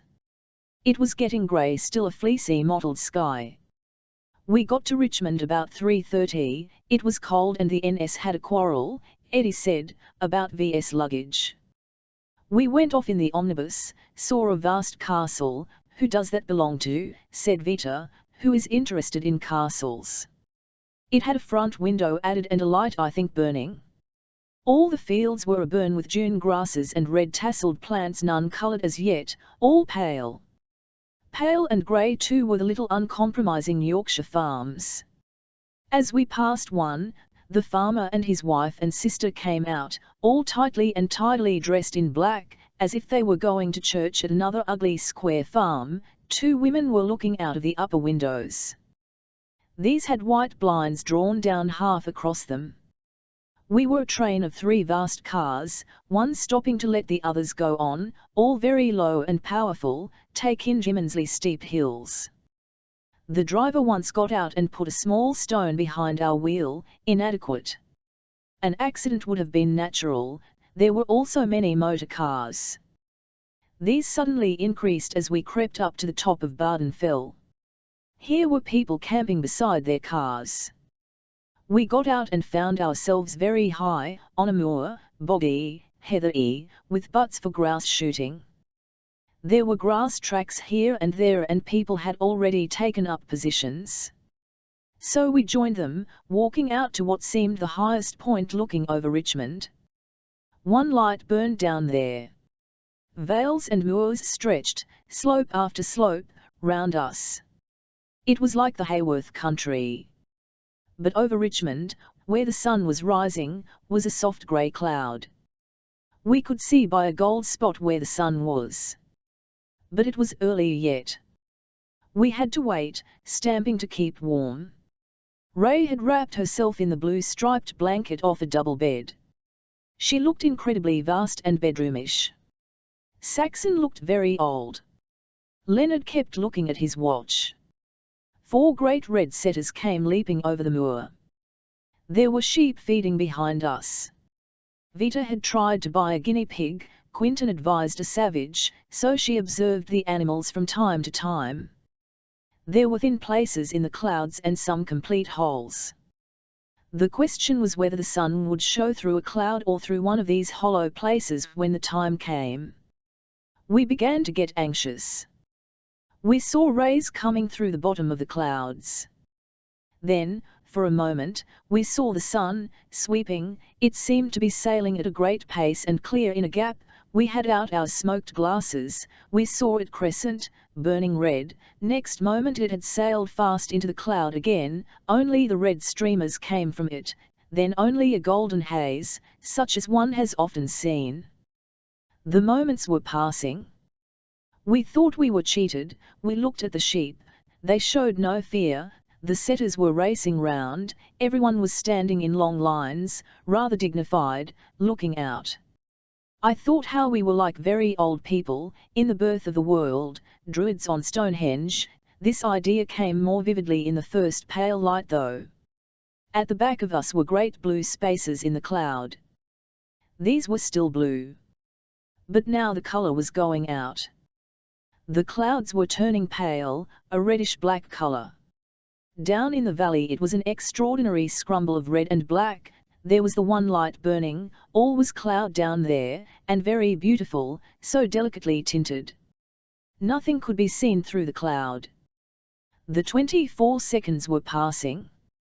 Then one looked back again at the blue, and rapidly, very, very quickly, all the colours faded. It became darker and darker as at the beginning of a violent storm. The light sank and sank. We kept saying this is the shadow, and we thought now it is over, this is the shadow, when suddenly the light went out. We had fallen. It was extinct. There was no colour. The earth was dead. That was the astonishing moment, and the next when as if a ball had rebounded the cloud took colour on itself again, only a sparky ethereal colour, and so the light came back. I had very strongly the feeling as the light went out of some vast obeisance, something kneeling down and suddenly raised up when the colours came. They came back astonishingly lightly and quickly and beautifully in the valley and over the hills, at first with a miraculous glittering and ethereality, later normally almost, but with a great sense of relief. It was like recovery. We had been much worse than we had expected. We had seen the world dead. This was within the power of nature. Our greatness had been apparent too. Now we became Ray in a blanket, Saxon in a cap, etc. We were bitterly cold. I should say that the cold had increased as the light went down. One felt very livid. Then, it was over till 1999. Remained was the sense of the comfort which we get used to, of plenty of light and colour. This for some time seemed a definitely welcome thing. Yet when it became established all over the country, one rather missed the sense of its being a relief and a respite, which one had had when it came back after the darkness. How can I express the darkness? It was a sudden plunge, when one did not expect it, being at the mercy of the sky, our own nobility, the druids, Stonehenge, and the racing red dogs, all that was in one's mind. Also, to be picked out of one's London drawing-room and set down on the wildest moors in England, was impressive. For the rest, I remember trying to keep awake in the gardens at York while Eddie talked and falling asleep. Asleep again in the train. It was hot and we were messy. The carriage was full of things. Harold was very kind and attentive. Eddie was peevish. Roast beef and pineapple chunks, he said. We got home at 8:30 perhaps. The colour for some moments was of the most lovely kind, fresh, various, here blue and there brown, all new colours, as if washed over and repainted. Tuesday, the 18th of September. 1,000 things to written had I time, had I power. A very little writing uses up my capacity for writing. Lawton Place and Philip Rich's death. These as it happened synchronized. When Vita was here 10 days ago we drove over to Lawton and I broke in and explored the house. It seemed, that sunny morning, so beautiful, so peaceful, and as if it had endless old rooms. So I come home with the idea of buying it, and so fired that we wrote to Thummer, Mr. Russell, and waited, all on wires, edgy, excited for an answer. He came himself, after some days, and we were to go and see it. This arranged, and our hopes very high, I opened the Morning Post and read the death of Philip Ritchie. He can't take houses, poor Philip, I thought. And then the usual procession of images went through my mind. Also, I think for the first time, I felt this death leaves me an elderly luggard, makes me feel I have no right to go on, as if my life were at the expense of his. And I had not been kind, not asked him to dinner and so on. So the two feelings, about buying the house and his death, fought each other, and sometimes the house won and sometimes death won, and we went to see the house and it turned out unspeakably dreary, all patched and spoilt, with grained oak and grey paper, a sodden garden and a glaring red cottage at the back. I note the strength and vividness of feelings which suddenly break and foam away. Now I forget to think about Philip Ritchie. One of these days, though, I shall sketch here, like a grand historical picture, the outlines of all my friends. I was thinking of this in last night and for some reason I thought I would begin with a sketch of Gerald Brennan. There may be something in this idea. It might be a way of writing the memoirs of one's own times during people's lifetimes. It might be a most amusing book. The question is how to do it. Vita should be Orlando, a young nobleman. There should be Lytton, and it should be truthful but fantastic. Roger. Duncan. Clive. Adrian. Their lives should be related. But I can think of more books than I shall ever be able to write. How many little stories come into my head? For instance, Ethel Sands not looking at her letters. This implies. One might write a book of short significant separate scenes. She did not open her letters. Tuesday, the 25th of September. On the opposite page I wrote notes for Shelley, I think, by mistake for my writing book. Now let me become the analyst of Rodmell. 35 years ago, there were 160 families living here where there are now no more than 80. It is a decaying village, which loses its boys to the towns. Not a boy of them, said the Reverend Mr. Hawksford, is being taught to plough. Rich people wanting weekend cottages buy up the old peasants' houses for fabulous sums. Monk's house was offered to Mr. H for E400, we gave E700. He refused it, saying he didn't wish to own country cottages. Now Mr. Allison will pay L200 for a couple and we, he said, might get E2,000 for this. He, Hawksford, is an old decaying man, run to seed. His cynicism and the pleasant turn it gives his simple worn-out sayings amuses me.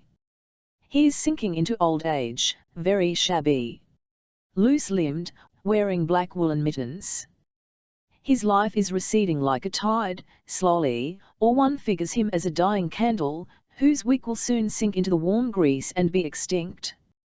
To look at, he is like some aged bird, a little, small-featured face, with heavily lidded smoky bright eyes. His complexion is still ruddy, but his beard is like an unweeded garden. Little hairs grow weakly all over his cheeks and two strands are drawn, like pencil marks, across his bald head. He tumbles into an armchair and tells over his stock of old village stories which always have this slightly mocking flavour, as though, completely unambitious and by no means successful himself, he recouped himself by laughing slyly at the humours of the more energetic. The outlay these flashy newcomers make on their field and farms makes him sardonic. But he won't raise a finger either way, likes his cup of Indian tea, which he prefers to China, and doesn't much mind what anybody thinks. He smokes endless cigarettes and his fingers are not very clean. Talking of his will, he said, it would be a different thing if one wanted baths, which for some 70 years, presumably, he has done without. Then he likes a little practical talk about Aladdin lamps, for instance, and how the rector at Iford has a device by which he makes the globe of the Veritas lamp, which is cheaper, serve. It appears that the Aladdin costs 10d. and 2/. But it blackens suddenly and is useless. Leaning over stiles, it is of lamp mantles that the two rectors talk. Or he will advise about making a garage, how Percy should cut a trench and then old Fears should line the walls with cement. That is what he advises, and I fancy many hours of his life have passed hobnobbing with Percy's and Fears about cement and trenches. Of his clerical character there is little visible. He would not buy Bowen a riding school, he said, her sister did that. He didn't believe in it. She has a school at Rottingdean, keeps 12 horses, employs grooms and has to be at it all day, Sundays included. But having expressed his opinion in the family conclave, he would leave it at that. Mrs. H. would back Bowen. She would get her way. The rector would slouch off to his study, where he does heaven knows what. I asked him if he had work to do, a question which amused him a little. Not work, he said, but a young woman to see. And then he settled into the armchair again and so sat out a visit of over an hour and a half. Wednesday, the 5th of October. I write in the sordid DOS house atmosphere of approaching departure. Pinker is asleep in one chair, Leonard is signing checks at the little deal table under the glare of the lamp. The fire is covered with ashes, since we have been burning it all day and Mrs. B never cleans. Envelopes lie in the grate. I am writing with a pen which is feeble and wispy, and it is a sharp fine evening with a sunset, I dare say. We went to Amberley yesterday and think of buying a house there. For it is an astonishing forgotten lovely place, between water meadows and downs. So impulsive we both are, in spite of our years. But we are not as old as Mrs. Gray, who came to thank us for our apples. She won't send to buy, as it looks like begging, since we never take money. Her face is cut into by wrinkles, they make wheels across her. She is 86 and can never remember such a summer. In her youth it was so hot in April often that they couldn't bear a sheet on them. Her youth must have been almost the same time as my father's. She is 9 years younger, I make out, born in 1841. And what did she see of Victorian England, I wonder? I can make up situations, but I cannot make up plots. That is, if I pass a lame girl I can, without knowing I do it, instantly make up a scene. Now I can't think of one. This is the germ of such fictitious gift as I have. And by the way, I get letter after letter about my books and they scarcely please me. If my pen allowed, I should now try to make out a work table, having done my last article for the Tribune, and now being free again. And instantly the usual exciting devices enter my mind, a biography beginning in the year 1500 and continuing to the present day, called Orlando Vita, only with a change about from one sex to another. I think, for a treat, I shall let myself dash this in for a week, while Saturday, the 22nd of October. This is a book, I think I have said before, which I write after tea. And my brain was full of ideas, but I have spent them on Mr. Ashcroft and Miss Findlater, fervent admirers. I shall let myself dash this in for a week. I have done nothing else for a fortnight, and am launched somewhat furtively but with all the more passion upon Orlando, a biography. It is to be a small and written by Christmas. I thought I could combine it with fiction, but once the mind gets hot it can't stop. I walk making up phrases, sit, contriving scenes, am in short in the thick of the greatest rapture known to me, from which I have kept myself since last February, or earlier. Talk of planning a book, or waiting for an idea. Then one came in a rush, I said to pacify myself, being bored and stale with criticism and faced with that intolerable dull fiction, you shall write a page of a story for a treat, you shall stop sharp at 11:30 and then go on with the romantics. I had very little idea what the story was to be about. But the relief of turning my mind that way was such that I felt happier than for months, as if put in the sun, or laid on a cushion, and after 2 days entirely gave up my time chart and abandoned myself to the pure delight of this farce, which I enjoy as much as I've ever enjoyed anything, and have written myself into half a headache and had to come to a halt, like a tired horse, and take a little sleeping draught last night, which made our breakfast fiery. I did not finish my egg. I am writing Orlando half in a mock style, very clear and plain, so that people will understand every word. But the balance between truth and fantasy must be careful. It is based on Vita, Violet Trefusi, Lord Lascelles, Noel, etc. Sunday, the 20th of November. I will now snatch a moment from what Morgan calls life to enter a hurried note. My notes have been few, life a cascade, a glissade, a torrent, all together. I think on the whole this is our happiest autumn. So much work, and success now, and life on easy terms, heaven knows what. My morning rushes, pell-mell, from 10 to 1. I write so quick I can't get it typed before lunch. This I suppose is the main backbone of my autumn, Orlando. Never do I feel this, except for a morning or two, writing criticism. Today I began the 3rd chapter. Do I learn anything? Too much of a joke perhaps for that, yet I like these plain sentences, and the externality of it for a change. It is too thin of course, splashed over the canvas, but I shall cover the ground by the 7th of January, I say, and then rewrite. Wednesday, the 30th of November. A hurried note. AB, L1T. The lunch party, L dining at the Cranium. An art of light talk, about people. Bogey Harris, Maurice Baring. BH knows everyone, that is no one. Freddie Fossil? Oh yes, I know him, knows Lady So-and-so. Knows everyone, can't admit to not knowing. A polished, burnished diner out, Roman Catholic. In the middle. M. Baring says, but Lady B died this morning. Sybil says, say that again. But R.M. was lunching with her yesterday, says Bogey. Well, it's in the papers she's dead, says M.B. Sybil says, but she was quite young. Lord Ivor asked me to meet the young man his daughters to marry. I know Lord Ivor says, or would say, Bogey. Well, it's odd, says Sybil, giving up the attempt to wrestle with the death of the young at a lunch party. So on to wigs. Lady Charlie used to have hers curled by a sailor on deck before she got up, says Bogey. Oh, I've known her all my life. Went yachting with them. Lady, eyebrows fell into the soup. Sir John was so fat they had to hike him up. Once he got out of bed in the middle of the night and fell on the floor, where he lay 5 hours, couldn't move. BM sent me a pair by the waiter with a long letter. Talk of houses and periods. All very smooth and surface talk, depends on knowing people, not on saying anything interesting. Bogey's cheeks are polished daily. Tuesday, the 20th of December. This is almost the shortest day and perhaps the coldest night of the year. We are in the black heart of a terrific frost. I notice that look of black atoms in a clear air, which for some reason I can never describe to my liking.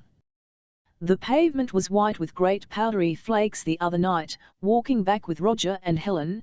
This was from Nessa's last Sunday, last, I fear, for many a month. But I have as usual no time. Let me count the things I should be doing this deep winter's night with Leonard at his last lecture and Pinker asleep in her chair. I should be reading Bagenal's story, Julian's play, Lord Chesterfield's letters, and writing to Hubert, about a cheque from the nation. There is an irrational scale of values in my mind which puts these duties higher than mere scribbling. This flashed to my mind at Nessa's children's party last night. The little creatures acting moved my infinitely sentimental throat. Angelica so mature and composed, all grey and silver, such an epitome of all womanliness, and such an unopened bud of sense and sensibility, wearing a grey wig and a sea-coloured dress. And yet oddly enough I scarcely want children of my own now. This insatiable desire to write something before I die, this ravaging sense of the shortness and feverishness of life, make me cling, like a man on a rock, to my one anchor. I don't like the physicalness of having children of one's own. This occurred to me at Rodmell, but I never wrote it down. I can dramatize myself a parent, it is true. And perhaps I have killed the feeling instinctively, or perhaps nature does. I am still writing the 3rd chapter of Orlando. I have had of course to give up the fancy of finishing by February and printing this spring.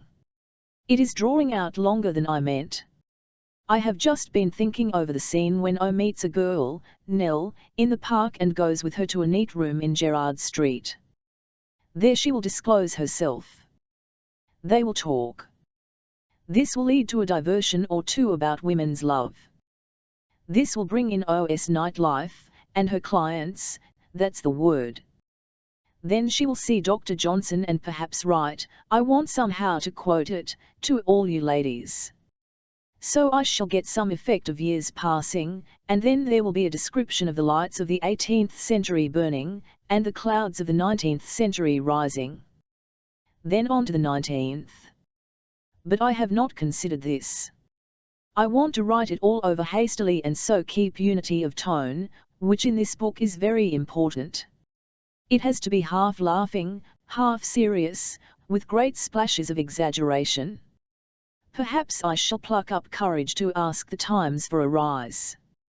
But could I write for my annual I would never write for another paper. How extraordinarily unwilled by me but potent in its own right, by the way, Orlando was. As if it shoved everything aside to come into existence.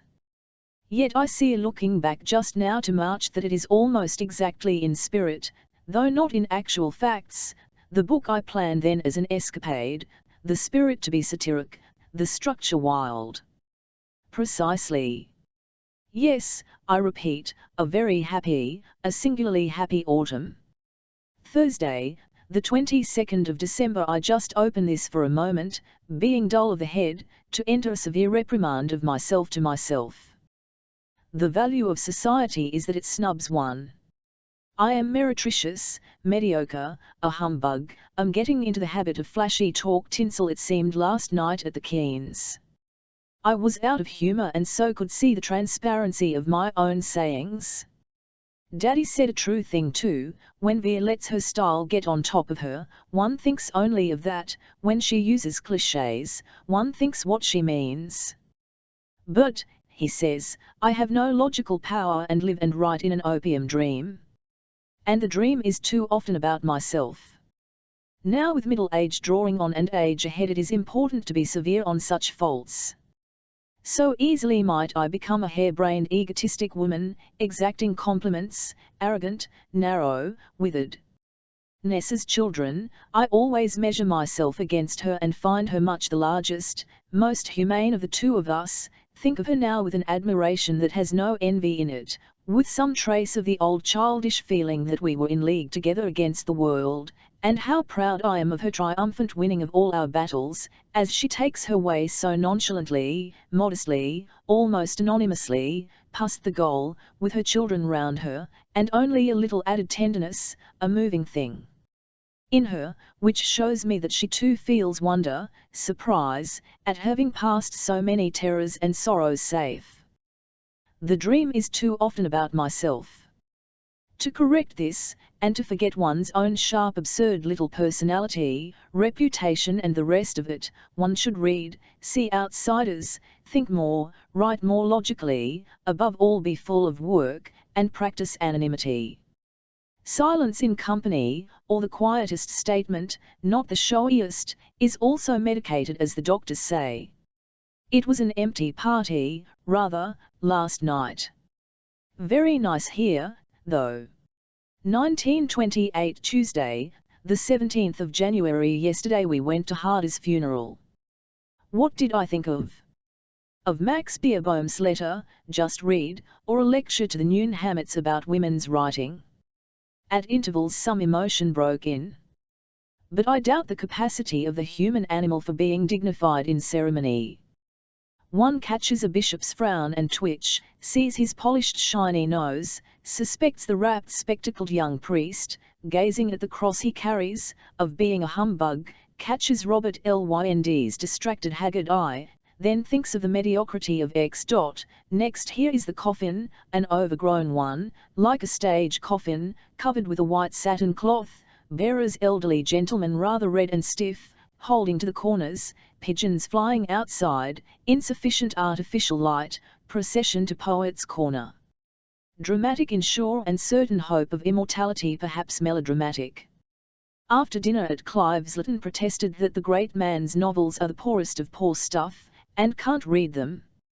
Lytton sitting or lying inert, with his eyes shut, or exasperated with them open. Lady Strachey slowly fading, but it may take years. Over all this broods for me some uneasy sense of change and mortality, and how partings are deaths, and then a sense of my own fame. Why should this come over me? And then of its remoteness, and then the pressure of writing 2 articles on Meredith and furbishing up the Hardy. And Leonard sitting at home reading. And Max's letter, and a sense of the futility of it all. Saturday, the 11th of February. I am so cold I can hardly hold the pen. The futility of it all, so I broke off, and have indeed been feeling that rather persistently, or perhaps I should have written here. Hardy and Meredith together sent me torpid to bed with headache. I know the feeling now, when I can't spin a sentence and sit mumbling and turning, and nothing flits by my brain, which is as a blank window. So I shut my studio door and go to bed, stuffing my ears with rubber, and there I lie a day or 2. And what leagues I travel in the time! Such sensations spread over my spine and head directly I give them the chance, such an exaggerated tiredness, such anguish and despairs, and heavenly relief and rest, and then misery again. Never was anyone so tossed up and down by the as I am, I think. But it is over, and put away. For some reason, I am hacking rather listlessly at the last chapter of Orlando, which was to have been the best. Always the last chapter slips out of my hands. One gets bored. One whips oneself up. I still hope for a fresh wind, and don't very much bother, except that I miss the fun, which was so tremendously lively all October, November and December.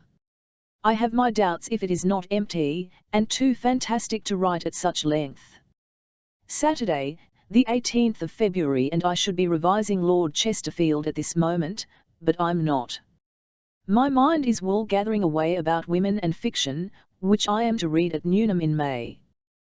The mind is the most capricious of insects, flitting, fluttering. I had thought to write the quickest, most brilliant pages in Orlando yesterday. Not a drop came, all, forsooth, for the usual physical reasons, which delivered themselves today. It is the oddest feeling, as if a finger stopped the flow of the ideas in the brain. It is unsealed and the blood rushes all over the place. Again, instead of writing 0, I've been racing up and down the whole field of my lecture. And tomorrow, alas, we motor, for I must get back into the book which has brightened the last few days satisfactorily. Not that my sensations in writing are an infallible guide. Sunday, the 18th of March. I have lost my writing board, an excuse for the anemic state of this book. Indeed, I only write now, in between letters, to say that Orlando was finished yesterday as the clock struck 1. Anyhow, the canvas is covered. There will be 3 months of close work needed, imperatively, before it can be printed, for I have scrambled and splashed and the canvas shows through in 1,000 places. But it is a serene, accomplished feeling, to write, even provisionally, the end, and we go off on Saturday, with my mind appeased. I have written this book quicker than any, and it is all a joke, and yet gay and quick reading, I think, a writer's holiday. I feel more and more sure that I will never write a novel again. Little bits of rhyme come in. So we go motoring across France on Saturday and shall be back on the 17th of April for the summer. Time flies, oh yes, that summer should be here again, and I still have the faculty of wonder at it. The world swinging round again and bringing its green and blue close to one's eyes. Thursday, March 22 ND. These are the last pages at the end of Orlando, and it is 25 minutes to 1, and I have written everything I have to write, and on Saturday we go abroad. Yes, it's done, Orlando, begun on the 8th of October, as a joke, and now rather too long for my liking. It may fall between stools, be too long for a joke, and too frivolous for a serious book. All this I dismiss from a mind avid only of green fields, the sun, wine, sitting doing nothing. I have been for the last 6 weeks rather a bucket than a fountain, sitting to be shot into by one person after another.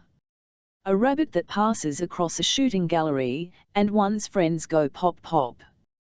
Heaven be praised, Sybil today puts us off, which leaves Daddy only and a whole day's solitude, please heaven, tomorrow. But I intend to control this rabbit shooting business when I come back. And money making. I hope to settle in and write one nice little discreet article for E25 each month, and so live, without stress, and so read what I want to read. At 46 one must be a miser, only have time for essentials. But I think I have made moral reflections enough, and should describe people, save that, when seen so colourlessly, by duty not wish, one's mind is a little slack in taking notes. Watery blowy weather, and this time next week we shall be in the middle of France. Tuesday, the 17th of April, home again, as foretold, last night, and to settle the dust in my mind, right here. We have been across France and back, every inch of that fertile field traversed by the admirable singer. And now towns and spires and scenes begin to rise in my mind as the rest sinks. I see Chartres in particular, the snail, with its head straight, marching across the flat country, the most distinguished of churches. The rose window is like a jewel on black velvet. The outside is very intricate yet simple, elongated, somehow preserved from the fantastic and ornate. Grey weather dashed all over this, and I remember coming in at night in the wet often and hearing the rain in hotels. Often I was bobbing up and down on my 2 glasses of vin du pays. It was rather a rush and a cram, as these jumbled notes testify. Once we were high up on a mountain in a snowstorm, and rather afraid of a long tunnel. 20 miles often cut us off from civilization. One wet afternoon we punctured in a mountain village, and I went in and sat with the family, a nice scrupulous polite woman, a girl who was pretty, shy, had a friend called Daisy at Earlsfield. They caught trout and wild boars. Then on we went to Florey, where I found a book, Girardin's Memoirs, in the old bookcase that had been sold with the house. Always some good food and hot bottles at night. Oh, and my prize, E40 from the French. And Julian. And 1 or 2 hot days and the Pont du Gard in the sun, and Lesbos. This is where Dante got this idea of hell, Duncan said, and mounting all the time steadily was my desire for words, till I envisaged a sheet of paper and pen and ink as something of miraculous desirability, could even relish the scratch as if it were a divine kind of relief to me. And there was Saint Remy and the ruins in the sun. I forget now how it all went, how thing fitted to thing, but the eminences now emerge, and I noticed how, talking to Raymond at the Nation this afternoon, we had already pitched on the high points. Before that, crossing the graveyard in the bitter windy rain, we saw Hope T and a dark cultivated woman. But on they went past us, with the waver of an eye. Next moment I heard Virginia and turned, and there was Hope coming back. Jane died yesterday, she murmured, half asleep, talking distraught, out of herself. We kissed by Cromwell's daughter's grave, where Shelley used to walk, for Jane's death. She lay dead outside the graveyard in that back room where we saw her lately raised on her pillows, like a very old person whom life has tossed up and left, exalted, satisfied, exhausted. Hope the colour of dirty brown paper. then to the office, then home to work here, and now to work and work, as hard as I can. Saturday, the 21st of April, and I find myself again in the old driving whirlwind of writing against time. Have I ever written with it? But I vow I won't spend longer at Orlando, which is a freak. It shall come out in September, though the perfect artist would revoke and rewrite and polish infinitely. But hours remain over to be filled with reading something or other, I'm not sure what. Vivid sort of summer do I desire? Now that I have E16 to spend before the 1st of July, on our new system, I feel freer, can afford a dress and a hat, and so may go about, a little, if I want. And yet the only exciting life is the imaginary one. Once I get the wheels spinning in my head, I don't want money much, or dress, or even a bed at Rodmell or a sofa. Tuesday, the 24th of April, a lovely soaring summer day this, winter sent howling home to his Arctic. I was reading Othello last night and was impressed by the volley and volume and tumble of his words, many I should say, were I reviewing for the Times. He put them in when tension was slack. In the great scenes, everything fits like a glove. The mind tumbles and splashes among words when it is not being urged on, I mean, the mind of a very great master of words who is writing with one hand. He abounds. The lesser writers stint. As usual, impressed by Shakespeare. But my mind is very bare to words, English words, at the moment. They hit hard, I watch them bounce and spring. I've read only French for 4 weeks. An idea comes to me for an article on French, what we know of it. Friday, the 4th of May, and now there's the Femina Prize to record before I go off this brilliant summer day to tea with Miss Jenkins in Doughty Street. I am going dutifully, not to snub the female young. But I shall be overpowering, I doubt not. But it is a wonderful day. The prize was an affair of dull stupid hours, a function, not alarming, stupefying. Hugh Walpole saying how much he disliked my books, rather, how much he feared for his own. Little Miss Robbins, like a redbreast, creeping out. I remember your mother, the most beautiful Madonna and at the same time the most complete woman of the world. Used to come and see me in my flat. I see this as a summer visit on a hot day. She never confided. She would suddenly say something so unexpected, from that Madonna face, one thought it vicious. This I enjoyed, nothing else made much impression. Afterwards there was the horror of having looked ugly in cheap black clothes. I cannot control this complex. I wake at dawn with a start. Also the fame is becoming vulgar and a nuisance. It means nothing, yet takes one's time. Americans perpetually. Crawley, Gage, offers. Thursday, the 31st of May, the sun is out again. I have half forgotten Orlando already, since Elle has read it, and it has half passed out of my possession. I think it lacks the sort of hammering I should have given it if I had taken longer, is too freakish and unequal, very brilliant now and then. As for the effect of the whole, that I can't judge. Not, I think, important among my works. Elle says a satire. Elle takes Orlando more seriously than I had expected. Thinks it in some ways better than The Lighthouse, about more interesting things, and with more attachment to life and larger. The truth is I expect I began it as a joke and went on with it seriously. Hence it lacks some unity. He says it is very original. Anyhow, I'm glad to be quit this time of writing a novel, and hope never to be accused of it again. Now I want to write some very closely reasoned criticism, book on fiction, an essay of some sort, but not Tolstoy for the Times. Dr. Burney's evening party I think for Desmond.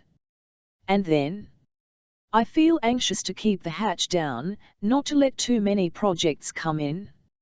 Something abstract poetic next time, I don't know. I rather like the idea of these biographies of living people. Ottolene suggests herself, but no. And I must tear up all that manuscript and write a great many notes and adventure out into the world. June weather. Still, bright, fresh. Owing to the lighthouse car, I don't feel so shut in London as usual, and can imagine the evening on some moor now, or in France without the envy I used to have, in London on a fine evening. Also London itself perpetually attracts, stimulates, gives me a play and a story and a poem without any trouble, save that of moving my legs through the streets. I walked Pinker to Gray's Inn Gardens this afternoon and saw Red Lion Square, Morris's house, thought of them on winter evenings in the 50s, thought we are just as interesting, saw the great Ormond Street where a dead girl was found yesterday, saw and heard the Salvation Army making Christianity gay for the people, a great deal of nudging and joking on the part of very unattractive young men and women, making it lively, I suppose, and yet, to be truthful, when I watch them I never laugh or criticize but only feel how strange and interesting this is, wonder what they mean by come to the Lord. I dare say exhibitionism accounts for some of it, the applause of the gallery, this lures boys to sing hymns, and kindles shop boys to announce in a loud voice that they are saved. It is what writing for the Evening Standard is for, and, I was going to say myself, but so far I have not done it. Wednesday, the 20th of June. So sick of Orlando I can write nothing. I have corrected the proofs in a week, and cannot spin another phrase. I detest my own volubility. Why be always spouting words? Also I have almost lost the power of reading. Correcting proofs 5, 6 or 7 hours a day, writing in this and that meticulously, I have bruised my reading faculty severely. Take up Proust after dinner and put him down. This is the worst time of all. It makes me suicidal. Nothing seems left to do. All seems insipid and worthless. Now I will watch and see how I resurrect. I think I shall read something, say Life of Bertie. Wednesday, the 9th of August. I write thus partly in order to slip the burden of writing narrative, as for instance, we came here a fortnight ago. And we lunched at Charleston and Vita came and we were offered the field and we went to see the farm at Limekill.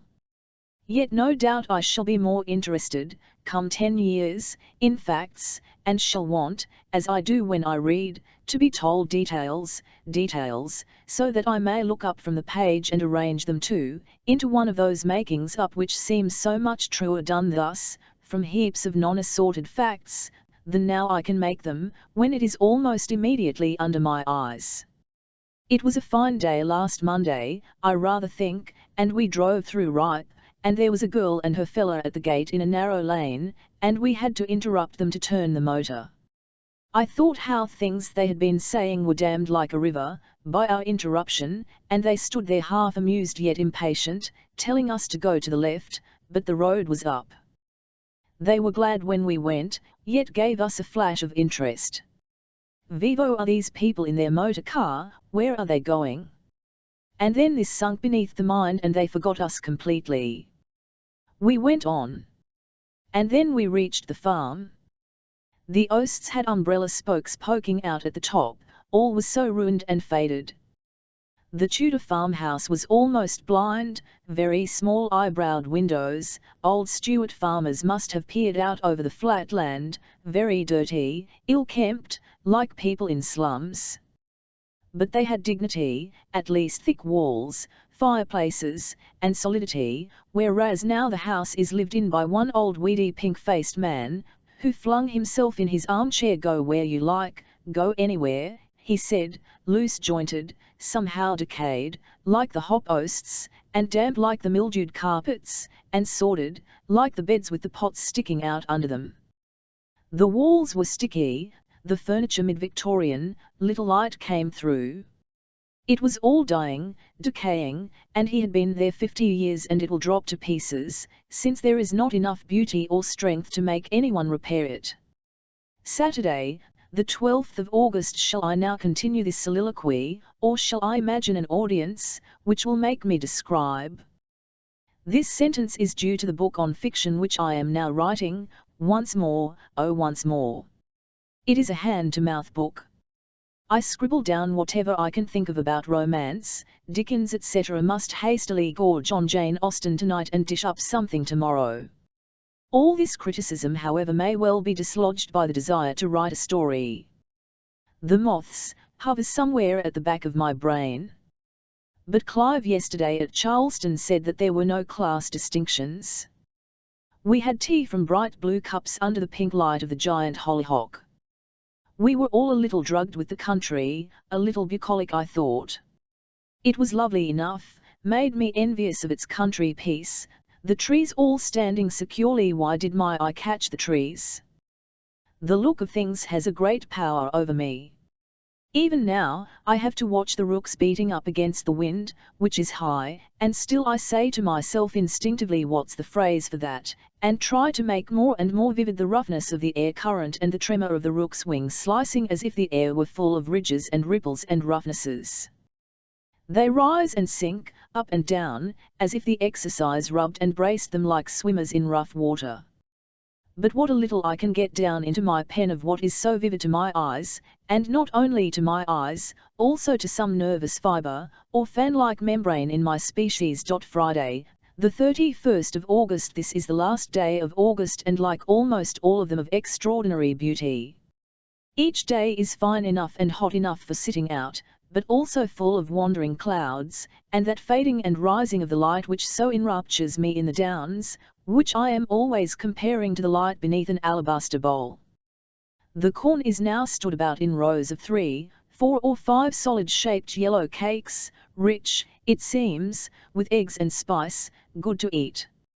Sometimes I see the cattle galloping like mad, as Dostoevsky would say, in the brooks. The clouds, if I could describe them I would. One yesterday had flowing hair on it, like the very fine white hair of an old man. At this moment they are white in a leaden sky, but the sun behind the house is making the grass green. I walked to the racecourse today and saw a weasel. Monday, the 10th of September. I was amused to find that when Rebecca West says men are snobs she gets an instant rise out of Desmond, so I retorted on him with the condescending phrase used about women novelists' limitations in life and letters. But there was no acrimony in this. We talked with fertility, never working a seam dry. Do you suppose then that we are now coming like the homing rooks back to the tops of our trees? And that all this cawing is the beginning of settling in for the night? I seem to notice in several of my friends some endearing and affecting cordiality, and a pleasure in intimacy, as if the sun were sinking. Often that image comes to me with some sense of my physical state being colder now, the sun just off one, the old disk of one's being growing cooler but itis only just beginning, and one will turn cold and silver like the moon. This has been a very animated summer, a summer lived almost too much in public. Often down here I have entered into a sanctuary, a nunnery, had a religious retreat, of great agony once, and always some terror, so afraid one is of loneliness, of seeing to the bottom of the vessel. That is one of the experiences I have had here in some Augusts, and got then to a consciousness of what I call reality, a thing I see before me, something abstract, but residing in the downs or sky, beside which nothing matters, in which I shall rest and continue to exist. Reality I call it. And I fancy sometimes this is the most necessary thing to me, that which I seek. But who knows, once one takes a pen and writes. How difficult not to go making reality this and that, whereas it is one thing. Now perhaps this is my gift, this perhaps is what distinguishes me from other people. I think it may be rare to have so acute a sense of something like that, but again, who knows? I would like to express it Saturday, the 22nd of September. This has been the finest, and not only finest, but loveliest, summer in the world. Still, though it blows, how clear and bright it is, and the clouds are opalescent, the long barns on my horizon mouse-coloured, the stacks pale gold. Owning the field has given a different orient to my feelings about Rodmell. I begin to dig myself in and take part in it. And I shall build another story to the house if I make money. but the news of Orlando is black. We may sell a third that we sold of the Lighthouse before publication, not a shop will buy save in 6s and 12s. They say this is inevitable. No one wants biography. But it is a novel, says Miss Ritchie, but it is called biography on the title page, they say. It will have to go to the biography shelf. I doubt therefore that we shall do more than cover expenses, a high price to pay for the fun of calling it a biography. And I was so sure it was going to be the one popular book. Also it should 10/6 or 12/6, not 9/. Lord. Lord. Thus I must write some articles this winter, if we are to have nest eggs at the bank.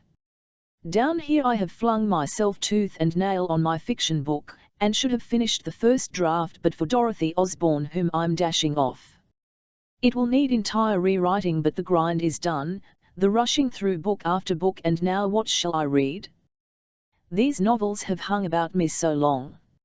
Mercy, it is to be quit of them, and shall I read English poetry, French memoirs, shall I read now for a book to be called The Lives of the Obscure? And when, I wonder, shall I begin The Moths? Not until I am pressed into it by those insects themselves. Nor have I any notion what it is to be like, a completely new attempt, I think. So I always think. Saturday, the 27th of October, a scandal, to let so much time slip, and I leaning on the bridge watching it go. Only leaning has not been my pose, running up and down, irritably, excitedly, restlessly. And the stream viciously eddying. Why do I write these metaphors? Because I have written nothing for an age. Orlando has been published. I went to Burgundy with Vita. It flashed by. How disconnected this is. My ambition is from this very moment, 8 minutes to 6, on Saturday evening, to attain complete concentration again. When I have written here, I am going to open Fanny Burney's diaries and work solidly at that article which poor Miss Mackay cables about. I am going to read, to think. I gave up reading and thinking on the 26th of September when I went to France. I came back and we plunged into London and publishing. I am a little sick of Orlando. I think I am a little indifferent now what anyone thinks. Joy's life in the doing, I murder, as usual, a quotation, I mean it's the writing, not the being read, that excites me. And as I continue write while I'm being read, I am always a little hollow-hearted, whipped up, but not so happy as in solitude. The reception, as they say, surpassed expectation. Sales beyond our record for the first week. I was floating rather lazily on praise, when Squire barked in the Observer, but even as I sat reading him on the backs last Sunday in the showering red leaves and their illumination, I felt the rock of self-esteem untouched in me. This doesn't really hurt, I said to myself, even now, and sure enough, before evening I was calm, untouched. And now there's Hugh in the Morning Post to spread the butter again, and Rebecca West, such a trumpet call of praise, that's her way, that I feel a little sheepish and silly. And now no more of that, I hope. Thank God, my long toil at the women's lecture is this moment ended. I am back from speaking at Girton, in floods of rain. Starved but valiant young women, that's my impression. Intelligent, eager, poor, and destined to become schoolmistresses in shoals. I blandly told them to drink wine and have a room of their own. Why should all the splendour, all the luxury of life be lavished on the Julians and the Francises, and none on the Fairs and the Thomases? There's Julian not much relishing it, perhaps. I fancy sometimes the world changes. I think I see reason spreading. But I should have liked a closer and thicker knowledge of life. I should have liked to deal with real things sometimes. I get such a sense of tingling and vitality from an evening's talk like that, one's angularities and obscurities are smoothed and lit. How little one counts, I think, how little anyone counts, How fast and furious and masterly life is, and how all these thousands are swimming for dear life. I felt elderly and mature. And nobody respected me. They were very eager, egotistical, or rather not much impressed by age and repute. Very little reverence or that sort of thing about. The corridors of Girton are like vaults in some horrid high church cathedral, on and on they go, cold and shiny, with a light burning.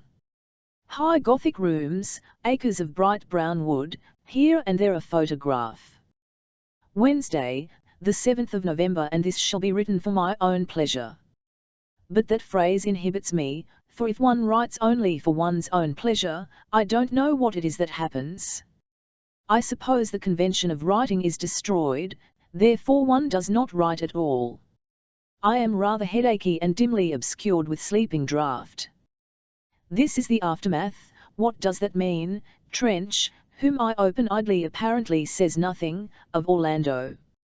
Yes, yes, since I wrote here I have become 2.5 inches higher in the public view. I think I may say that I am now among the well-known writers. I had tea with Lady Cunard, might have lunched or dined any day. I found her in a little cap telephoning. It was not her atmosphere, this of solitary talk. She is too shrewd to expand and needs society to make her rash and random, which is her point. Ridiculous little parakeet-faced woman, but not quite sufficiently ridiculous. I kept wishing for superlatives, could not get the illusion to flap its wings. Flunkies, yes, but a little drab and friendly. Marble floor, yes, but no glamour, no tune strumming, for me at least. And the two of us sitting there had almost to be conventional and flat. Reminds me of Sir Thomas Browne, the greatest book of our times, said a little flatly by a woman of business, to me who don't believe in that kind of thing unless launched with champagne and garlands. Then in came Lord Donegal, a glib Irish youth, dark, sallow, slick, on the press. "Don't they treat you like a dog?" I said. "No, not at all," he replied, astonished that a marquise could be treated like a dog by anyone. And then we went up and up to see pictures on stairs, in ballrooms, and finally to Lady C.'s bedroom, hung entirely with flower pieces. The bed has its triangular canopy of rose-red silk, the windows, on the square, are hung with green brocade. Her poudreuse, like mine only painted and gilt, stood open with gold brushes, looking glasses, and there on her gold slippers were neatly laid gold stockings. All this paraphernalia for one stringy old hop o' my thumb. She set the 2 great musical boxes playing, and I said, did she lie in bed and listen to them? But no. She has nothing fantastic in that way about her. Money is important. She told me rather sordid stories of Lady Sackville never visiting her without fobbing something off on her, now a bust, worth E5, for which she paid EIOO. Now a brass knocker. And then her talk, I didn't care for it. Somehow I saw into these sordid commonplace talks and could not sprinkle the air with gold dust easily. But no doubt she has her acuity, her sharp peck at life. Only how adorable, I thought, as I tip-tied home in my tight shoes, in the fog, in the chill, could one open one of these doors that I still open so venturously, and find a live interesting real person, an Essa, a Duncan, a Roger. Someone new, whose mind would begin vibrating. Coarse and usual and dull these Cunards and Colfaxes are, for all their astonishing competence in the commerce of life. And I cannot think what to write next. I mean, the situation is, this Orlando is of course a very quick, brilliant book. Yes, but I did not try to explore. And must I always explore? Yes, I think so still. Because my reaction is not the usual. Nor can I even after all these years run it off lightly. Orlando taught me how to write a direct sentence, taught me continuity and narrative and how to keep the realities at bay. But I purposely avoided, of course, any other difficulty. I never got down to my depths and made shapes square up, as I did in the lighthouse. Well, but Orlando was the outcome of a perfectly definite, indeed overmastering, impulse. I want fun. I want fantasy. I want, and this was serious, to give things their caricature value. And still this mood hangs about me. I want to write a history, say of Newnham or the women's movement, in the same vein. The vein is deep in me, at least sparkling, urgent. But is it not stimulated by applause? Overstimulated? My notion is that there are offices to discharged by talent for the relief of genius, meaning that one has the play side, the gift when it is mere gift, unapplied gift, and the gift when it is serious, going to business. And one relieves the other. Yes, but the moths? That was to be an abstract mystical eyeless book, a play poem. And there may be affectation in being too mystical, too abstract, saying Nessa and Roger and Duncan and Ethel Sands admire that, it is the uncompromising side of me, therefore I had better win their approval. Again, one reviewer says that I have come to a crisis in the matter of style, it is now so fluent and fluid that it runs through the mind like water. That disease began in the lighthouse. The first part came fluid, how I wrote and wrote. Shall I now check and consolidate, more in the Dalloway and Jacob's room style?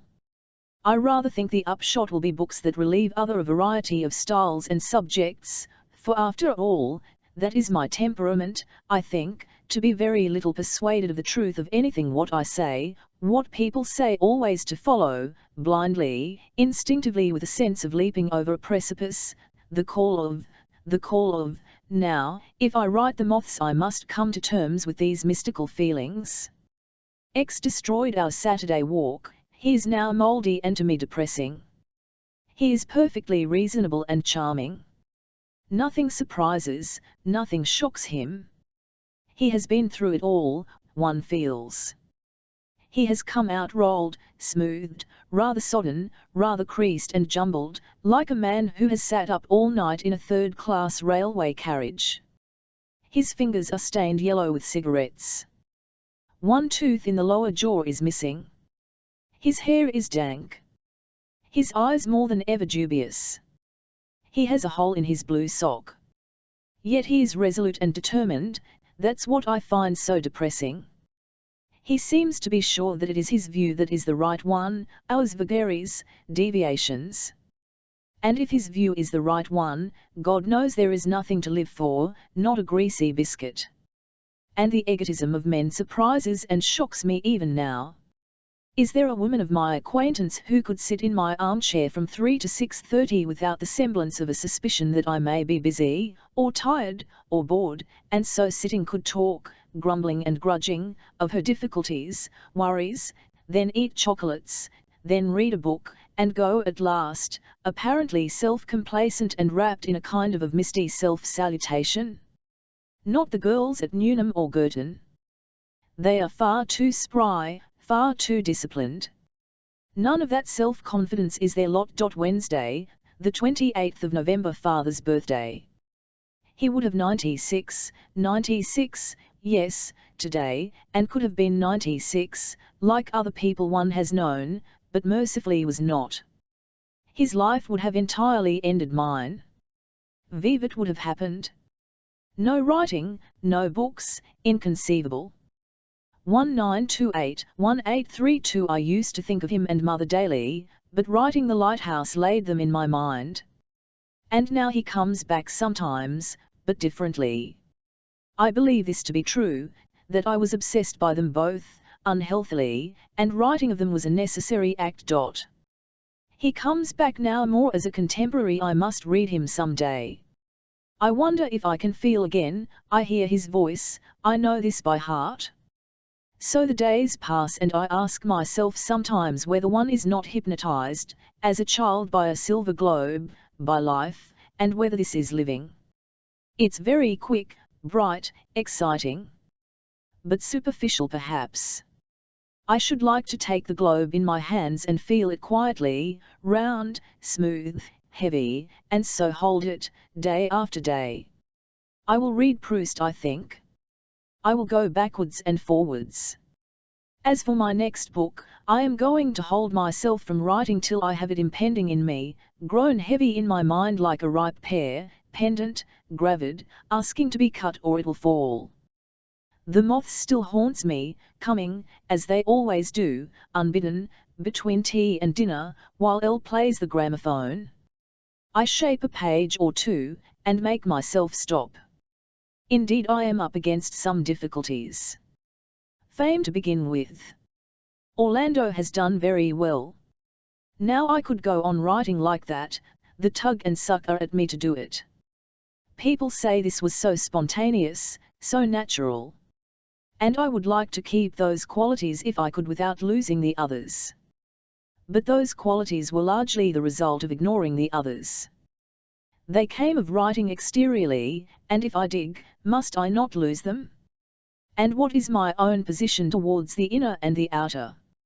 I think a kind of ease and dash are good, yes, I think even externality is good, some combination of them ought to be possible. The idea has come to me that what I want now to do is to saturate every atom. I mean to eliminate all waste, deadness, superfluity, to give the moment whole, whatever it includes. Say that the moment is a combination of thought, sensation, the voice of the sea. Waste, deadness, come from the inclusion of things that don't belong to the moment, this appalling narrative business of the realist, getting on from lunch to dinner, it is false, unreal, merely conventional. Why admit anything to literature that is not poetry, by which I mean saturated? Is that not my grudge against novelists? That they select nothing? The poets succeeding by simplifying, practically everything is left out. I want to put practically everything in, yet to saturate. That is what I want to do in The Moths.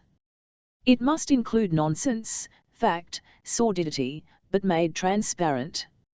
I think I must read Ibsen and Shakespeare and Racine. And I will write something about them, for that is the best spur, my mind being what it is, then I read with fury and exactness, otherwise I skip and skip, I am a lazy reader. But no, I am surprised and a little disquieted by the remorseless severity of my mind, that it never stops reading and writing, makes me write on Geraldine Dewsbury, on Hardy, on women is professional, too little any longer a dreamy amateur. Tuesday, the 18th of December. L has just been in to consult about a third edition of Orlando. This has been ordered, we have sold over 6,000 copies, and sales are still amazingly brisk, 150 today for instance, most days between 50 and 60, always to my surprise. Will they stop or go on? Anyhow, my room is secure. For the first time since I married, 1912, 1928, 16 years, I have been spending money. The spending muscle does not work naturally yet. I feel guilty, put off buying, when I know that I should buy, and yet have an agreeable luxurious sense of coins in my pocket beyond my weekly 13 / which was always running out, or being encroached upon. 1929 Friday, the 4th of January. Now is life very solid or very shifting? I am haunted by the two contradictions. This has gone on forever, will last forever, goes down to the bottom of the world, this moment I stand on. Also it is transitory, flying, diaphanous. I shall pass like a cloud on the waves. Perhaps it may be that though we change, one flying after another, so quick, yet we are somehow successive and continuous, we human beings, and show the light through. But what is the light? I am impressed by the transitoriness of human life to such an extent that I am often saying a farewell, after dining with Roger for instance, or reckoning how many more times I shall see Nessa. Thursday, the 28th of March. It is a disgrace indeed, no diary has been left so late in the year. The truth was that we went to Berlin on the 16th of January, and then I was in bed for 3 weeks afterwards and then could not write, perhaps for another 3, and have spent my energy since in one of my excited outbursts of composition, writing what I made up in bed, a final version of Women and Fiction. And as usual I am bored by narrative. I want only to say how I met Nessa in Tottenham Court Road this afternoon, both of us sunk fathoms deep in that wash of reflection in which we both swim about. She will be gone on Wednesday for 4 months. It is queer how instead of drawing apart, life draws us together. But I was thinking 1,000 things as I carried my teapot, gramophone records and stockings under my arm. It is one of those days that I called potent when we lived in Richmond. Perhaps I ought not to go on repeating what I have always said about the spring. One ought perhaps to be forever finding new things to say, since life draws on. One ought to invent a fine narrative style. Certainly there are many new ideas always forming in my head. For one, that I am going to enter a nunnery these next months, and let myself down into my mind, Bloomsbury being done with. I am going to face certain things. It is going to be a time of adventure and attack, rather lonely and painful I think. But solitude will be good for a new book. Of course, I shall make friends. I shall be external outwardly. I shall buy some good clothes and go out into new houses. All the time I shall attack this angular shape in my mind. I think the moths, if that is what I shall call it, will be very sharply cornered. I am not satisfied though with the frame. There is this sudden fertility which may be mere fluency.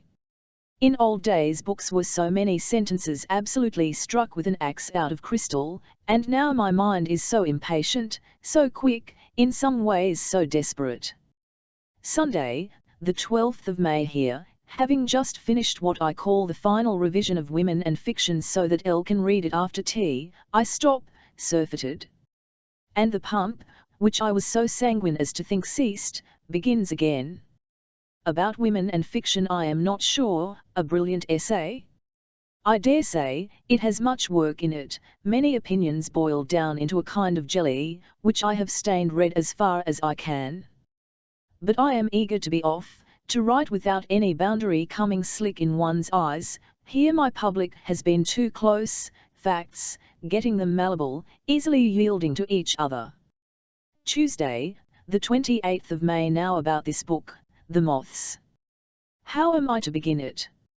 And what is it to be? I feel no great impulse, no fever, only a great pressure of difficulty. Why write it then? Why write at all? Every morning I write a little sketch, to amuse myself. I am not saying, I might say, that these sketches have any relevance. I am not trying to tell a story.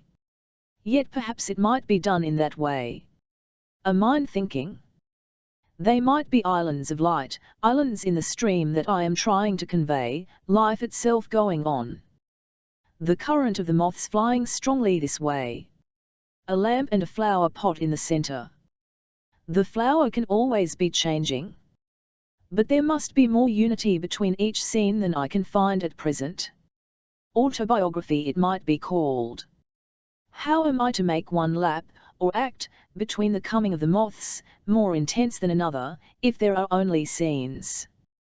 One must get the sense that this is the beginning, this the middle, that the climax when she opens the window and the moth comes in.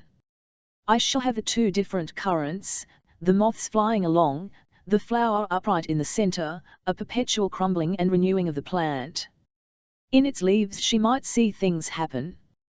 But who is she? I am very anxious that she should have no name. I don't want a Lavinia or a Penelope, I want she. But that becomes arty, greenery-yally somehow, symbolic in loose robes. Of course I can make her think backwards and forwards, I can tell stories. But that's not it. Also I shall do away with exact place and time. Anything may be out of the window, a ship, a desert London. Sunday, the 23rd of June. It was very hot that day, driving to Worthing to see Leonard's mother, my throat hurt me. Next morning I had a headache, so we stayed on at Rodmell till today.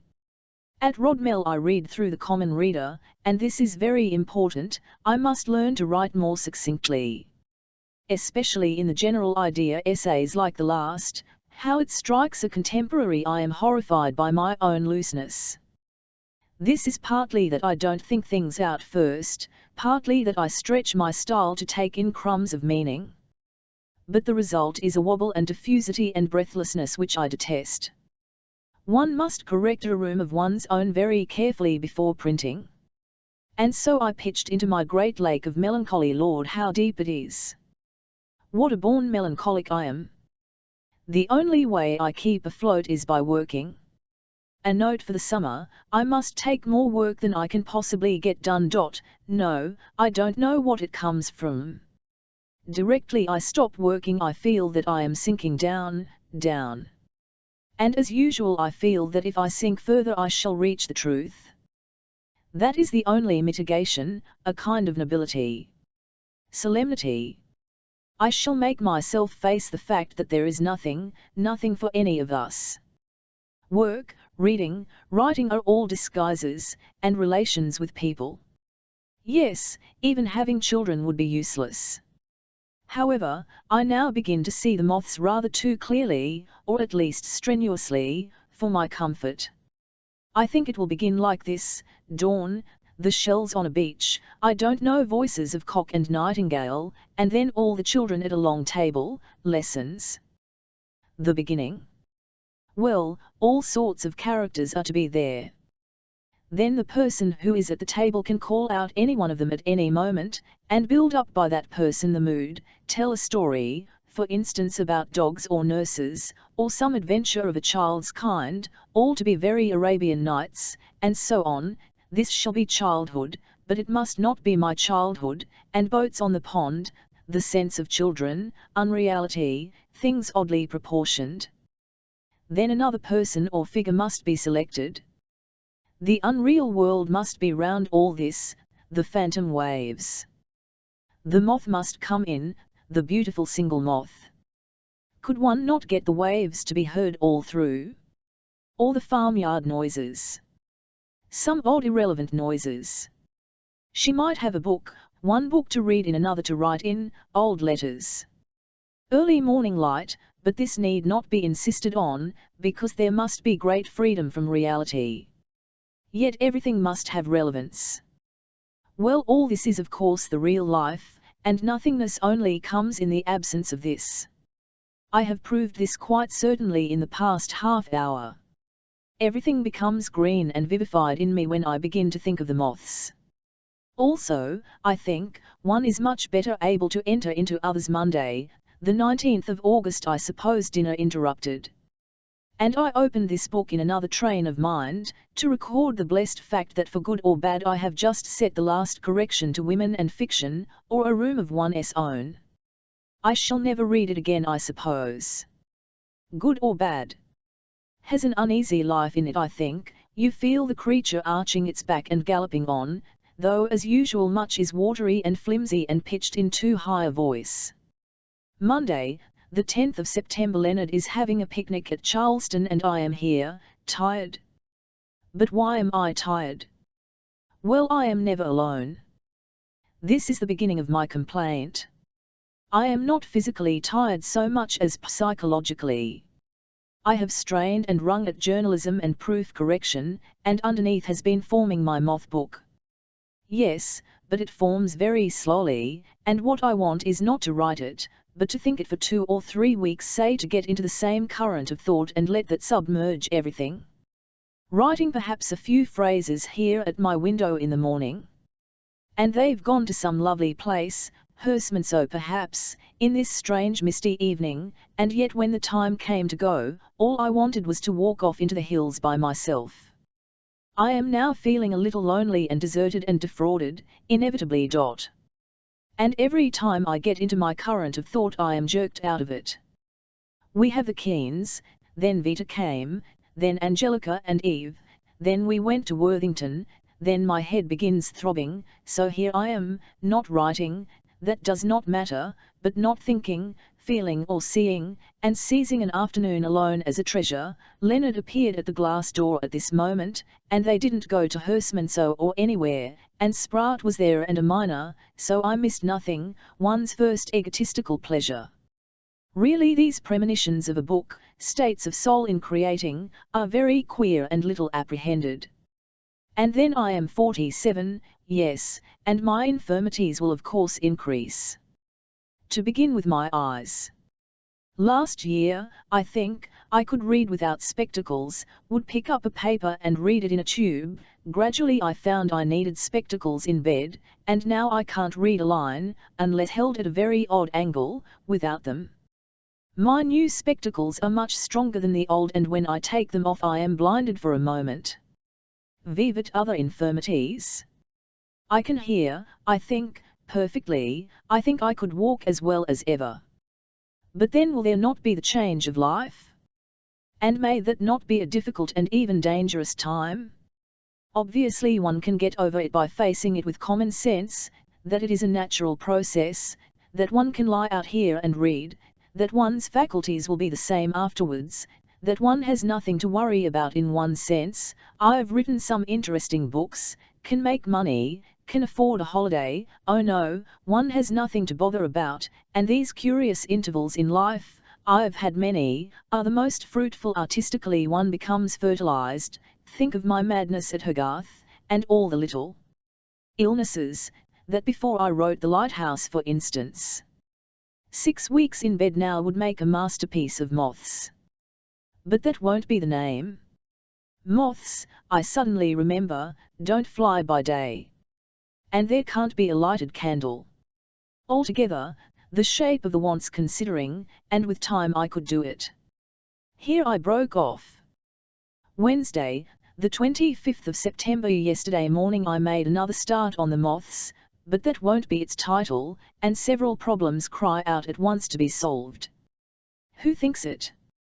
And am I outside the thinker? One wants some device which is not a trick. Friday, the 11th of October, and I snatch at the idea of writing here in order not to write waves or moths or whatever it is to be called. One thinks one has learned to write quickly, and one hasn't.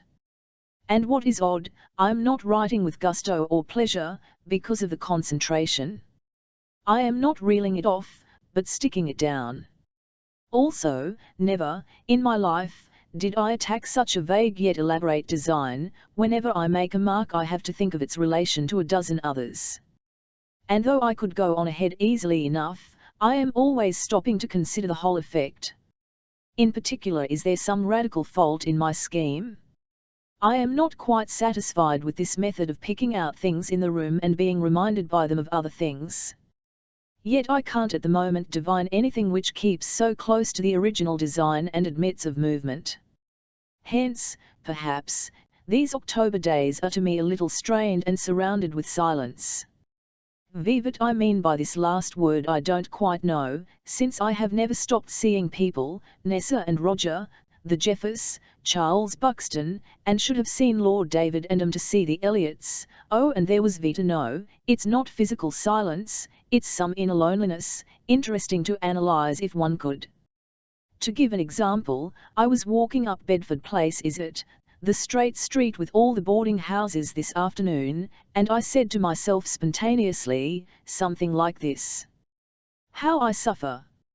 And no one knows how I suffer, walking up this street, engaged with my anguish, as I was after Thoby died, alone, fighting something alone.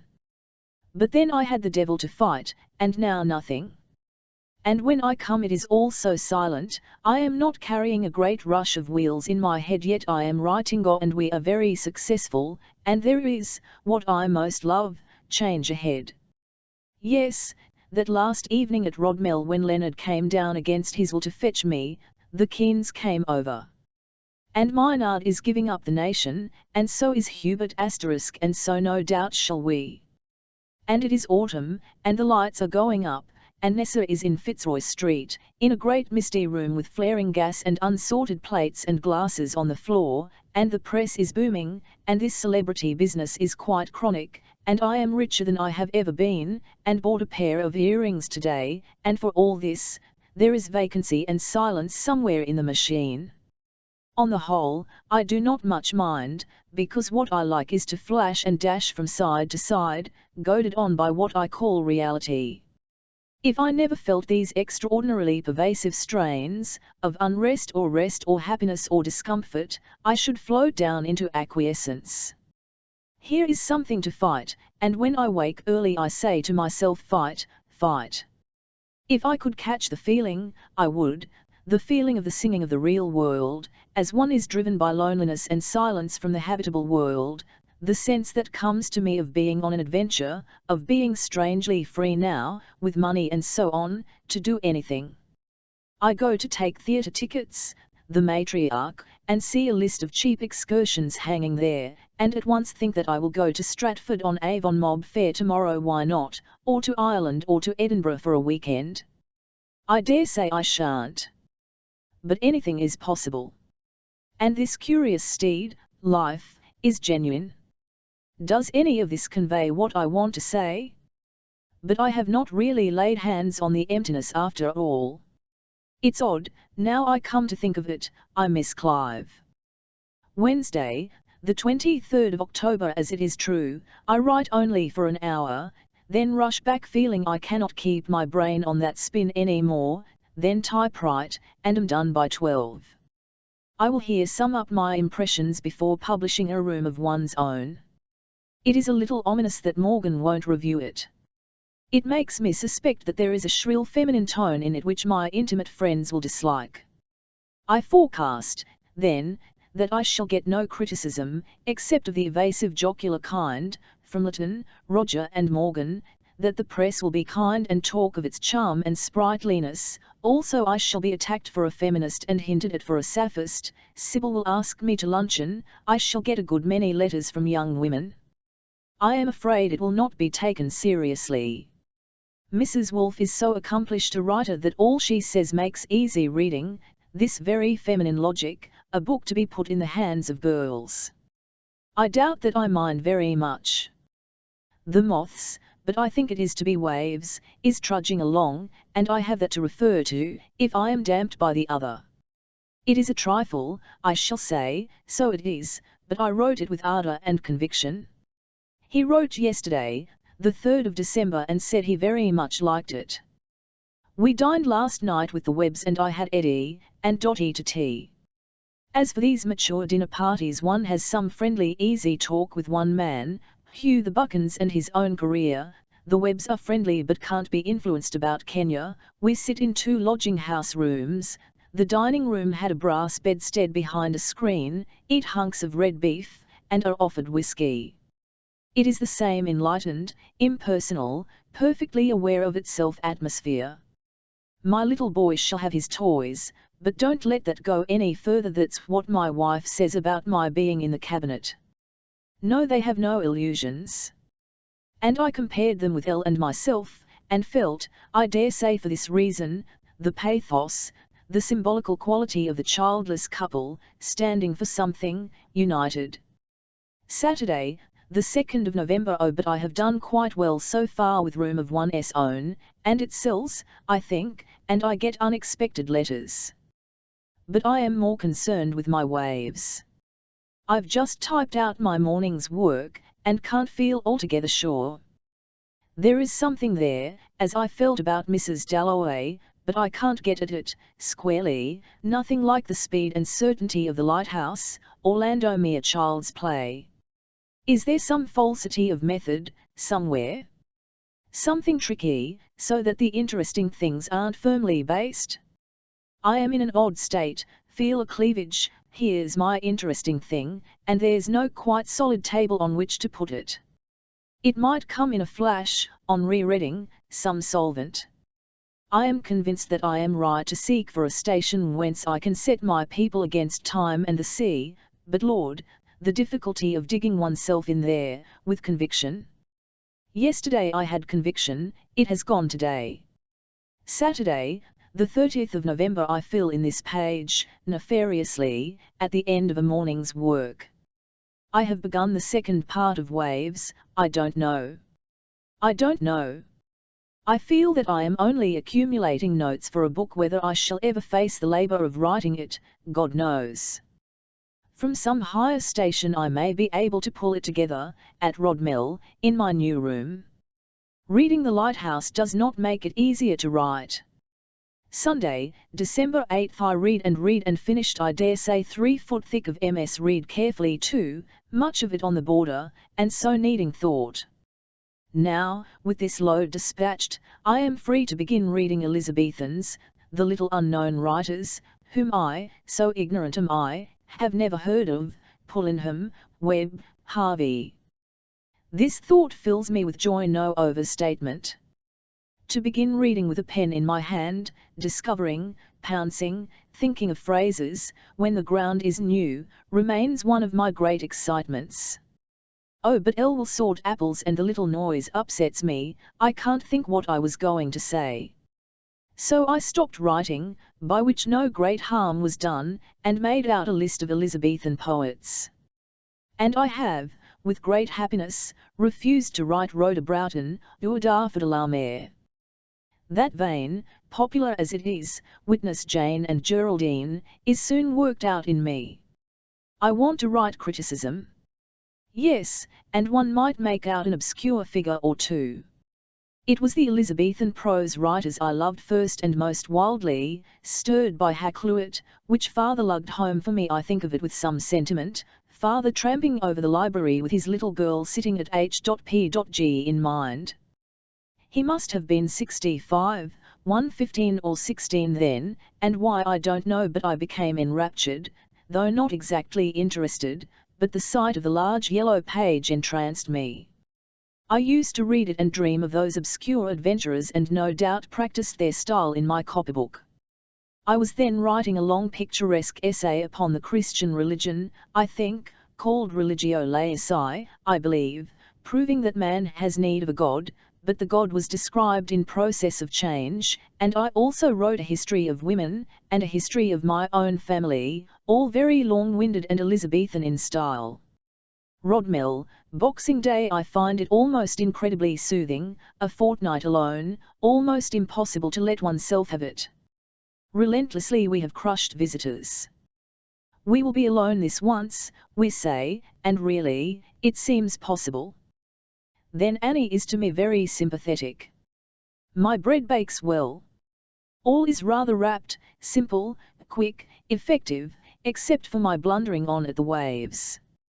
I write 2 pages of arrant nonsense, after straining, I write variations of every sentence, compromises, bad shots, possibilities, till my writing is like a lunatic's dream. Then I trust to some inspiration on rereading, and pencil them into some sense. Still I am not satisfied. I think there is something lacking. I sacrifice nothing to seemliness. I press to my centre. I don't care if it all is scratched out. And there is something there. I incline now to violent shots, at London, at talk, shouldering my way ruthlessly, and then, if nothing comes of it, anyhow I have examined the possibilities. But I wish I enjoyed it more. I don't have it in my head all day like The Lighthouse and Orlando. 1930 Sunday, the 12th of January. Sunday it is. And I have just exclaimed, and now I can think of nothing else. Thanks to my pertinacity and industry, I can now hardly stop making up the waves. The sense of this came acutely about a week ago on beginning to write The Phantom Party. Now I feel that I can rush on, after 6 months hacking, and finish, but without the least certainty how it's to achieve any form. Much will have to be discarded. What is essential is to write fast and not break the mood, no holiday, no interval if possible, till it is done. Then rest. Then rewrite. Sunday, the 26th of January. I am 48, we have been at Rodmell, a wet, windy day again, but on my birthday we walked among the downs, like the folded wings of grey birds, and saw first one fox, very long with his brush stretched, then a second, which had been barking, for the sun was hot over us. It leapt lightly over a fence and entered the furze, a very rare sight. How many foxes are there in England? At night I read Lord Chaplin's Life. I cannot yet write naturally in my new room, because the table is not the right height and I must stoop to warm my hands. Everything must be absolutely what I am used to. I forgot to say that when we made up our 6 months accounts, we found I had made about E3,020 last year, the salary of a civil servant, a surprise to me, who was content with E200 for so many years. But I shall drop very heavily, I think. The Waves won't sell more than 2,000 copies.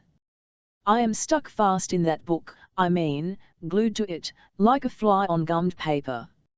Sometimes I am out of touch, but go on, then again feel that I have at last, by violent measures, like breaking through gorse, set my hands on something central.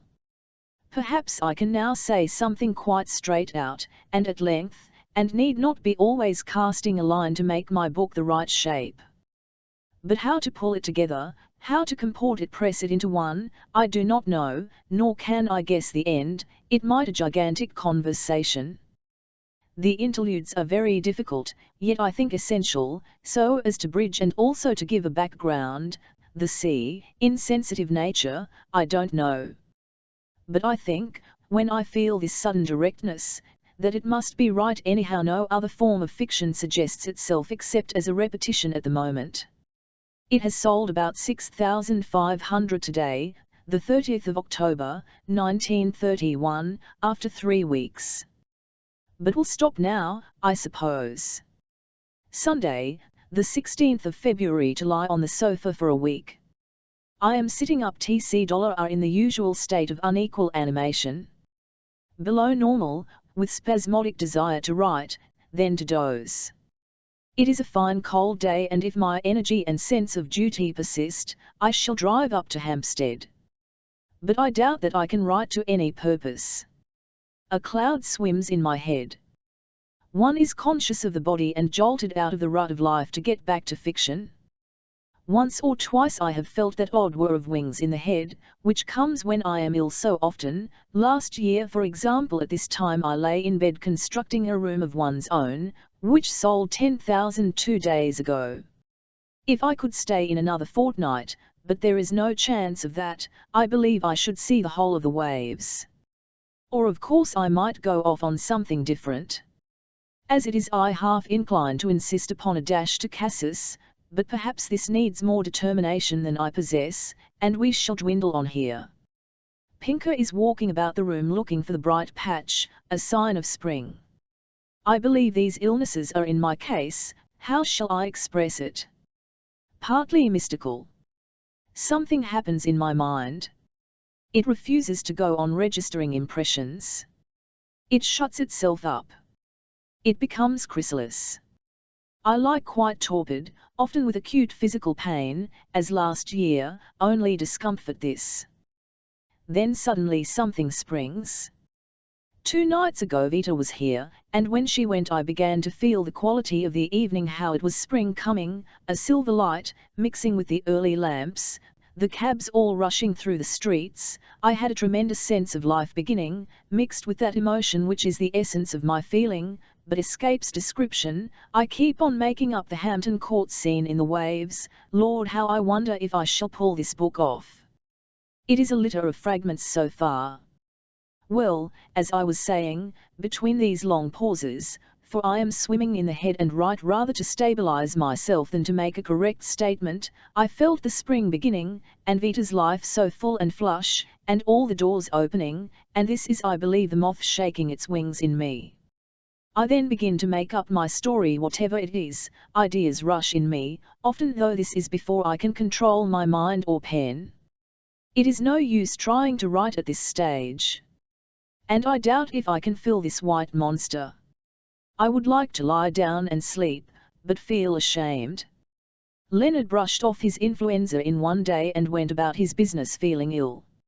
Here am I still loafing, undressed, with Ellie coming tomorrow. But as I was saying, my mind works in idleness. To do nothing is often my most profitable way. I am reading Byron, Morois, which sends me to Childe Harold, makes me speculate. How odd a mixture, the weakest sentimental Mrs. Hemans combined with trenchant bare vigour. How did they combine? And sometimes the descriptions in ch are beautiful, like a great poet. There are the three elements in Byron: 1. The romantic dark-haired lady singing drawing-room melodies to the guitar. Tambajai, Tambajai. Thy larum afar gives hope to the valiant and promise of war, oh! Who is more brave than a dark Suliot, in his snowy camise and his shaggy capote, something manufactured, a pose, silliness. 2. Then there is the vigorous rhetorical, like his prose, and good as prose. Hereditary bondsman. Know ye not who would be free themselves must strike the blow? By their right arms the conquest must be wrought? Will Gaul or Muscovite redress ye? No. 3. Then what rings to me truer, and is almost poetry? Dear nature is the kindest mother still. Though always changing, in her aspect mild, from her bare bosom let me take my fill, her never weaned, though not her favoured child. All in Canto 11 of ch. To me by day or night she ever smiled, though I have marked her when none othereth, and sought her more and loved her best in wrath. 4. And then there is of course the pure satiric, as in the description of a London Sunday, and 5. Finally, but this makes more than 3, the inevitable half-assumed half-genuine tragic note, which comes as a refrain, about death and the loss of friends. All thou could have of mine, stern death. Thou'st, the parent, friend, and now the more than friend, ne'er yet for me thine arrows flew so fast, and grief with grief continuing still to blend, hath snatched the little joy that life had yet to lend. These I think make him up, and make much that is spurious, vapid, yet very changeable, and then rich and with greater range than the other poets, could he have got the whole into order. A novelist, he might have been. It is odd however to read in his letters his prose and apparently genuine feeling about Athens, and to compare it with the convention he adopted in verse. There is some sneer about the Acropolis. But then the sneer may have been opposed to. The truth may be that if you are charged at such high voltage you can't fit any of the ordinary human feelings, must pose, must rhapsodize, don't fit in. He wrote in the Fun album that his age was 100. And this is true, measuring life by feeling. Monday, the 17th of February, and this temperature is up, but it has now gone down, and now Thursday, the 20th of February, I must canter my wits if I can. Perhaps some character sketches. Monday, the 17th of March. The test of a book, to a writer, is if it makes a space in which, quite naturally, you can say what you want to say. As this morning I could say what Rhoda said. This proves that the book itself is alive, because it has not crushed the thing I wanted to say, but allowed me to slip it in, without any compression or alteration. Friday, the 28th of March. Yes, but this book is a very queer business. I had a day of intoxication when I said children are nothing to this, when I sat surveying the whole book complete and quarrelled with L. about Ethel Smith, and walked it off, felt the pressure of the form, the splendour, the greatness, as perhaps I have never felt them. But I shan't race it off in intoxication. I keep pegging away, and find it the most complex and difficult of all my books. How to end, save by a tremendous discussion, in which every life shall have its voice, a mosaic I do not know. The difficulty is that it is all at high pressure. I have not yet mastered the speaking voice. Yet I think something is there, and I propose to go on pegging it down, arduously, and then rewrite, reading much of it aloud, like poetry. It will bear expansion. It is compressed, I think. It is, whatever I make of it, a large and potential theme, which Orlando was not perhaps. At any rate, I have taken my fence. Wednesday, the 9th of April. What I now think, about the waves, is that I can give in a very few strokes the essentials of a person's character. It should be done boldly, almost as caricature. I have yesterday entered what may be the last lap. Like every piece of the book, it goes by fits and starts. I never get away with it, but am tugged back. I hope this makes for solidity, and must look to my sentences. The abandonment of Orlando and Lighthouse is much checked by the extreme difficulty of the form, as it was in Jacob's room. I think this is the furthest development so far, but of course it may misfire somewhere. I think I have kept stoically to the original conception. What I fear is that the rewriting will have to be so drastic that I may entirely muddle it somehow. It is bound to be very imperfect. But I think it possible that I have got my statues against the sky. Sunday, the 13th of April. I read Shakespeare directly I have finished writing. When my mind is agape and red hot, then it is astonishing. I never yet knew how amazing his stretch and speed and word-coining power is, until I felt it utterly outpace and outtrace my own, seeming to start equal, and then I see him draw ahead and do things I could not in my wildest tumult and utmost press of mind imagine. Even the less-known plays are written at a speed that is quicker than anybody else's quickest, and the words drop so fast one can't pick them up. Look at this. Upon a gathered lily almost with a D. That is a pure accident. I happened to light on it. Evidently the pliancy of his mind was so complete that he could furbish out any train of thought, and, relaxing, let fall a shower of such unregarded flowers. Why then should anyone else attempt to write? This is not writing at all. Indeed, I could say that Shakespeare surpasses literature altogether, if I knew what I meant. Wednesday, the 23rd of April. This is a very important morning in the history of the waves, because I think I have turned the corner and see the last lap straight ahead. I think I have got Bernard into the final stride. He will go straight on now, and then stand at the door, and then there will be a last picture of the waves. We are at Rodmell, and I dare say I shall stay on a day or two, if I dare, so as not to break the current and finish it. Oh Lord, and then a rest, and then an article, and then back again to this hideous shaping and moulding. There may be some joys in it all the same. Tuesday, the 29th of April, and I have just finished, with this very nibful of ink, the last sentence of the waves. I think I should record this for my own information.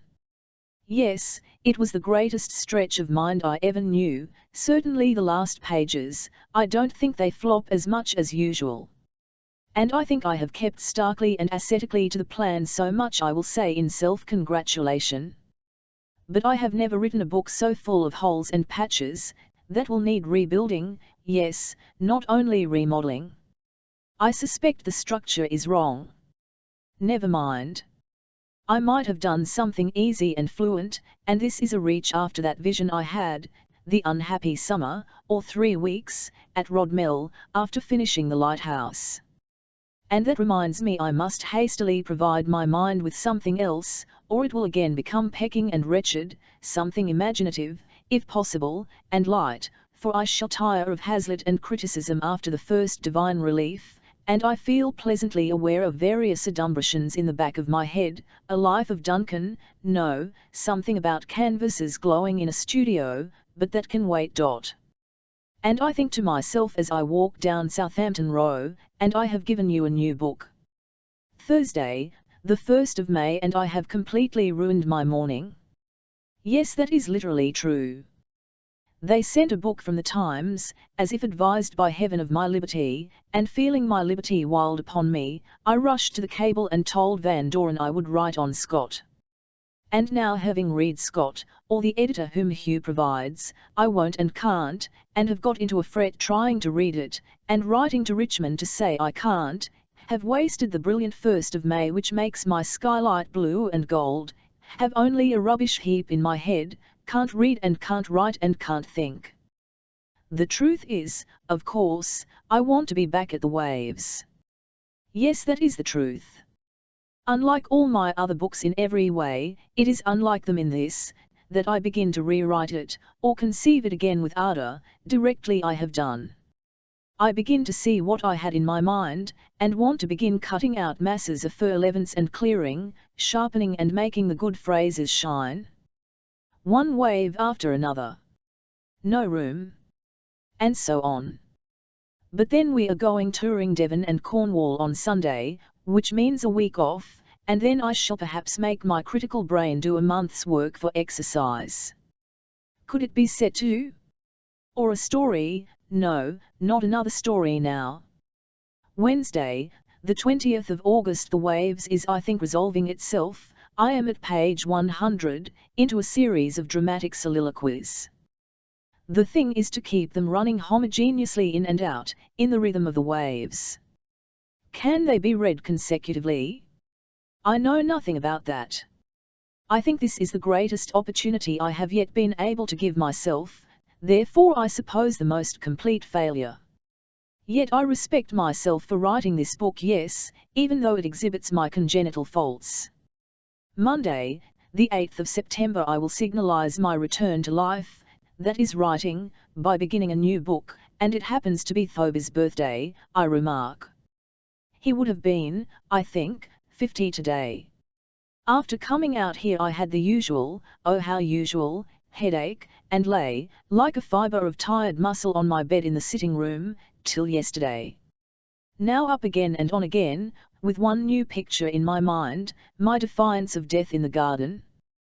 But the sentence with which this book was to open ran, "Nobody has ever worked so hard as I do," exclaimed in driving a paper fastener through the 14 pages of my Hazlitt just now. Time was when I dashed off these things all in the day's work.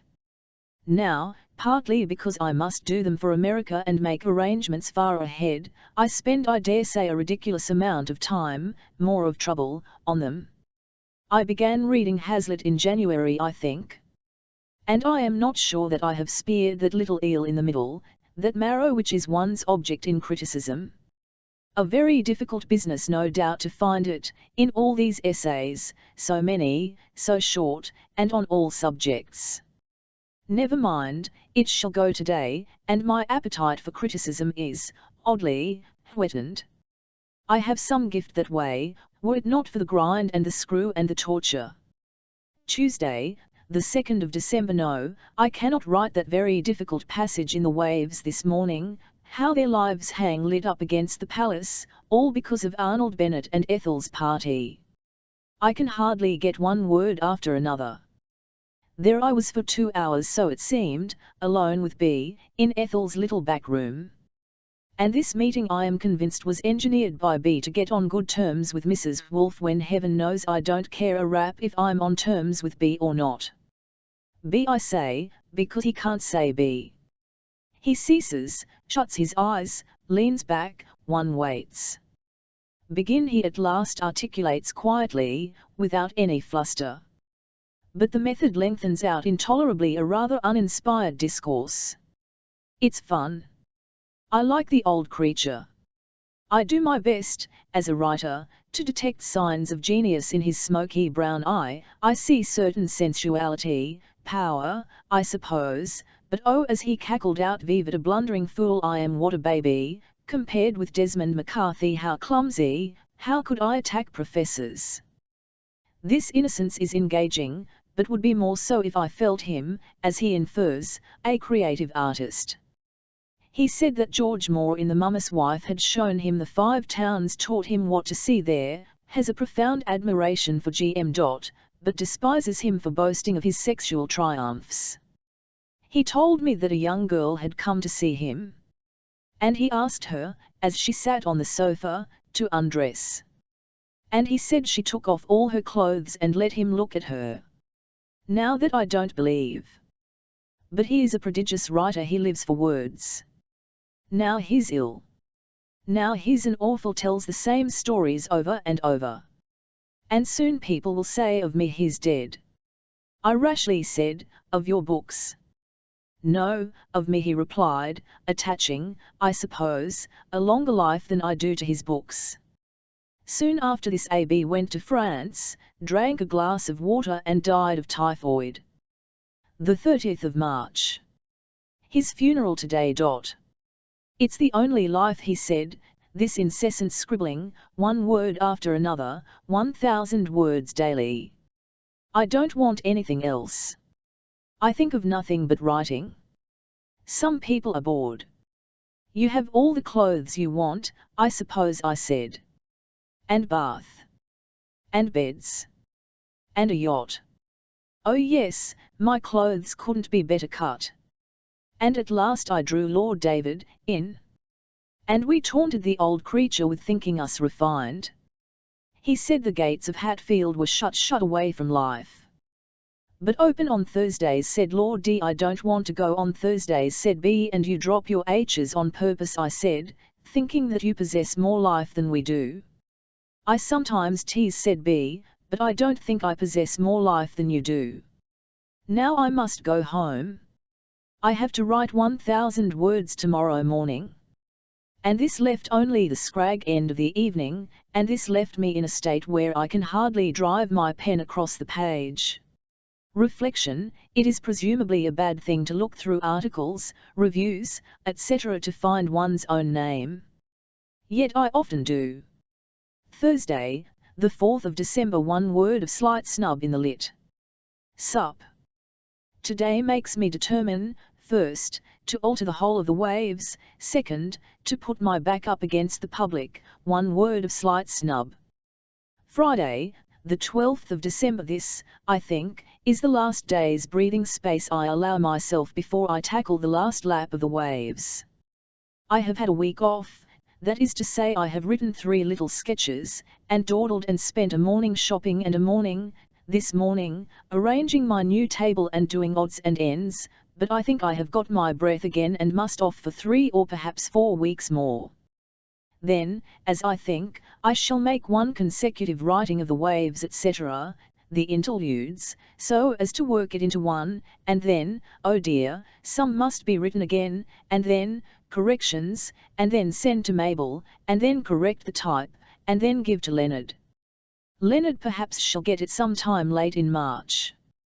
Then put away, then print, perhaps in June. Monday, the 22nd of December. It occurred to me last night while listening to a Beethoven quartet that I would merge all the interjected passages into Bernard's final speech and end with the words "O solitude," thus making him absorb all those scenes and having no further break. This is also to show that the theme effort, dominates, not the waves, and personality, and defiance, but I am not sure of the effect artistically, because the proportions may need the intervention of the waves finally so as to make a conclusion. Rodmell_Saturday, the 27th of December. But what's the use of talking about Bernard's final speech? We came down on Tuesday and next day my cold was the usual influenza and I am in bed with the usual temperature and can't use my wits or, as is visible, form my letters. I dare say 2 days will see me normal, but then the sponge behind my forehead will be dry and pale, and so my precious fortnight of exaltation and concentration is snatched, and I shall go back to the racket and Nelly without a thing done. I clear myself by thinking that I may evolve some thoughts. Meanwhile it rains, and his child is ill, the dogs next door yap and yap, all the colours are rather dim and the pulse of life dulled. I moon torpidly through book after book, Defoe's Tour, Rowan's autobiography, Benson's memoirs, Jean's, in the familiar way. The parson, Skinner, who shot himself, emerges like a bloody sun in a fog, a book worth, perhaps, looking at again in a clearer mood. He shot himself in the beech woods above his house. He spent a life digging up stones and reducing all places to Camelodunum, quarrelled, bickered, yet loved his sons, yet turned them out of doors, a clear hard picture of one type of human life, the exasperated, unhappy, struggling, intolerably afflicted.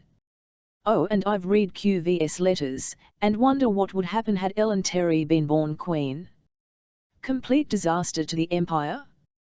QV entirely unaesthetic, a kind of Prussian competence and belief in herself, her only prominences, material, brutal to Gladstone, like a mistress with a dishonest footman. Knew her own mind. But the mind radically commonplace, only its inherited force and cumulative sense of power making it remarkable. Diary of a Somerset Rector. Tuesday, the 30th of December. What it wants is presumably unity, but it is, I think, rather good. I am talking to myself over the fire about the waves. Suppose I could run all the scenes together more, by rhythms chiefly. so as to avoid those cuts, so as to make the blood run like a torrent from end to end. I don't want the waste that the breaks give, I want to avoid chapters. That indeed is my achievement, if any, here, a saturated uncoped completeness, changes of scene, of mind, of person, done without spilling a drop. Now if it could worked over with heat and currency, that's all it wants. And I am getting my blood up, temp 99.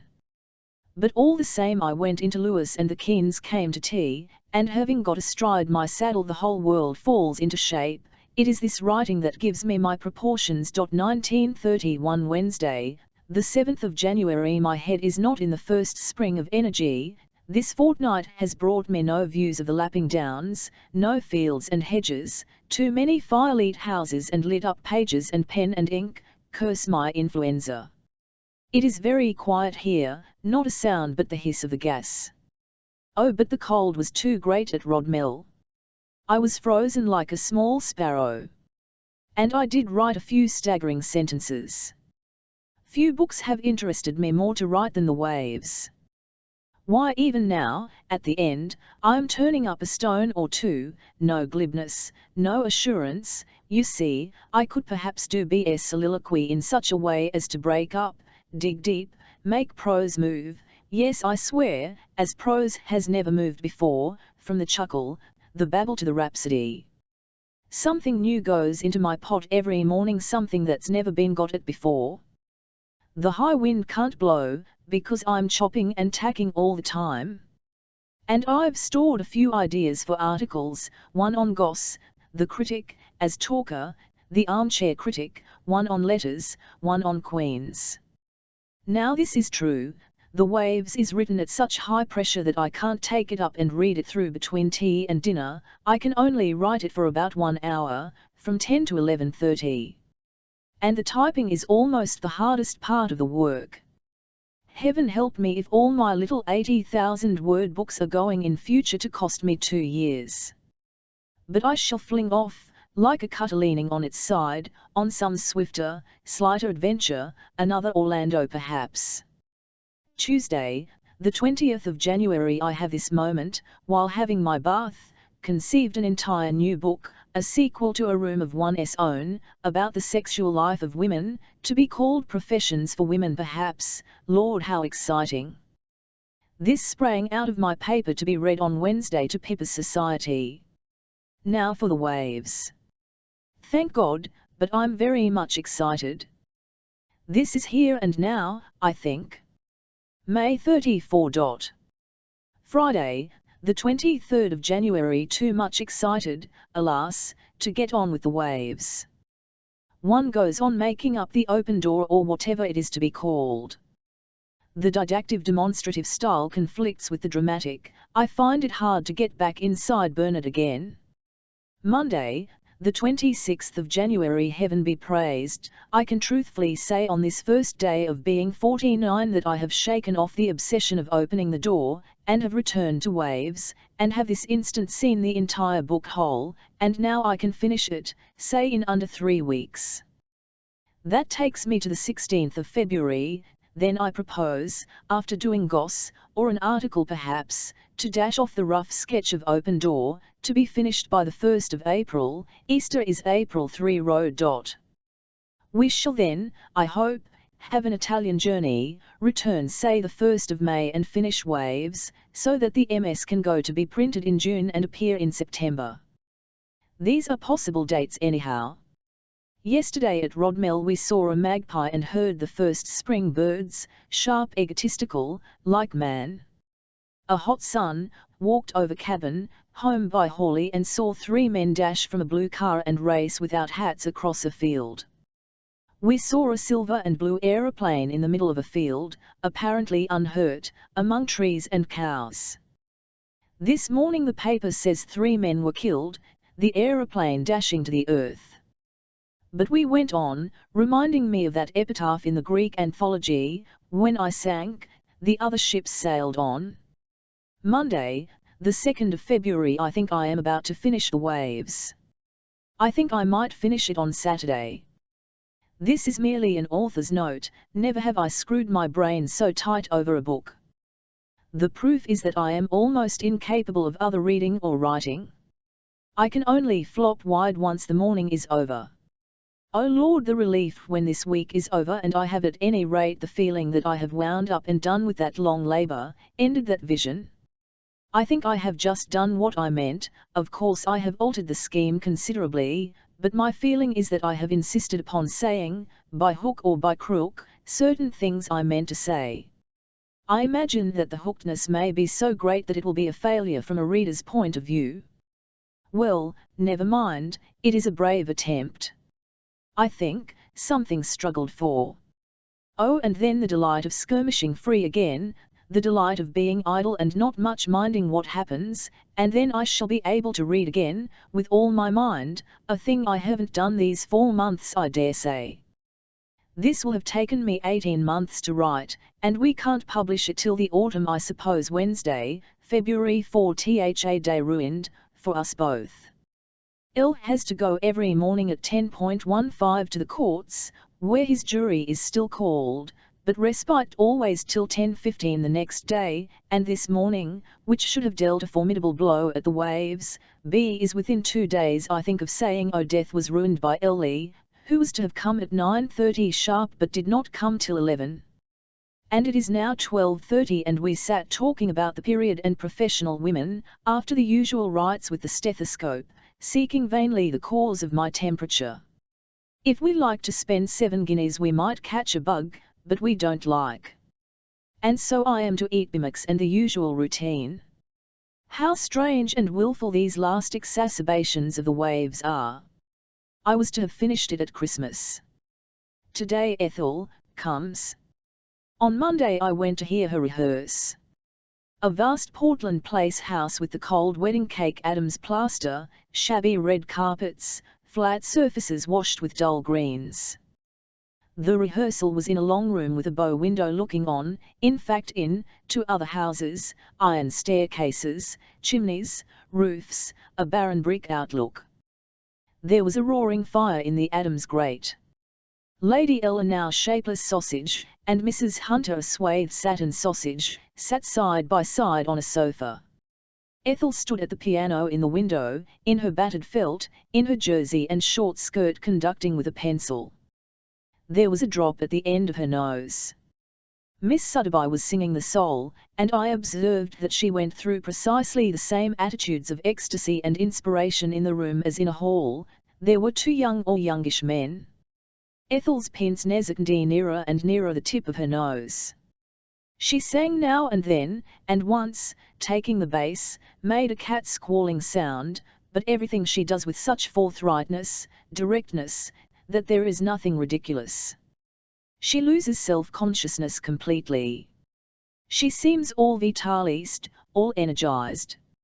She knocks her hat from side to side, strides rhythmically down the room to signify to Elizabeth that this is the Greek melody, strides back. Now the furniture moving begins, she said, referring to some supernatural gambols connected with the prisoner's escape, or defiance or death. I suspect the music is too literary, too stressed, too didactic for my taste. But I am always impressed by the fact that it is music. I mean that she has spun these coherent chords, harmonies, melodies out of her so practical, vigorous student mind. What if she should be a great composer? This fantastic idea is to her the merest commonplace, it is the fabric of her being. As she conducts, she hears music like Beethoven's. As she strides and turns and wheels about to us perched mute on chairs, she thinks this is about the most important event now taking place in London. And perhaps it is. Well, I watched the curiously sensitive, perceptive Jewish face of old Lady L trembling like a butterfly's antennae to the sound. How sensitive to music old Jewesses are, how pliable, how supple. Mrs. Hunter sat like a wax figure, composed, upholstered, transfixed, with her gold chain purse. Saturday, the 7th of February. Here in the few minutes that remain, I must record, heaven be praised, the end of the waves.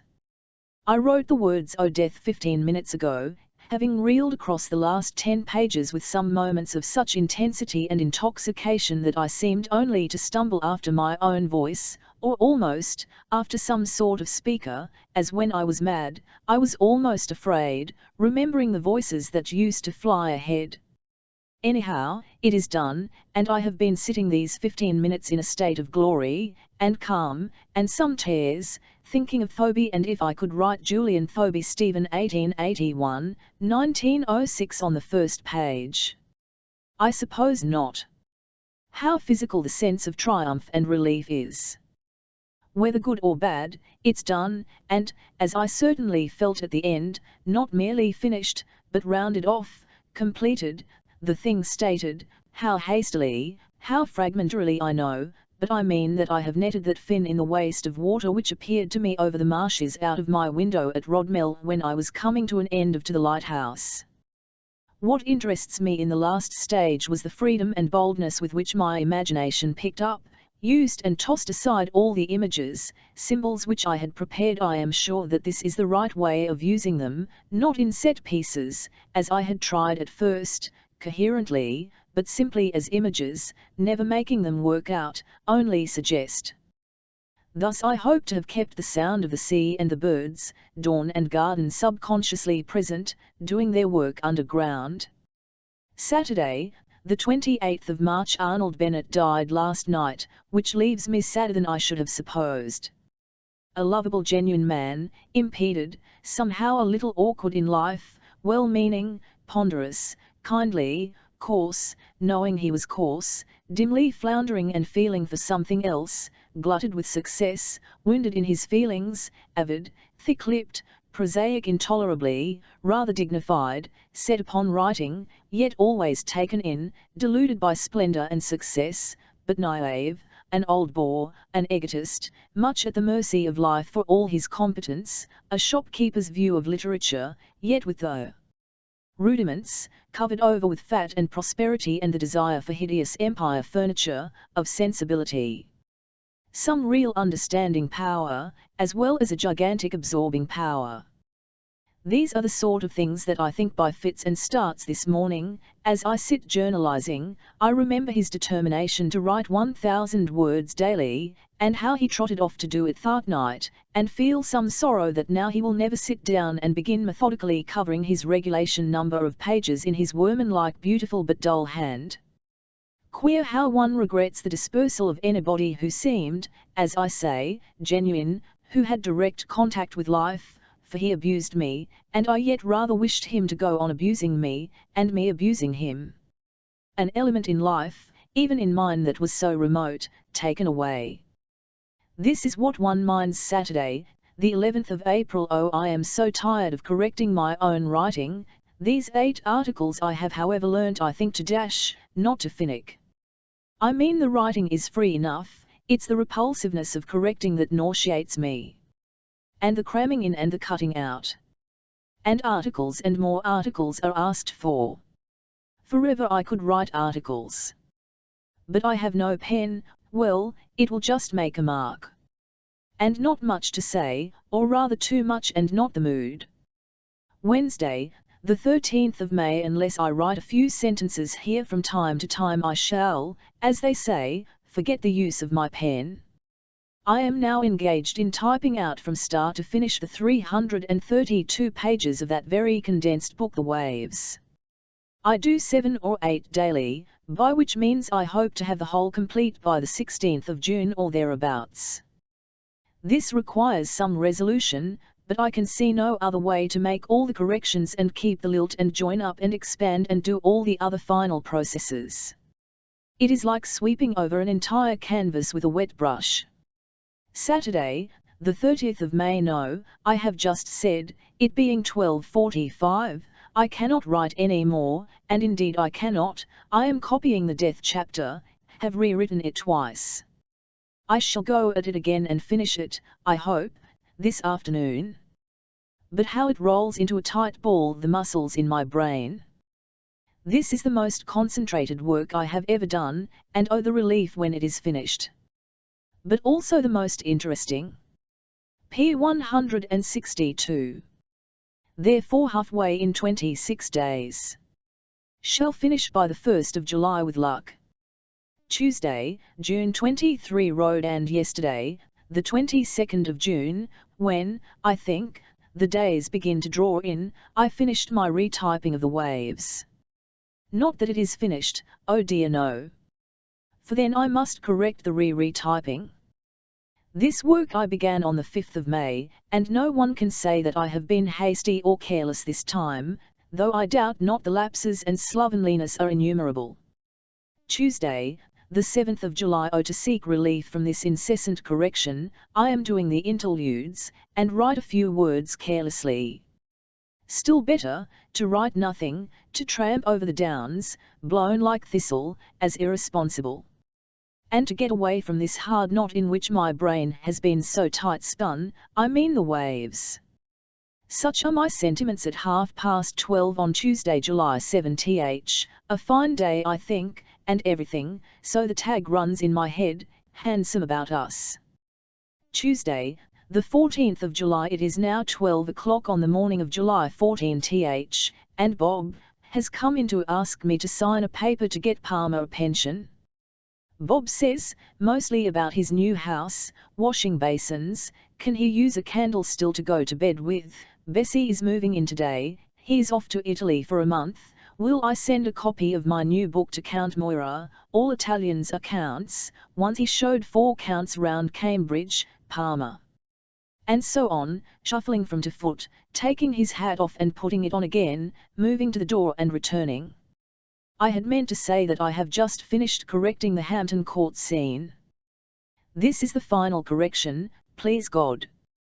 But my waves account runs, I think, as follows. I began it, seriously, about the 10th of September, 1929.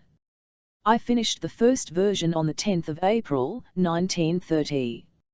I began the second version on the 1st of May, 1930. I finished the second version on the 7th of February, 1931. I began to correct the second version on the 1st of May, 1931, finished the 22nd of June, 1931. I began to correct the typescript on the 25th of June, 1931. Shall finish, I hope, the 18th of July, 1931. Then remain only the proofs. Friday, the 17th of July. Yes, this morning I think I may say I have finished. That is to say, I have once more, for the 18th time, copied out the opening sentences. L will read it tomorrow, and I shall open this book to record his verdict. My own opinion, oh dear, it's a difficult. I don't know that I've ever felt so strained. And I'm nervous, I confess, about L. For one thing, he will be honest, more than usually. And it may be a failure. And I can't do any more. And I'm inclined to think it good but incoherent, insensate, one jerk succeeding another. Anyhow it is laboured, compact. Anyhow I had a shot at my vision, if it's not a catch, it's a cast in the right direction. But I'm nervous. It may be small and finicky in general effect. Lord knows. As I say, repeating it to enforce the rather unpleasant little lift in my heart, I shall be nervous to hear what L says when he comes out, say tomorrow night or Sunday morning, to my garden room, carrying the MS and sits himself down and begins well. Vivek I then lost. Sunday, the 19th of July. It is a masterpiece, said L, coming out to my lodge this morning. And the best of your books. This note I make, adding that he also thinks the first 100 pages extremely difficult and is doubtful how far any common reader will follow. But Lord, what a relief! I stumped off in the rain to make a little round to Rat Farm in jubilation, and am almost resigned to the fact that a goat farm, with a house to be built, is now in process on the slope near Northease. Monday, the 10th of August. I have now 10:45. Read the first chapter of The Waves, and made no changes, save 2 words and 3 commas. Yes, anyhow this is exact and to the point. I like it. And see that for once my proofs will be dispatched with a few pencil strokes. Now my brood mounts, I think I am taking my fences. We have asked Raymond. I am forging through the sea, in spite of headache, in spite of will now write a little at flush. Bitterness.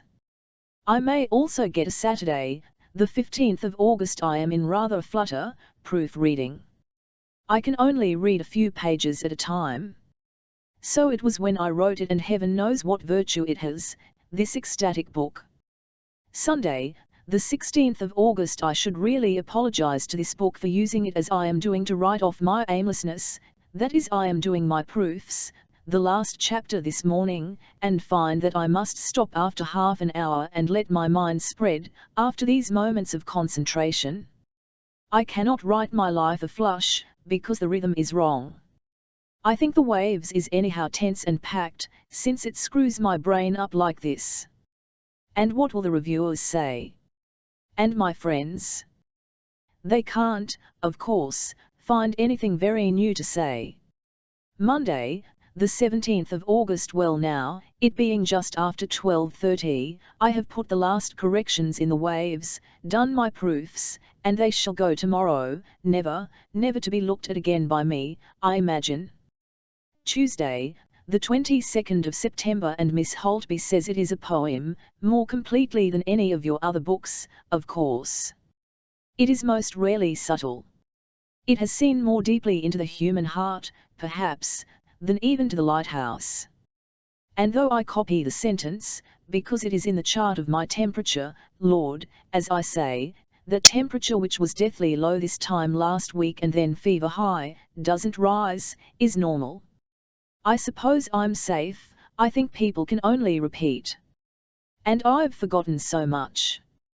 What I want is to be told that this is solid and means something. What it means I myself shan't know till I write another book. And I'm the hare, a long way ahead of the hounds, my critics. 52 Tavistock Square. Monday, the 5th of October. A note to say I am all trembling with pleasure. Can't go on with my letter because Harold Nicholson has rung up to say The Waves is a masterpiece. Aha, so it wasn't all wasted then. I mean, this vision I had here has some force upon other minds. Now for a cigarette and then a return to sober composition. Well, to continue this egotistic diary, I am not terribly excited, no, at arm's length more than usual, all this talk, because if the W is anything it is an adventure which I go on alone, and the dear old lit. Sup, who twinkles and beams and patronizes, along, and for the Times, kind and outspoken review don't stir me very much. Nor Harold in action either. Yes, to some extent, I should have been unhappy had they blamed, but Lord, how far away I become from all this, and we're jaded too, with people, with doing up parcels. I wonder if it is good to feel this remoteness, that is, that The Waves is not what they say. Odd, that they, the Times, should praise my characters when I meant to have none. But I'm jaded, I want my mush, my down, a quiet waking in my airy bedroom. Broadcasting tonight, to Rodmell tomorrow. Next week I shall have to stand the racket. Friday, the 9th of October. Really, this unintelligible book is being better received than any of them. A note in the Times proper, the first time this has been allowed me. And it sells, how unexpected, how odd that people can read that difficult grinding stuff. Saturday, the 17th of October. More notes on The Waves. The sales, these past 3 days, have fallen to 50 or so, after the great flare-up when we sold 500 in one day. The brushwood has died down, as I foretold. Not that I thought we should sell more than 3,000. Vivat has happened is that the library readers can't get through it and are sending their copies back. So, I prophesy, it will now dribble along till we have sold 6,000 and then almost die, yet not quite. For it has been received, as I may say, quoting the stock phrases without vanity, with applause. All the provinces read enthusiastically. I am rather, in a sense, as the MS would say, touched. The unknown provincial reviewers say with almost one accord, "Here is Mrs. Woolf doing her best work, it can't be popular, but we respect her for so doing, and find the Waves positively exciting." I am in danger, indeed, of becoming our leading novelist, and not with the highbrows only. Monday, the 16th of November. Here I will give myself the pleasure, shall I, of copying a sentence or two from Morgan's unsolicited letter on the Waves. I expect I shall write to you again when I have reread the Waves. I have been looking in it and talking about it at Cambridge. It's difficult to express oneself about a work which one feels to be so very important, but I've the sort of excitement over it which comes from believing that one's encountered a classic. I dare say that gives me more substantial pleasure than any letter I've had about any book. Yes, I think it does, coming from Morgan. For one thing, it gives me reason to think I shall be right to go on along this very lonely path. I mean, in the city today I was thinking of another book, about shopkeepers and publicans, with low-life scenes, and I ratified this sketch by Morgan's judgment. Daddy agrees too. Oh yes, between 50 and 61 think I shall write out some very singular books, if I live. I mean, I think I am about to embody at last the exact shapes my brain holds. What a long toil to reach this beginning, if the Waves is my first work in my own style. To be noted, as curiosities of my literary history, I sedulously avoid meeting Roger and Lytton, whom I suspect do not like the Waves. I am working very hard, in my way, to furbish up 2 long Elizabethan articles to front a new common reader. Then I must go through the whole long list of those articles. I feel too, at the back of my brain, that I can devise a new critical method, something far less stiff and formal than these Times articles. But I must keep to the old style in this volume. And how, I wonder, could I do it? There must be some simpler, subtler, closer means of writing about books, as about people. Could I hit upon it? The Waves has sold more than 7,000.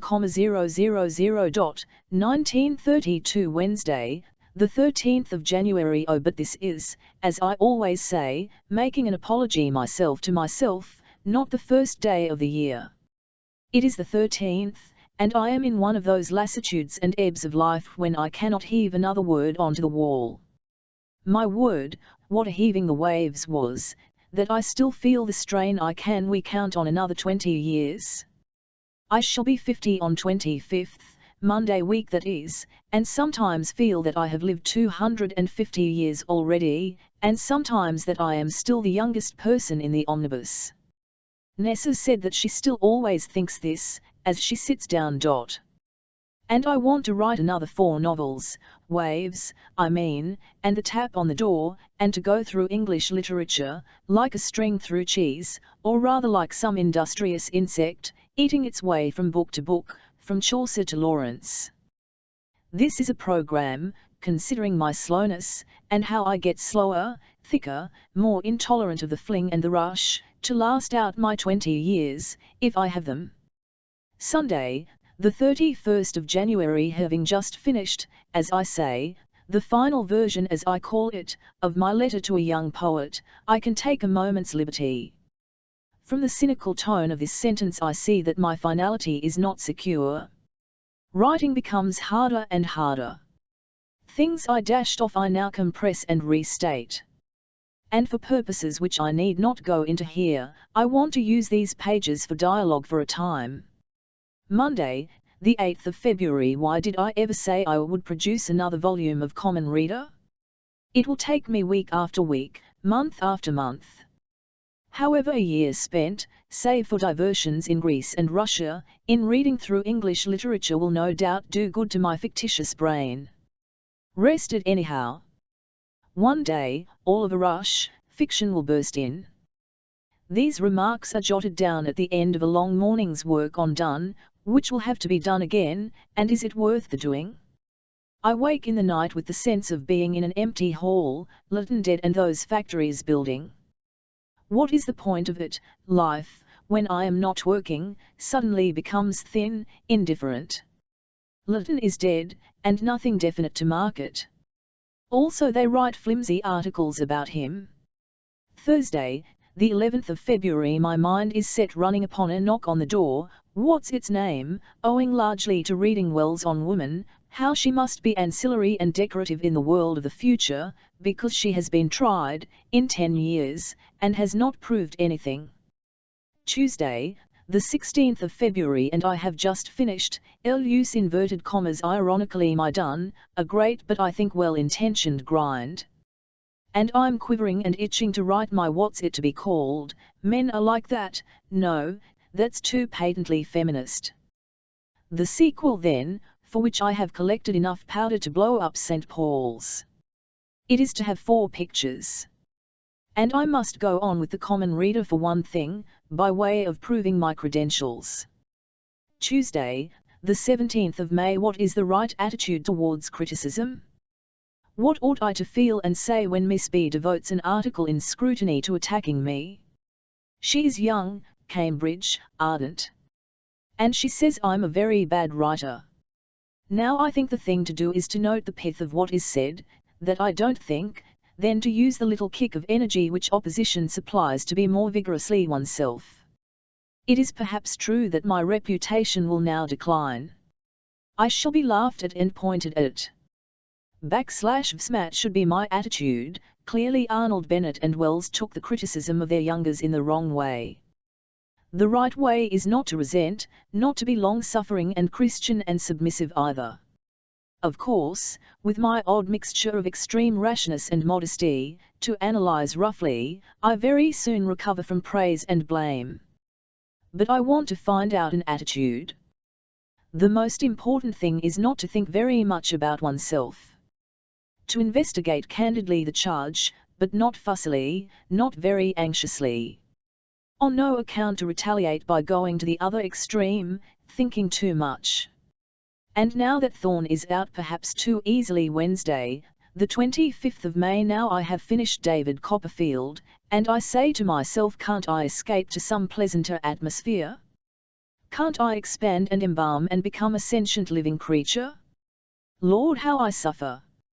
What a terrific capacity I possess for feeling with intensity. Now, since we came back, I'm screwed up into a ball, can't get into step, can't make things dance, feel awfully detached, see youth, feel old. No, that's not quite it. Wonder how a year or so perhaps is to be endured. Think, yet people do live, can't imagine what goes on behind faces. All is surface hard, myself only an organ that takes blows, one after another. The horror of the hard-dulled faces in the flower show yesterday, the inane pointlessness of all this existence, hatred of my own brainlessness and indecision, the old treadmill feeling, of going on and on and on, for no reason, Lytton's death, Carrington's, a longing to speak to him, all that cut away, gone. Women, my book on professions, shall I write another novel, contempt for my lack of intellectual power, reading Wells without understanding, society, buying clothes, Rodmell spoilt, all England spoilt, terror at night of things generally wrong in the universe, buying clothes, how I hate Bond Street and spending money on clothes, worst of all is this dejected barrenness.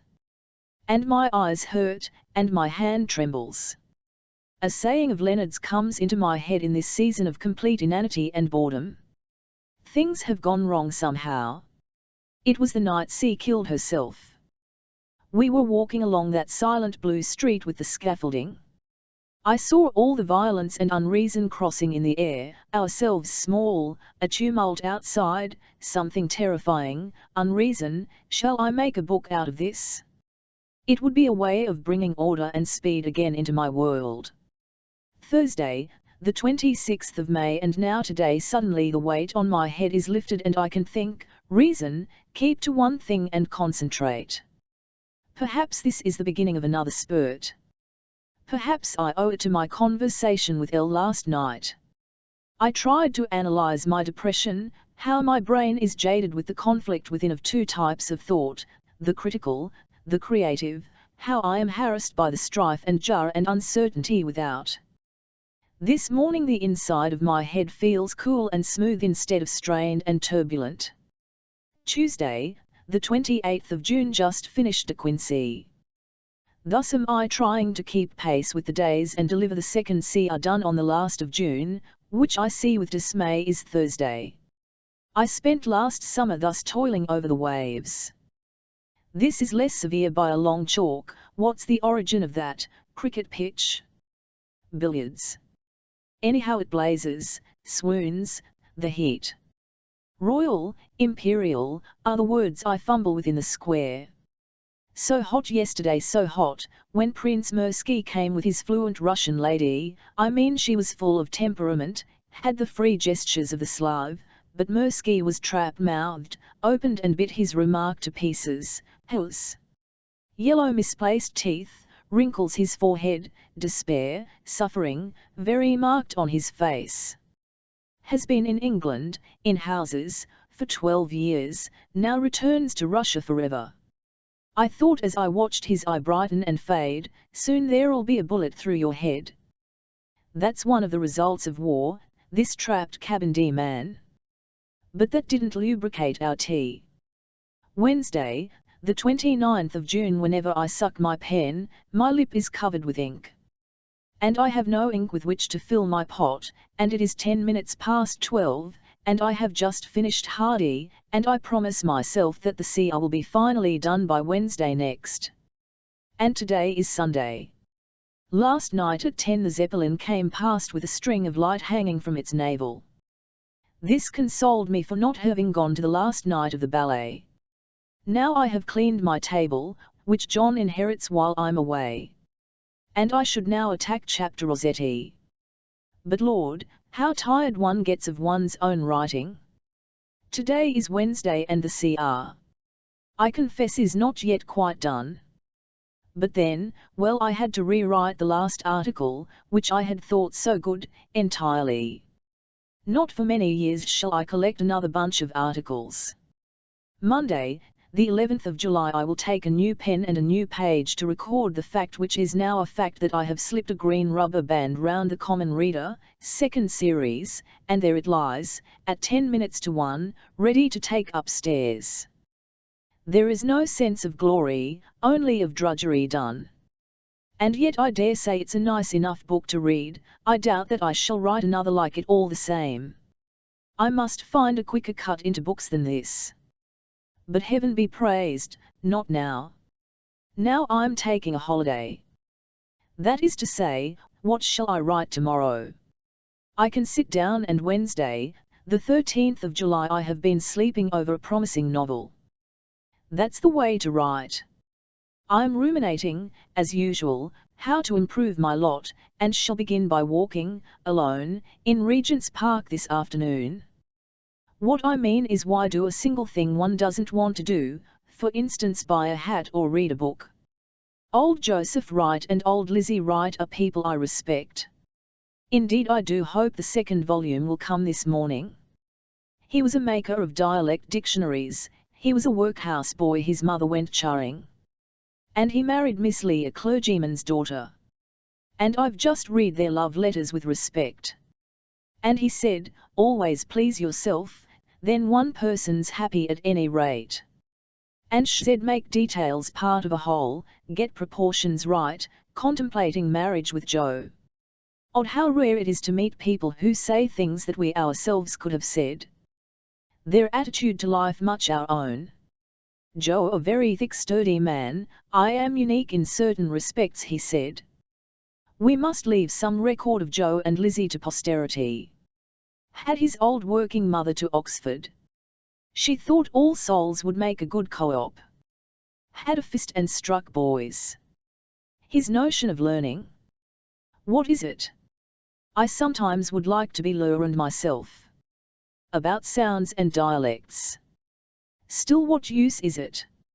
I mean, if you have that mind, why not make something beautiful? Yes, but then the triumph of learning is that it leaves something done solidly forever. Everybody knows now about dialect, owing to his dictionary. Here's a coarse, sturdy variety of Sidney Webb and Walter Leaf, stockish, hairy, more humorous and forcible than either. Could work all night, wash and work all next day. Miss Weiss, Tovy's lady, brought them together, made Lizzie give up arranging the flowers in the rectory and go to Oxford. She, a woman of character, wouldn't accept Joe's offer of a job because he made her feel like a bear at the end of a chain. But she married him. They were lost in the woods by Virginia Water in 1896, and sat on a seat and had an hour of great suffering, after which she accepted him. They got on a baker's cart and were taken back to Miss Weiss. An absorbing story. Joe knew all about servants. Joe taught himself to read at 14, taught mill boys in a bedroom for 2 days a week, a surly but very sensitive man, apparently. Now this is a testimony to Joe and Lizzie that I've been thinking how I should have liked to see them, would now like to write to her. A fine face with bright big eyes. Yes, but what happens in Volume 2? Rodmill_Friday, the 5th of August. Yesterday Elle came into my room at breakfast and said, "Goldie is dead." I never knew him well but had the common feeling that I have with those trusty Cambridge fellows, and was pleased, of course, by what he wrote of the waves, and so came nearer. I get the strangest feeling now of our all being in the midst of some vast operation, of the splendour of this undertaking life, of being capable of dying. An immensity surrounds me. No, I can't get it, shall let it brood itself into a novel no doubt. It's thus I get the conception from which the book condenses. At night Elle and I talked of death again, the second time this year, how we may be like worms crushed by a motor car. What does the worm know of the car, how it is made? There may be a reason, if so not one we, as human beings, can grasp. Goldie had some mystic belief.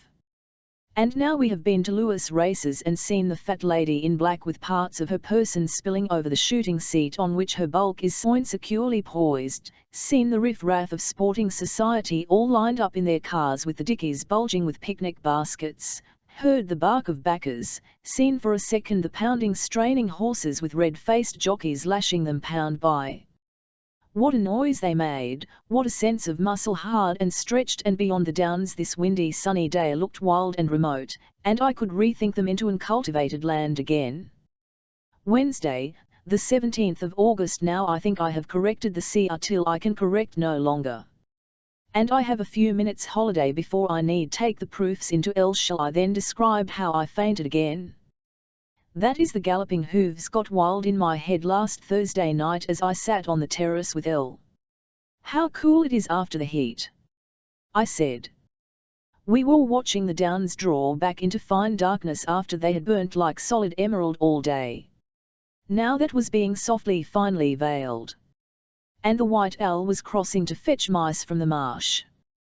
Then my heart leapt, and stopped, and leapt again, and I tasted that queer bitterness at the back of my throat, and the pulse leapt into my head and beat, more savagely, more quickly.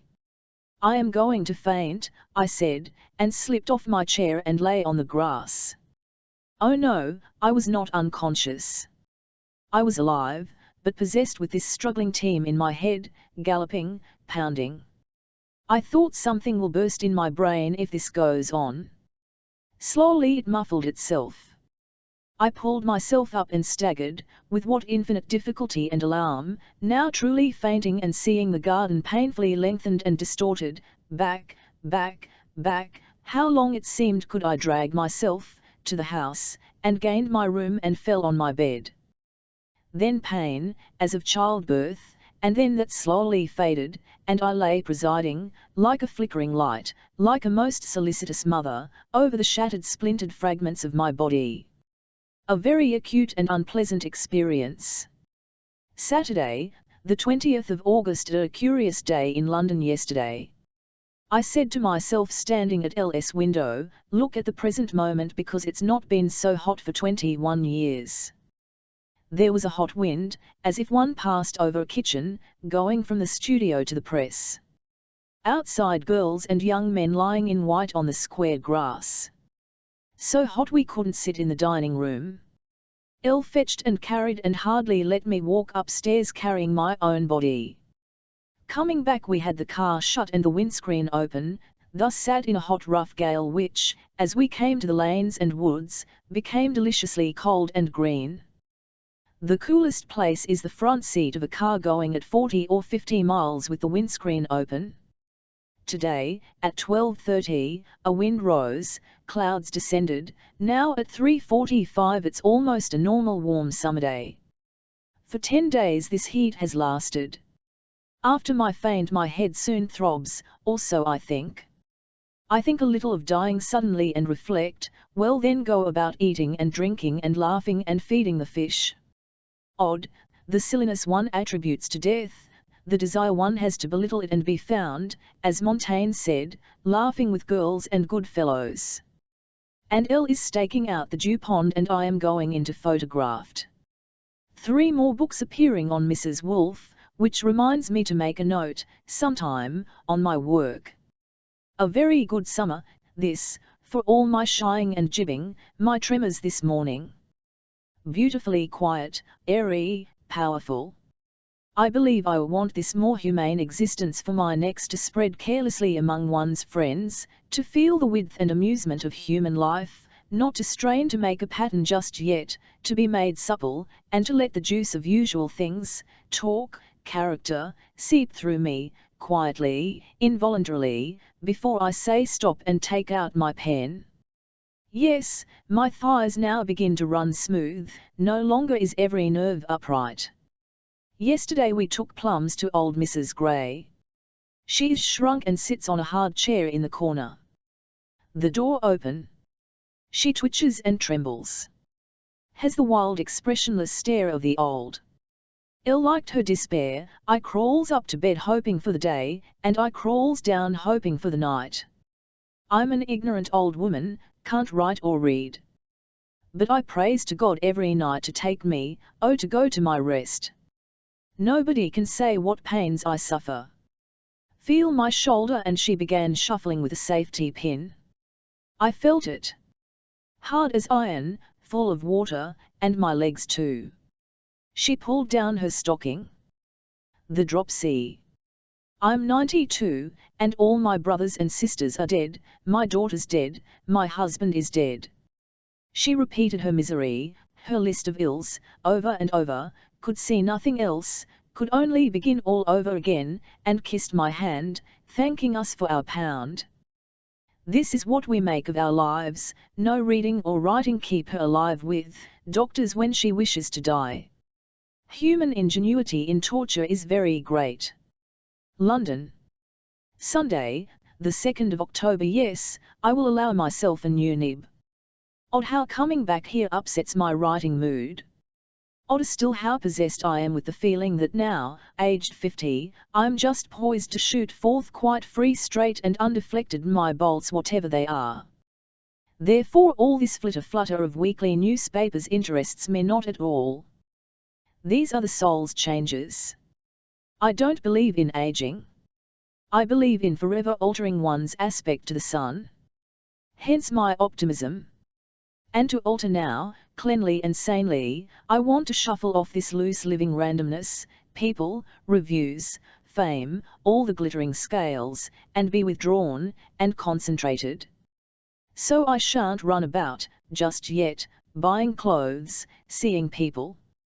We are off to Leicester tomorrow, to the Labour Party conference. Then back to the fever of publishing. My CR doesn't cause me a single tremor. Nor Holtby's book. I'm interested in watching what goes on for the moment without wishing to take part, a good frame of mind when one's conscious of power. Then I am back now by the Downs, the country. How happy Elle and I are at Rodmell, what a free life that is, sweeping 30 or 40 miles, coming in when and how we like, sleeping in the empty house, dealing triumphantly with interruptions, and diving daily into that divine loveliness, always some walk, and the gulls on the purple plough, or going over to Tarring Neville. These are the flights I most love now in the wide, the indifferent air. No being jerked, teased, tugged. And people come easily, flowering into intimacy in my room. But this is the past, or future. I am also reading DHL with the usual sense of frustration, and that he and I have too much in common, the same pressure to be ourselves, so that I don't escape when I read him, suspended. What I want is to made free of another world. This Proust does. To me Lawrence is airless, confined. I don't want this, I go on saying. And the repetition of one idea. I don't want that either. I don't want a philosophy in the least, I don't believe in other people's reading of riddles. Vivat I enjoy, in the letters, is the sudden visualization, the great ghost springing over the wave, of the spray in Cornwall, but I get no satisfaction from his explanations of what he sees. And then it's harrowing, this panting effort after something, and I have E6.10 left and then government hoofing him out, like a toad, and banning his book, the brutality of civilized society to this panting agonized man, and how futile it was. All this makes a sort of gasping in his letters. And none of it seems essential. So he pants and jerks. Then too I don't like strumming with 2 fingers, and the arrogance. After all, English has 1,000,000 words, why confine yourself to 6? And praise yourself for so doing? But it's the preaching that rasps me. Like a person delivering judgment when only half the facts are there, and clinging to the rails and beating the cushion. Come out and see what's up here, I want to say. I mean it's so barren, so easy, giving advice on a system. The moral is, if you want to help, never systematize, not till you're 70, and have been supple and sympathetic and creative and tried out all your nerves and scopes. He died though at 45. And why does Aldous say he was an artist? Art is being rid of all preaching, things in themselves, the sentence in itself beautiful, multitudinous seas, daffodils that come before the swallow dares, whereas Lawrence would only say what proved something. I haven't read him of course. But in the letters he can't listen beyond a point, must give advice, get you into the system too. Hence his attraction for those who want to be fitted, which I don't. Indeed I think it a blasphemy this fitting of Carswells into a Lawrence system. So much more reverent to leave them alone, nothing else to reverence except the Carswellism of Carswell. Hence his schoolboy tweaking and smacking of anyone offered to him, Lytton, Bertie, Squire, all are suburban, unclean. His ruler coming down and measuring them. All this criticism of other people? Why not some system that includes the good? What a discovery that would be, a system that did not shut out. Wednesday, the 2nd of November. He is a rattle-headed, eyed young man, raw-boned, loose-jointed, who thinks himself the greatest poet of all time. I dare say he is, it's not a subject that interests me enormously at the moment. What does? My own writing of course. I've just polished up the LS for the Times, a good one, I think, considering the currents that sway round that subject in the Times of all papers. And I have entirely remodelled my essay. It's to be an essay novel, called The Pargitas, and it's to take in everything, sex, education, life etc., and come, with the most powerful and agile leaps, like a chamois, across precipices from 1880 to here and now. That's the notion anyhow, and I have been in such a haze and dream and intoxication, declaiming phrases, seeing scenes, as I walk up Southampton Row that I can hardly say I have been alive at all, since the 10th of October. Everything is running of its own accord into the stream, as with Orlando.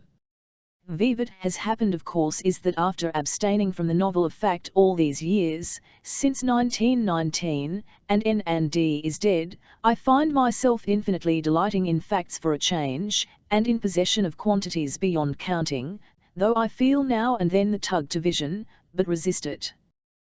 This is the true line, I am sure, after the waves, the Pargitas, this is what leads naturally on to the next stages, the essay novel.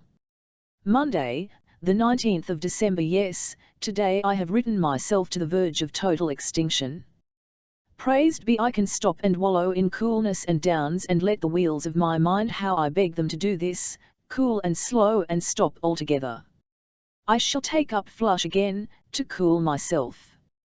By heaven, I have written 60,320 words since October the 1st LTH.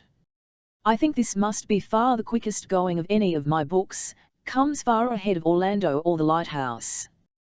But then those 60,000 will have to be sweated and dried into 30 or 40,000, a great grind to come. Never mind. I have secured the outline and fixed a shape for the rest. I feel, for the first time, no, I mustn't take risks crossing the road, till the book is done. Yes, I will be free and entire and absolute and mistress of my life by the 1st of October, 1933. Shall come here on their terms, or haul me off to them on theirs. Oh, and I shall write a poet's book next. This one, however, releases such a torrent of fact as I did not know I had in me. I must have been observing and collecting these 20 years, since Jacob's room anyhow. Such a wealth of things seen present themselves that I can't choose even, hence 60,000 words all about one paragraph. I must do is to keep control, and not be too sarcastic, and keep the right degree of freedom and reserve. But oh, how easy this writing is compared with the waves. I wonder what the degree of carat gold is in the two books. Of course this is external, but there's a good deal of gold, more than I'd thought in externality. Anyhow, what care I for my goose feather bed? I'm off to join the raggle-taggle gypsies. Oh! The gypsies, I say, not Hugh Walpole and Priestley, no. In truth the Pargitas is first cousin to Orlando, though the cousin is the flesh. Orlando taught me the trick of it.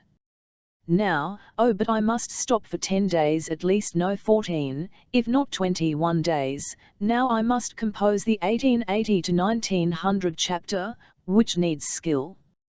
But I like applying skill, I own. I am going to polish off my jobs, and tomorrow we go.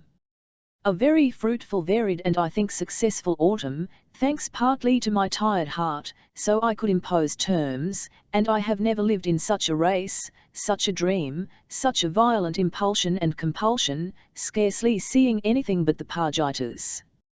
Rodmell. Friday, the 23rd of December. This is not the first day of the new year, but the discrepancy may be forgiven. I must write off my dejected rambling misery, having just read over the 30,000 words of Flush and come to the conclusion that they won't do. Oh, what a waste, what a bore. 4 months of work and heaven knows how much reading, not of an exalted kind either, and I can't see how to make anything of it. It's not the right subject for that length, it's too slight and too serious. Much good in it, but would have to be much better. So here I am 2 days before Christmas, pitched into one of my grey welters. True, it's partly overwriting the Pargitas. But I can't get back into Flush ever, I feel, and Elle will be disappointed, and the money lost too, that's a bore. I took it up impetuously after the waves by way of a change, no forethought in me, and so got landed. It would need a month's hard work, and even then I doubt it. In that time I might have done Dryden and Pope. And I'm thus led to begin, no to end, the year with a doleful plaint. It is blazing hot, like spring, with the bees on the flowers. Never mind, this is not a reverse of the first order, not at all. 1933. This is in fact the last day of 1932, but I am so tired of polishing off Flush. Such a pressure on the brain is caused by doing 10 pages daily that I am taking a morning off and shall use it here, in my lazy way, to sum up the whole of life. The dew pond is filling, the goldfish are dead, it is a clear pale blue-eyed winter's day, and my thoughts turn with excitement to the Pargitas, for I long to feel my sails blow out and to be careering with Elvira, Maggie and the rest over the whole of human life. And indeed I cannot sum this up, being tired in my head. The 3rd of January, 1933. This is a little out of place, but then so am I. We are up for Angelica's party last night and I have half an hour to spend before shooting in the new Lanchester, not ours, 1 Lent, back to Rodmell. We have been there just short of 1 fortnight and I ate myself into the heart of print and solitude, so as to adumbrate a headache. and to wipe off the intensity of concentration trying to rewrite that abominable dog flush in 13 days, so as to be free, oh heavenly freedom, to write the Pargitas. I insisted upon a night of chatter. Thursday, the 5th of January. I am so delighted with my own ingenuity in having, after only 10 years or so, made myself, in 5 minutes, a perfect writing board, with pen tray attached, so that I can't ever again fly into a fury bereft of ink and pen at the most critical moment of a writer's life and see my sudden sentence dissipate itself all for lack of a pen handy, and besides I'm so glad to be quit of page 100 a flush, this the 3rd time of writing that Whitechapel scene, and I doubt if it's worth it, that I can't help disporting myself on this free blue page, which thank God in heaven, needs no rewriting. It is a wet misty day, my windows out here are all fog. If only because I'm in sublime reading fettle, seriously that the strain of the waves weakened my concentration for months, and then all that article compressing for the CR. I am now at the height of my powers in that line, and have read, with close and powerful attention, some 12 or 15 books since I came here. What a joy, or what a sense as of a Rolls-Royce engine once more purring its 70 miles an hour in my brain.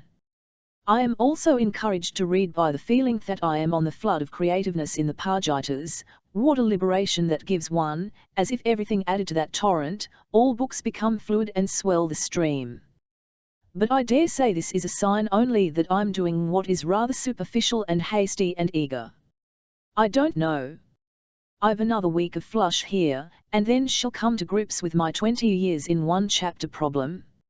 I visualize this book now as a curiously uneven time sequence, a series of great balloons, linked by straight narrow passages of narrative. I can take liberties with the representational form which I could not dare when I wrote Night and Day, a book that taught me much, bad though it may be. Sunday, the 15th of January. I have come out here, our last morning, to write letters, so, naturally, I write this book. But then I haven't written a line these 3 weeks, only typed flush, which, heaven be praised, I finished almost without inverted commas, yesterday. But my writing flush has been gradually shoved out, as by a cuckoo born in the nest, by the Pargitas. How odd the mind's functions are. About a week ago, I began the making up of scenes, unconsciously, saying phrases to myself, and so, for a week, I've sat here, staring at the typewriter and speaking aloud phrases of the Pargitas. This becomes more and more maddening. It will however all be run off in a few days, when I let myself write again. I am reading Parnell. Yes, but this scene-making increases the rate of my heart with uncomfortable rapidity. While I was forcing myself to do flush, my old headache came back, for the first time this autumn. VVH, why should the PS make my heart jump, why should flush stiffen the back of my neck? What connection has the brain with the body? Nobody in Harley Street could explain, yet the symptoms are purely physical and as distinct as one book is from the other. Thursday, the 19th of January. It must be confessed that the Pargitas are like cuckoos in my nest which should be flush. I have only 50 pages to correct and send to Mabel, and these cursed scenes and dialogues will go on springing up in my head, and after correcting 1 page, I sit mooning for 20 minutes. I dare say this will increase the blood pressure when I come to write. But it is a tiresome, bewildering distraction now. Saturday, the 21st of January. Well, flush lingers on and I cannot dispatch him. That's the sad truth. I always see something I could press tighter or enwrap more completely. There's no trifling with words, can't be done, not when they are to stand forever. So I am battening down my Pargitas, say till Wednesday, it shan't be later, I swear. And now I grow doubtful of the value of those figures. I'm afraid of the didactic, perhaps it was only that spurious passion that made me rattle away before Christmas. Anyhow, I enjoyed it immensely and shall again, oh to be free, in fiction, making up my scenes again, however discreetly. Such is my cry this very fine cold January morning. Thursday, the 26th of January. Well, Flush is, I swear, dispatched. Nobody can say I don't take trouble with my little stories. And now, having bent my mind for 5 weeks sternly this way, I must unbend it the other, the Parjita way. No critic ever gives full weight to the desire of the mind for change. Talk of being many-sided, naturally one must go the other way. Now if I ever had the wits to go into the Shakespeare business, I believe one would find the same law there, tragedy, comedy and so on. Looming behind the Parjitas I can just see the shape of pure poetry beckoning me. But the Parjitas is a delightful solid possession to be enjoyed tomorrow. How bad I shall find it. Thursday, the 2nd of February. Not that I much want to move in March, with the Parjitas on my hands. I am going, however, to work largely, spaciously, fruitfully on that book. Today I finished, rather more completely than usual, revising the first chapter. I am leaving out the inter-chapters, compacting them in the text, and project an appendix of dates. A good idea? And Galsworthy died 2 days ago, it suddenly struck me, walking just now by the Serpentine after calling on Mrs. W., who's been dying, is recovering, with the gulls opening their scimitars, masses of gulls. Galsworthy's dead, and Bennett told me he simply couldn't stick Galsworthy. Had to praise Jack's books to Mrs. G. But I could say what I liked against Galsworthy. That stark man lies dead. Saturday, the 25th of March. It is an utterly corrupt society, I have just remarked, speaking in the person of Elvira Parjita, and I will take nothing that it can give me, etc., etc. Now, as Virginia Woolf, I have to write, oh dear me, what to the Vice-Chancellor of Manchester University and say that I refuse to be made a Doctor of Letters. And to Lady Simon, who has urgent in the matter and asks us to stay. Lord knows how I'm to put Elvira's language into polite journalese. What an odd coincidence.